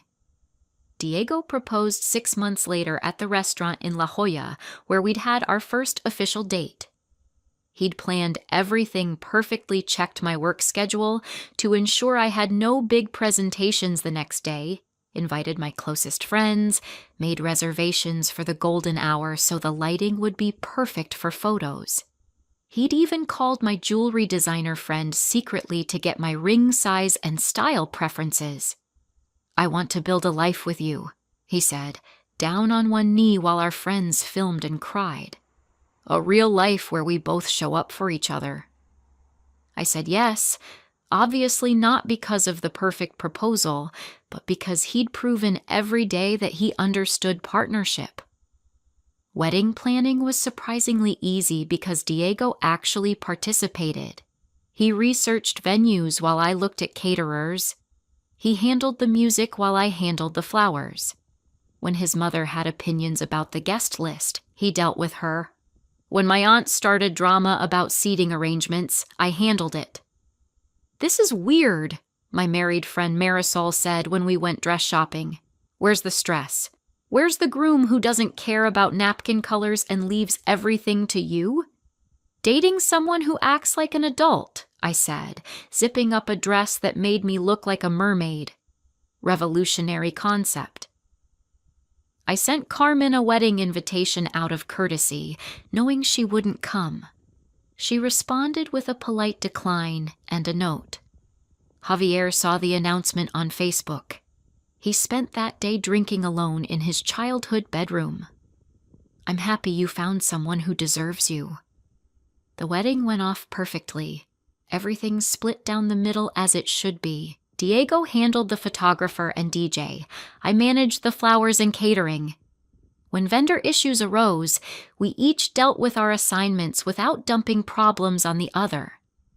My new mother-in-law, Rosa, pulled me aside during the reception while Diego danced with his grandmother. "I heard about your previous relationship," she said, squeezing my hand. "My sister went through something similar. Her ex couldn't even feed himself without her." "It's different with Diego," I told her, watching him spin his grandmother carefully, ensuring she didn't lose her balance. "I know," Rosa said. "I raised him to be a partner, not a project. His father and I split everything too. Still do, 40 years later." She hugged me, a warm, genuine embrace that felt like acceptance and understanding. "Thank God you knew your worth," she whispered. "So many women never figure that out." Those words stayed with me through our honeymoon, through settling into married life, through the quiet moments when I'd remember how different things used to be. 2 years passed in what felt like minutes, 2 years of shared responsibilities, mutual respect, actual partnership. I'd been promoted twice, started leading my own team, bought a car I chose and paid for myself. The woman who used to set Javier's alarms felt like a character from someone else's story, someone I'd heard about but never met. I was at Whole Foods in Del Mar on a Saturday morning, Diego at home preparing for a dinner party we were hosting together, him handling the main course, me shopping for appetizers and wine. The store was packed with weekend shoppers, couples, and families. That's when I saw them a couple that stopped me mid-reach for avocados, hitting me in a bone-deep way I recognized from mirrors 3 years ago. She was pushing the cart, checking a list, grabbing items with practiced efficiency, while her boyfriend, a guy in his 30s wearing a Padres jersey, trailed behind, playing a game on his phone, sound effects blaring loud enough to draw glares from other shoppers. "Babe, did you get my protein powder?" he asked without looking up.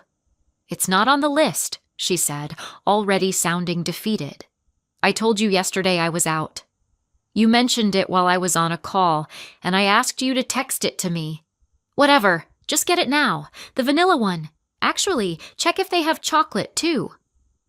She turned the cart around, heading back to the supplement aisle while he kept playing his game, not offering to get it himself. I watched her shoulders slump as she pushed the heavy cart, and I wanted to shake her, to tell her his protein powder wasn't her responsibility, that his memory wasn't her job, that she was drowning, and he was the weight pulling her under. but I knew she wouldn't listen. I wouldn't have.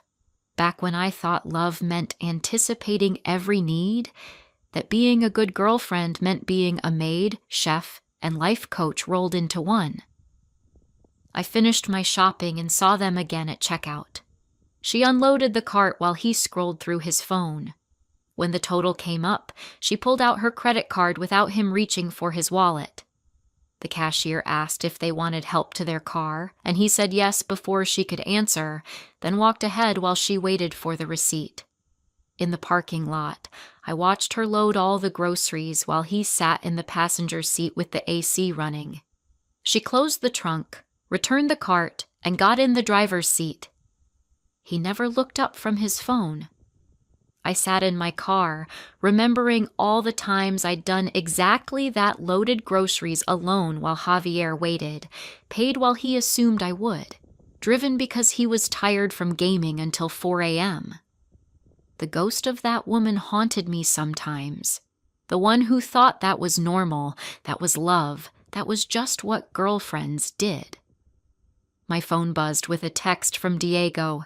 "Hey, I'm at the store getting flowers for tonight. Want me to grab anything else while I'm here?" The contrast hit like cold water. My husband was voluntarily going to a second store for flowers for our joint dinner party, asking if I needed anything not because I reminded him, but because he saw something that needed doing and did it.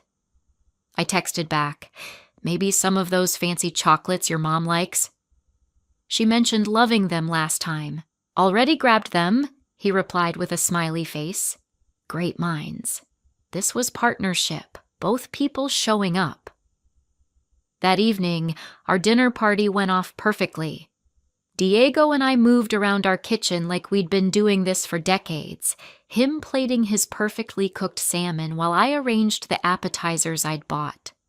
Our friends Marisol and Juan, Miguel and his new girlfriend, Diego's cousin Rafael and his husband arrived, filling our home with laughter. "You two make this look so easy," Marisol said, watching us work. "Remember when you were with what's-his-name and you did everything yourself?" "Javier," I said, refilling wine glasses. "And yeah, I remember." "Whatever happened to him?" Juan asked. "He kind of disappeared from social media. Last I heard, he was living with his parents," I said neutrally. "Working some retail job, I think." Miguel's girlfriend, who didn't know the history, asked, "Were you together long?" 3 years, I said. 3 years too long. Diego appeared at my side, kissing my temple. "Everything okay?" "Perfect," I told him, meaning it. The conversation moved to work, vacation plans, the new restaurant in Solana Beach everyone wanted to try. But Marisol pulled me aside later while the guys debated baseball. "You look happy," she said. "Like, actually happy. Not pretending everything's fine happy." "I am," I said. "It's amazing what happens when you're with someone who acts like an adult." "I still can't believe that asshole wouldn't pick up your mom's prescription," she said, shaking her head. "When you told me that story, I wanted to key his car." "It was the best thing that could have happened," I said, surprising myself. If he'd helped just once, I might have stayed. I might have spent my life managing his. Marisol raised her glass. "To dodged bullets."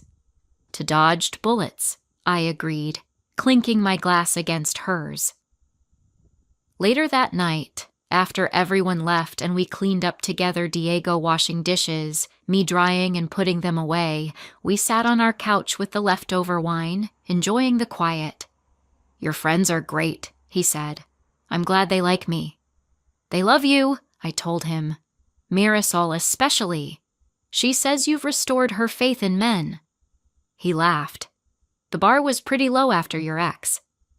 "Underground," I agreed. The bar was underground.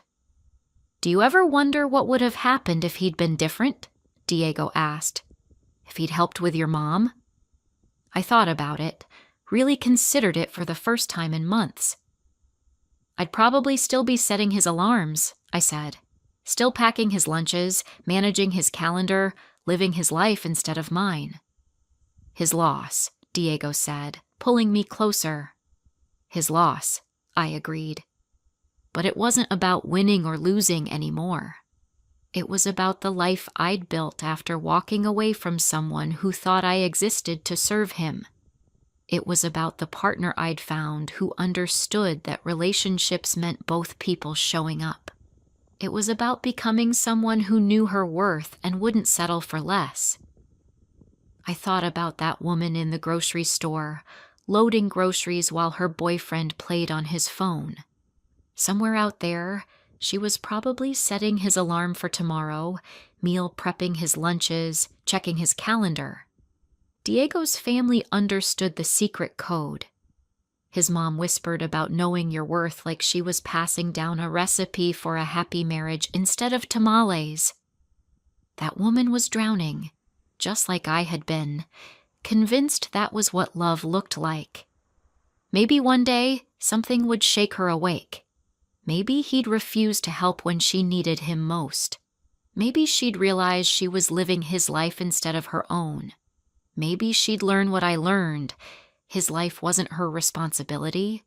Or maybe she wouldn't. Maybe she'd spend years, decades, managing someone else's existence while her dreams gathered dust. Not everyone gets the wake-up call. Not everyone learns to walk away. I realized then that I didn't hate Javier anymore. I nothinged him. Complete indifference was the most powerful revenge of all.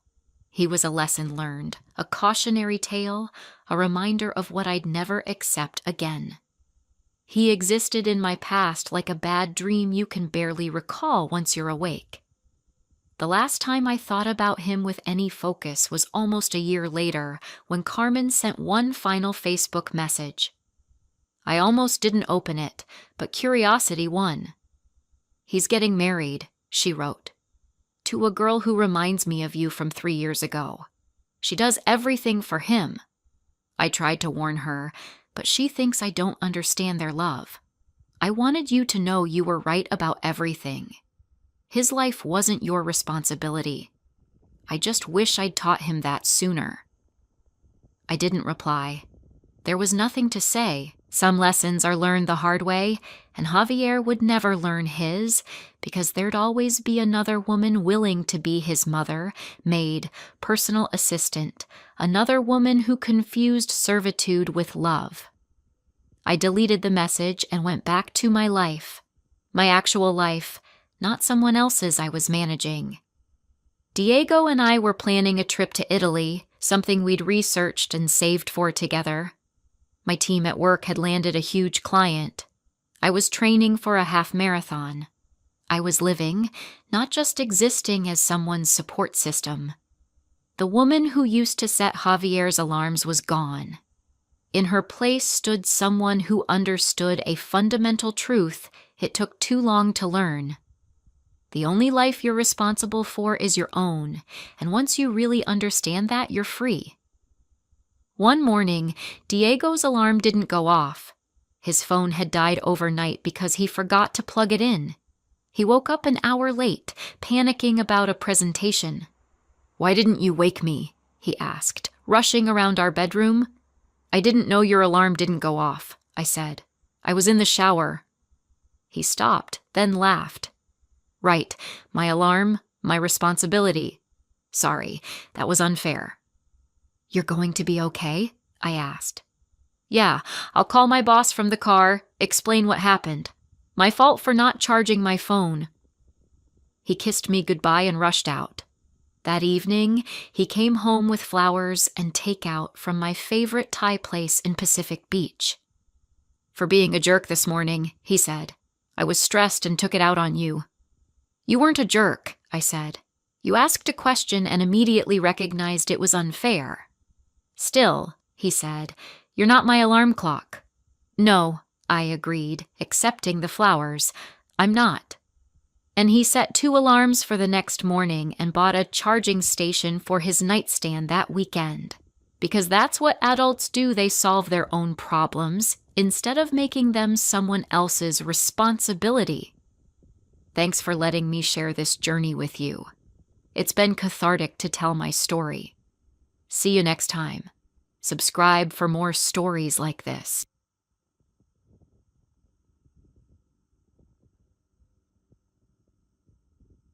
My boyfriend started acting weird after becoming obsessed with Korean culture online. Leo started watching Korean TikToks in March. At first, it seemed harmless. He'd scroll through videos of Korean skincare routines and street food while we watched Netflix together on our old sectional couch. Then the comments started.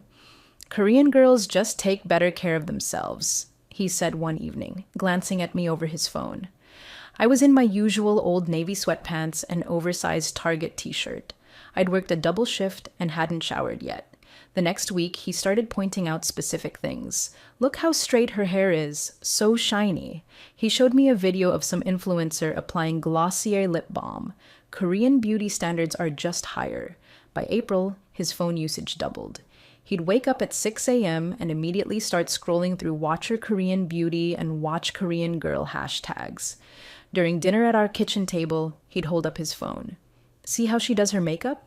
Natural, but still put together." I started wearing more makeup to my job, bought a chai hair straightener from Target and used it every morning before work. Ordered Korean skincare products online. The CeraVe cleanser I'd used for 3 years went into the bathroom drawer. It wasn't enough. "You should really learn to do winged eyeliner like this," he said, showing me another video while I folded laundry on our bed. "And maybe lose some weight. Asian girls stay so petite." I signed up for Planet Fitness that week, started skipping lunch breaks at work, bought protein bars instead of my usual sandwich from the deli across from our office. Leo started sleeping on the couch in late April, said he needed better sleep for work, and I moved around too much at night. When I tried to initiate physical contact, he'd pull away. "I'm just not feeling it lately. Too much stress from work." He spent hours on his phone instead. The blue light from his screen lit up our bedroom until 3 a.m., while I lay awake listening to him scroll. He stopped complimenting anything about me, stopped saying he loved me before leaving for his job at the auto parts store. When I wore the Korean face masks he'd shown me interest in, he barely looked up from his phone. When I tried the Korean fried chicken recipe I'd found online, he ate 2 bites and said he wasn't hungry. I started checking his recent apps when he left his phone on the kitchen counter. TikTok was always at the top. His liked videos were hundreds of Korean girls doing makeup tutorials, eating aesthetic meals, wearing crop tops and mini skirts. His search history showed Korean restaurants in our city, Korean language learning apps, Korean cultural sites. In early June, my dad called me at work. "I've been saving money for months to surprise you both," he said. "Leo knows all about it. He's been helping me plan something special. Just wait, honey. He's going to surprise you soon." I hung up feeling hopeful for the first time in weeks. Maybe this was why Leo had been distant. Maybe he was planning something romantic, a vacation together, time away from his phone and those videos. Maybe our relationship could get back to normal. I bought new clothes that weekend. A sundress from Nordstrom Rack, sandals that would look good in photos. I researched romantic destinations online, started imagining us on a beach somewhere by Lake Harmony. Leo focused on me instead of his screen. The morning of June 15th, I woke up to an empty apartment.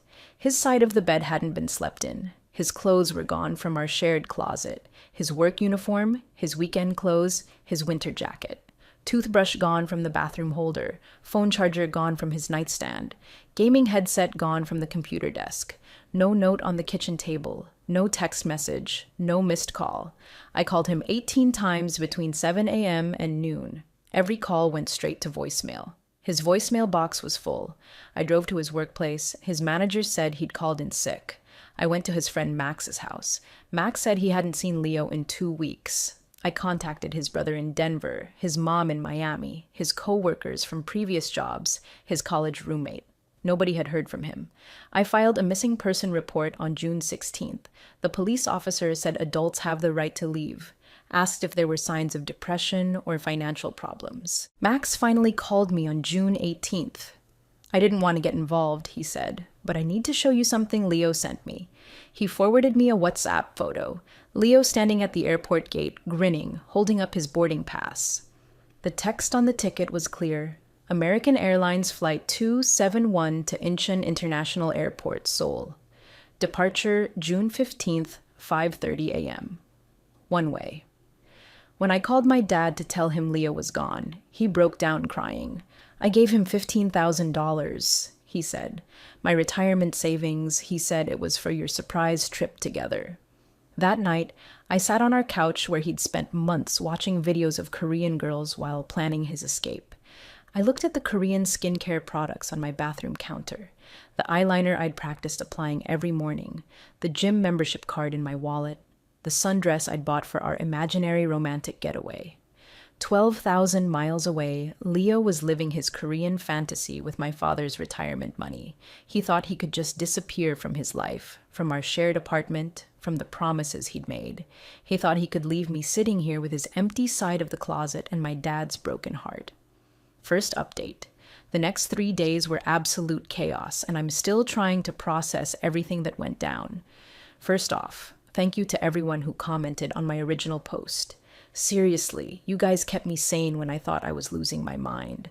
Special shout out to the person who said he's probably going to come crawling back when reality hits. Because boy, were you right about that part. So after I found out Leo had flown to Seoul with my dad's retirement money, I immediately tried calling him again, still going straight to voicemail. I sent him about 20 WhatsApp messages that first night, ranging from confused to furious. The messages showed as delivered, but never read. I even tried Instagram DMs, Snapchat, Facebook Messenger, basically every platform we'd ever used. Nothing. It was like he'd vanished into thin air, except I knew exactly where he was. My dad came over on June 19th, and we had the most heartbreaking conversation I've ever had with him.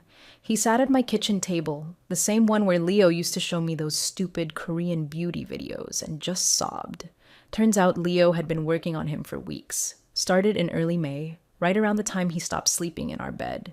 Leo told my dad he wanted to propose to me somewhere special, somewhere I'd never expect. Said he'd been researching Korean culture because I was so interested in it and wanted to take me to Seoul for the proposal.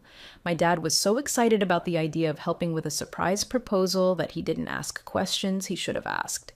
Leo had shown my dad printed screenshots of hotel prices, flight costs, restaurant reservations. Made it seem like $15,000 was exactly what they needed for this amazing 2-week romantic trip.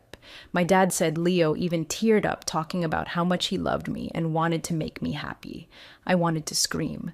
This man had been mentally checked out of our relationship for months, while simultaneously convincing my father he was planning the romantic gesture of a lifetime.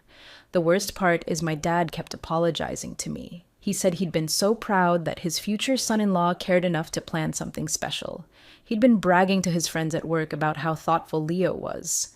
My dad works construction and has been saving every extra dollar for retirement. $15,000 represented months of overtime, skipped lunches, driving his old truck instead of getting it fixed properly. And Leo knew all of this because my dad had told him about his financial situation when Leo first brought up the proposal trip idea. I spent hours going through Leo's social media accounts that first weekend. His Instagram was still active, but he hadn't posted anything since June 10th. His last post was a selfie with the caption, "Big changes coming soon," that I'd thought was about our relationship getting better. His TikTok account showed he'd been liking Korean content right up until June 14th, the day before he left. But starting June 15th, nothing. No activity anywhere. What really pissed me off was looking through his old comments on those Korean beauty TikToks. I'd never thought to check before because I trusted him. But I went deep into his reposts. This man had been commenting on videos for months, not just liking them, actively commenting. Things like so beautiful and perfect skin and asking questions about Korean skincare routines. One comment from May made me want to throw my phone across the room. He'd written, "My girlfriend should learn from you" on some influencer's morning routine video. But then I found something that made everything click into place. On June 12th, Leo had commented on a video from some account called SEOyam Beauty saying, "Can't wait to meet you soon." The account had replied, "See you in Seoul Oppa" with heart emojis. I clicked on the profile and it was exactly what you'd expect. Perfect Korean girl, flawless skin, designer clothes, aesthetic coffee shop photos, the kind of account that Leo had been obsessing over for months. Except something felt off about it. All the photos looked almost too perfect, like they were edited within an inch of their lives. I screenshot everything before the account could disappear or block me. Then I did what any sane person would do. I sent Leo a WhatsApp message with all the screenshots attached. I told him I knew about Seo Yeon Beauty and I knew he'd gone to Seoul to meet her, not for any surprise proposal. I told him he'd stolen my father's retirement money for his Korean fantasy girl, and that he was the most pathetic excuse for a human being I'd ever met. I said I hoped she was worth destroying 2 families for. The message delivered, but still wasn't read. Meanwhile, my dad was calling the bank to see if there was any way to reverse the wire transfer he'd sent to Leo's account. The bank said, since my dad had authorized the transfer willingly, there wasn't much they could do. They suggested filing a police report for fraud, but my dad didn't want to press charges immediately because he still hoped Leo would return the money voluntarily. My dad is too good for this world. By June 22nd, I was getting calls from Leo's mom asking if I knew where he was. His family had no idea he'd left the country. His mom said he'd told them he was taking some personal time to work on things, but hadn't mentioned traveling anywhere. When I told her he was in South Korea, she went silent for like 30 seconds. Then she asked if this was related to his Asian girl obsession that his brother had mentioned to her a few weeks earlier. Apparently, Leo had been talking to his family about Korean culture and how much better Asian women are at taking care of themselves for months. His mom was mortified. She said she'd noticed Leo making weird comments about appearance whenever they video called, asking why American women couldn't be more like Korean women. She thought it was just a phase, like when he got obsessed with cryptocurrency last year, or when he spent 3 months convinced he was going to become a personal trainer. But this was different. This time, he'd actually acted on his obsession and hurt real people. The most infuriating part of all this is that I still hadn't heard directly from Leo. Not one word. It had been a full week since he'd abandoned our shared life and stolen my father's money, and he hadn't even tried to explain himself. I kept checking the Seo Yeon Beauty account, but it had gone private after I found it. I tried creating a fake Instagram account to follow her, but she wasn't accepting new followers. Then yesterday, something interesting happened. Max called me around 8 p.m. and said he'd gotten a weird message from Leo. Not a call, just a text message from an international number. All it said was, "Need to talk to you urgently. Don't tell anyone yet." Max had responded asking what was wrong and where Leo was, but got no reply. Max forwarded me the screenshot and asked if I thought something had happened to Leo in Korea. Looking at that message, I could tell something had gone wrong for Leo.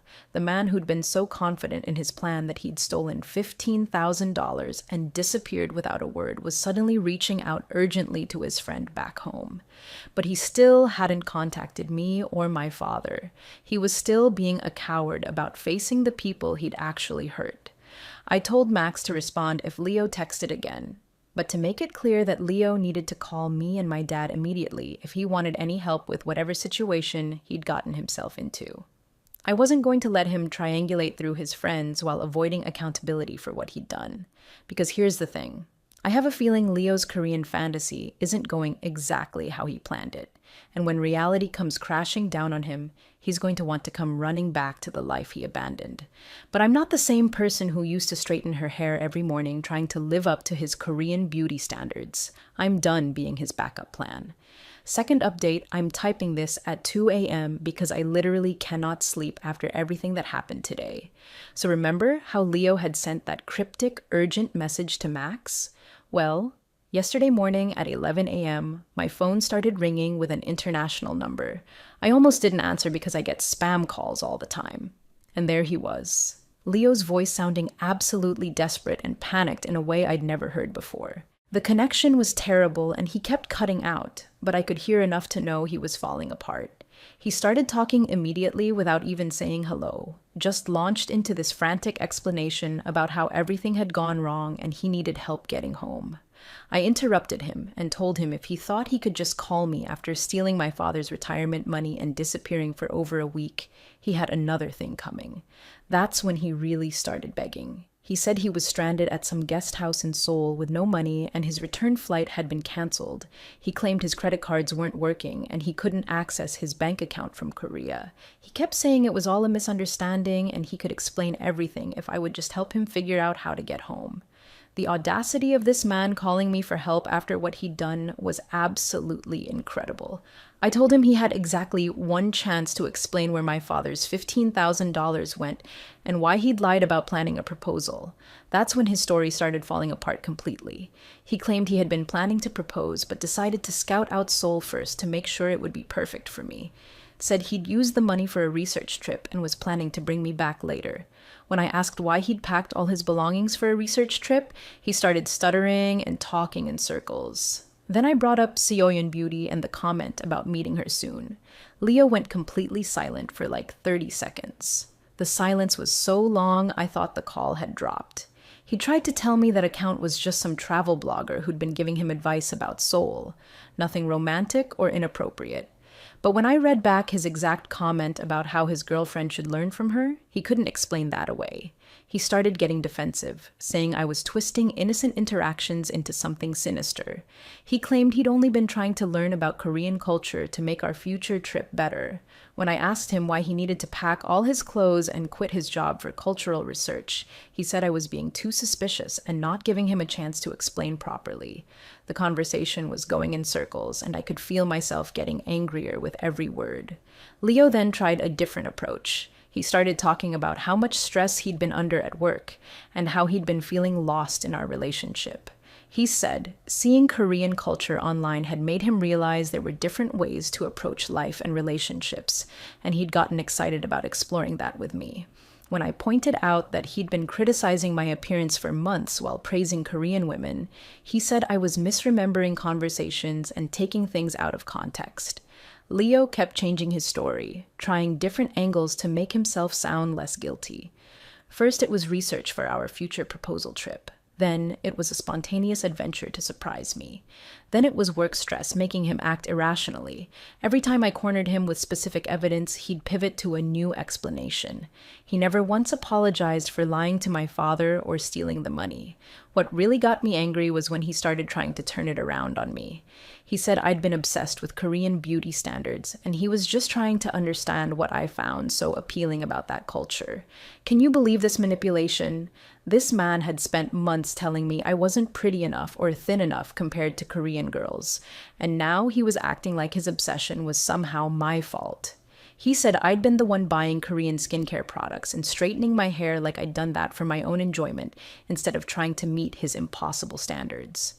I reminded him about every specific comment he'd made. The time he told me Korean girls stay petite while looking at my stomach after I'd eaten dinner. The morning he showed me a TikTok of some influencer's skincare routine and asked why I couldn't put that much effort into my appearance. The night he said Asian women just naturally have better hair texture while I was struggling with the chai straightener I'd bought because of his comments. Each time I brought up a specific example, Leo claimed I was exaggerating or that I'd misunderstood his meaning. I finally told him I was done listening to his lies and he needed to call my father immediately to arrange paying back the money. That's when Leo completely lost it. He started yelling about how I didn't understand what he was going through and how complicated the situation had become. He said he was in trouble and needed support from his girlfriend, not accusations and demands. He actually had the nerve to say I was being unsympathetic during his crisis. I hung up on him. But Leo wasn't done. He called back 6 more times that day. I answered the first few because I wanted to give him multiple chances to tell the truth. Each conversation was the same pattern: frantic begging, constantly changing explanations, and attempts to manipulate me into feeling sorry for him. During the second call, he tried crying and saying he'd made terrible mistakes but still wouldn't admit what he'd actually done wrong. He kept saying things like, "You know I love you and I never meant for it to go this far," without explaining what it actually was. By the third call, Leo was trying to negotiate. He said if I could just wire him enough money for a flight home, he'd pay my father back immediately once he got to his bank. When I asked him what had happened to the $15,000 he'd left with, he said it was complicated and he'd explain everything in person. He promised he'd never ask me for anything again if I could just help him this one time. I told him the only person he should be calling for help was my father, whose money he'd stolen. The fourth call was when Leo started getting angry at me. He said I was being vindictive and refusing to help someone I claimed to love during a genuine emergency. He said if the situation were reversed, he would have already wired money without asking so many questions. He tried to make me feel guilty for not immediately rushing to rescue him from whatever trouble he'd gotten himself into. When I pointed out that he'd created the situation by lying and stealing, he said I was being petty and holding grudges instead of focusing on solving the current problem. The worst part was how he kept insisting he loved me and had never meant to hurt anyone. He said his feelings for me hadn't changed and everything he'd done was supposed to benefit our relationship somehow. When I asked how lying to my father and stealing his money benefited our relationship, Leo said I was being too emotional to understand his reasoning. He actually told me I needed to calm down and think logically about the situation. That's when my mom got involved. She'd been staying with me since Monday because she was worried about how I was handling everything. My mom had been friends with my dad since their divorce 10 years ago. They get along better now than when they were married, and she was furious about what Leo had done to him. When she heard me on the phone getting more and more upset with each call from Leo, she'd been pacing around my living room getting angrier by the minute. During Leo's 6th call, when I was starting to cry from frustration, my mom had enough. She grabbed the phone right out of my hand and put it on speaker. I have never seen my mother this angry in my entire life. She told Leo he was a pathetic excuse for a man who had stolen money from a hard-working father and broken his daughter's heart with his disgusting obsession with fantasy women online. She said if he called me one more time without having $15,000 to wire back to my father, she would personally fly to Seoul and drag him back by his ears. My mom is 5 feet tall and works as a kindergarten teacher, but she sounded absolutely terrifying. Leo tried to interrupt her and say hello, but she shut him down immediately. She told him she'd heard every conversation he'd had with me that day, and she was disgusted by his attempts to manipulate me into feeling sorry for him. She said she'd watched her daughter lose weight and change her entire appearance trying to meet his standards, and now he had the audacity to call her for help after abandoning her for some online fantasy.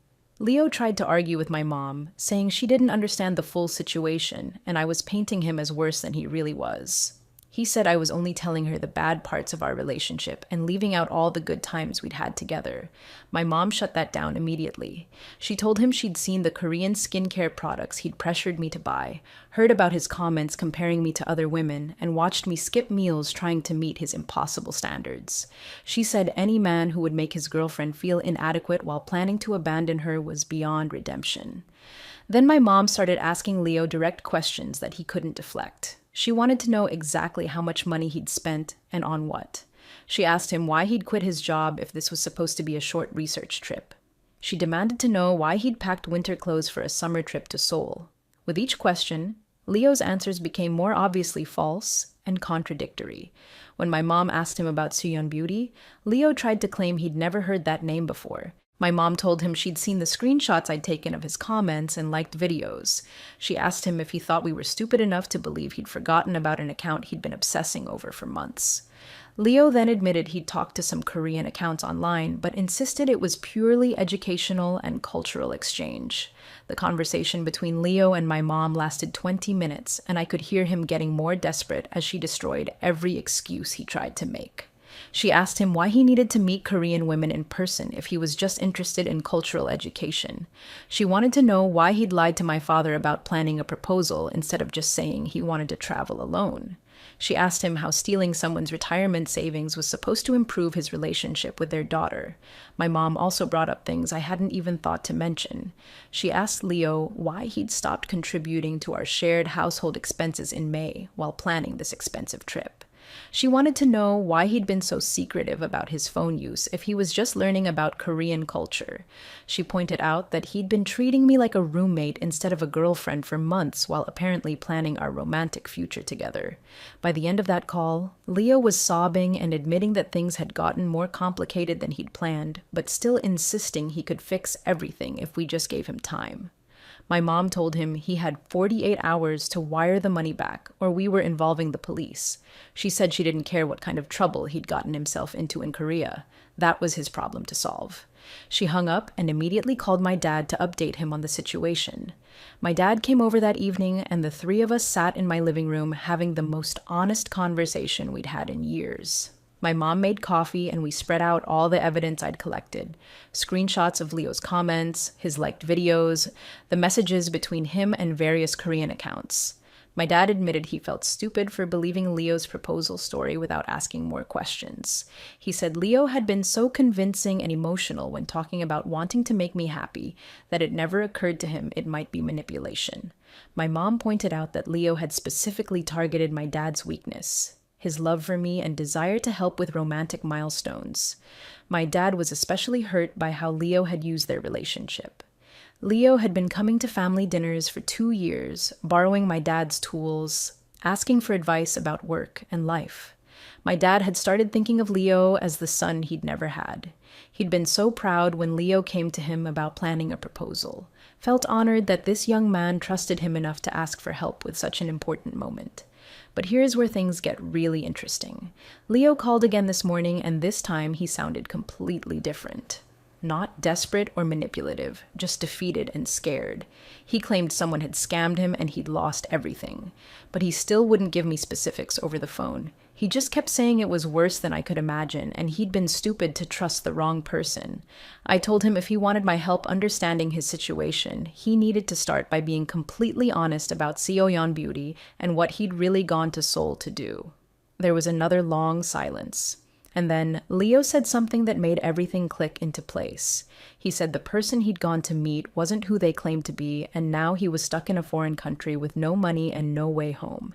He admitted he'd never actually planned to propose to me in Seoul. He said he'd met someone online who he thought was perfect, and had convinced himself that meeting her in person would solve all his problems with our relationship. He'd used my father's money to fund what he now realized was a completely delusional fantasy, but something had gone very wrong when he'd tried to meet this person, and now he was scared and alone and didn't know what to do. That's when I realized Leo's Korean fantasy had turned into his worst nightmare, and tomorrow he's supposed to call me back to explain exactly what kind of trouble he's gotten himself into. Because despite everything he's done to me and my family, I need to know the truth about what happened to those $15,000. My mom thinks I should just hang up on him, but I have to know how this story ends.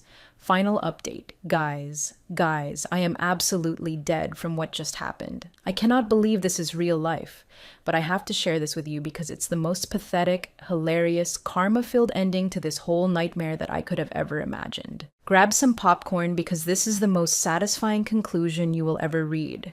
So Leo called me back this morning like he promised, and my mom was sitting right next to me because she wanted to hear whatever bullshit excuse he was going to come up with this time. I put him on speaker immediately because I was done with his lies and wanted a witness to whatever manipulation he was about to try. He started talking, and I could tell immediately that something was different. His voice was completely broken, like he'd been crying for hours. He said he needed to tell me the complete truth about what had happened in Seoul and why he'd really gone there. He said he was ashamed and humiliated, but he had to be honest because he needed our help getting home. Then Leo told me the most ridiculous story I have ever heard in my entire life. Are you ready for this? Seoyeon Beauty wasn't a real person. She was a complete fake created by scammers using AI technology to generate fake photos, videos, and even voice messages. This grown man had spent months obsessing over, comparing me to, and eventually traveling across the world to meet someone who was entirely fabricated by criminals. I started laughing immediately. I couldn't help it. The laughter just bubbled up from somewhere deep inside me, and I could not stop. My mom was staring at me like I'd lost my mind, but I was cackling.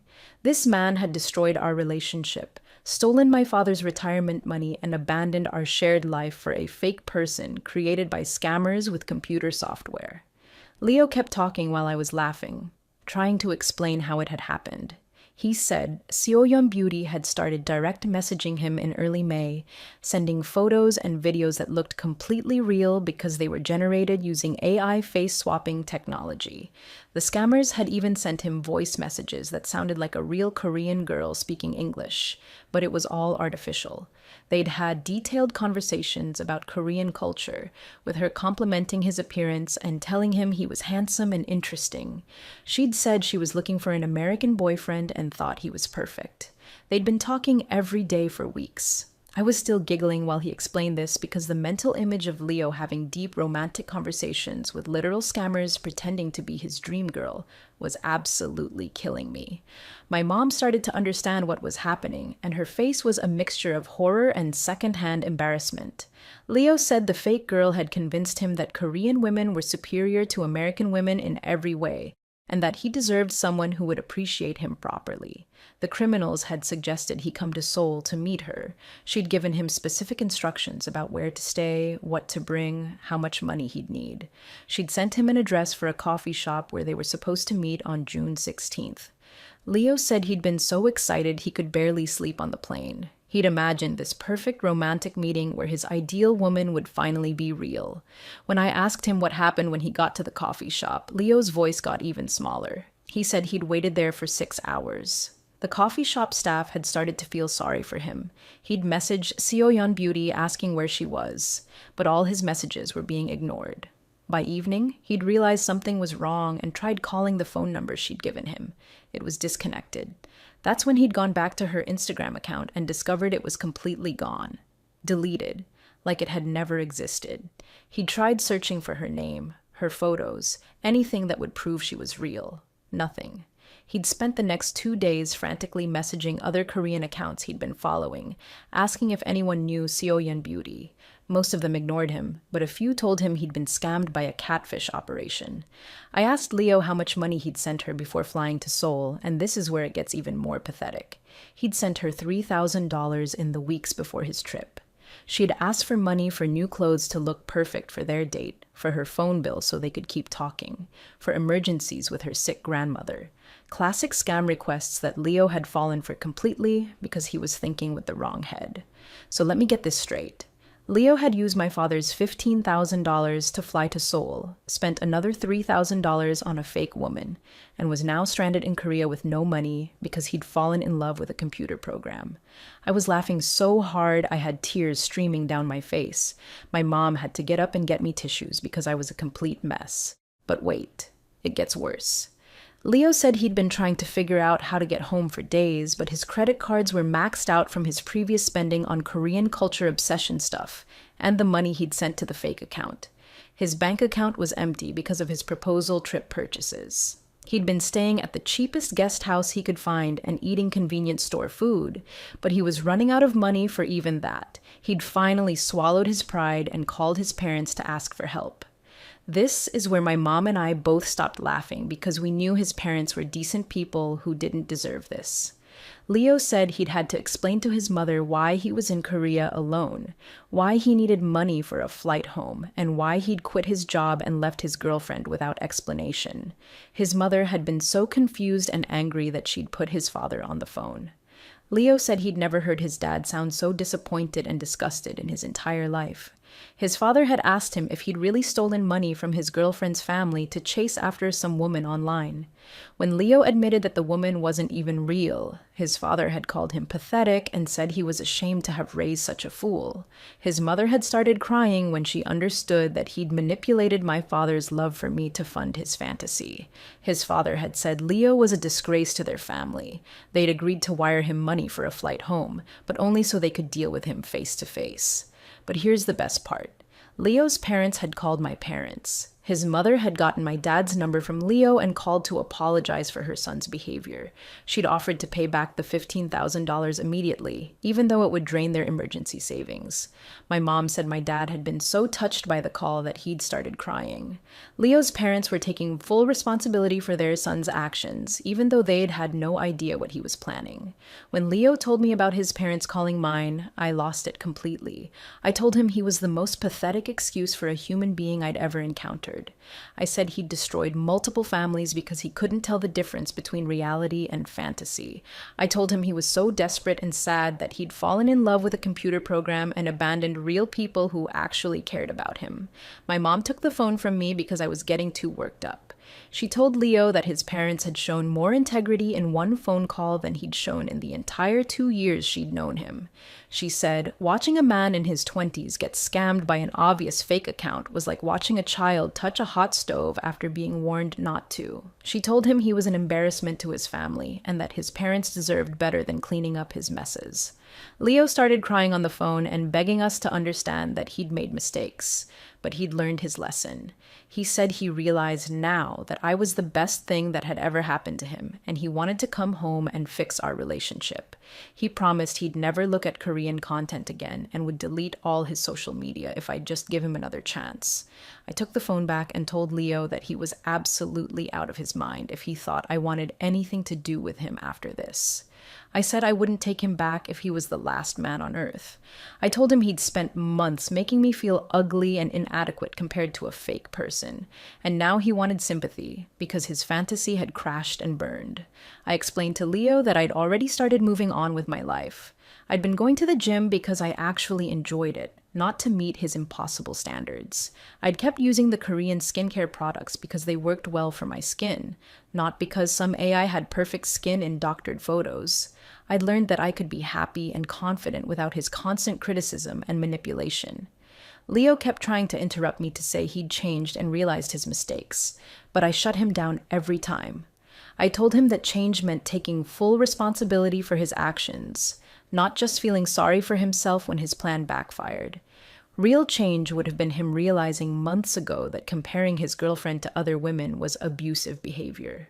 Real change would have been him discussing his travel plans with me instead of lying to my father. My mom added that real change would have been Leo getting a second job to pay for his Korean fantasy instead of stealing someone else's retirement savings. She said if he'd wanted to meet Korean women so badly, he could have joined legitimate cultural exchange programs or language learning groups in our city. Instead, he'd chosen the most destructive and selfish path possible. When Leo realized neither of us was going to forgive him or help him beyond this conversation, he started getting angry. He said I was being vindictive and holding grudges instead of supporting him during a difficult time.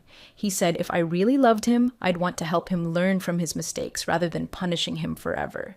He actually had the nerve to say that my reaction was proving that Korean women were more forgiving and understanding than American women. That's when I completely lost my shit. I told Leo that Korean women would also think he was pathetic and wouldn't want anything to do with him. I said the only reason the AI had been nice to him was because it was programmed to scam money from lonely losers like him. I told him that real Korean women were probably just as disgusted by his fetishization of their culture as I was. Before ending the call, I told Leo that his flight home was his parents' problem to solve, not mine. I said when he got back to our city, he needed to stay away from me and my family completely. I told him my dad had already changed his locks and phone number because he didn't want to deal with Leo's drama anymore. I said if Leo tried to contact any of us again, we'd involve the police. Leo's parents did wire him money for a flight home, and according to Max, he's been back for 3 days now. Apparently, he's staying with his parents because he has nowhere else to go. His mother has been calling everyone in their family to apologize for Leo's behavior, and his father has been telling people that Leo is banned from using their internet until he gets professional help. Max said Leo's parents are making him get a job immediately to start paying back the money they spent on his flight and the money they're giving my father. They've also told him he needs to see a therapist about his internet addiction and his problems with reality. Max thinks Leo's mother is more embarrassed than she's ever been in her life. My dad got his $15,000 back yesterday, and Leo's parents included an extra $1,000 as an apology for the stress their son caused. My dad said he's never accepting financial help for wedding planning again, but he's proud of how I handled the whole situation. My mom has been telling everyone she knows about Leo's AI girlfriend situation because she thinks it's the funniest and most pathetic thing she's ever heard. She keeps saying she can't believe she wasted 2 years being nice to someone who couldn't tell the difference between a person and a computer program. So that's the end of my Korean catfish saga. To everyone who said he'd come crawling back when reality hit, you were absolutely right. But this reality was so much more pathetic than any of us could have imagined. Update. Leo apparently tried to create a new Instagram account yesterday to message me an apology. I blocked him immediately and reported the account. His parents found out and took his phone away. A grown man had his phone taken away by his parents because he can't stop trying to contact the woman he abandoned for an AI. I cannot, with this man,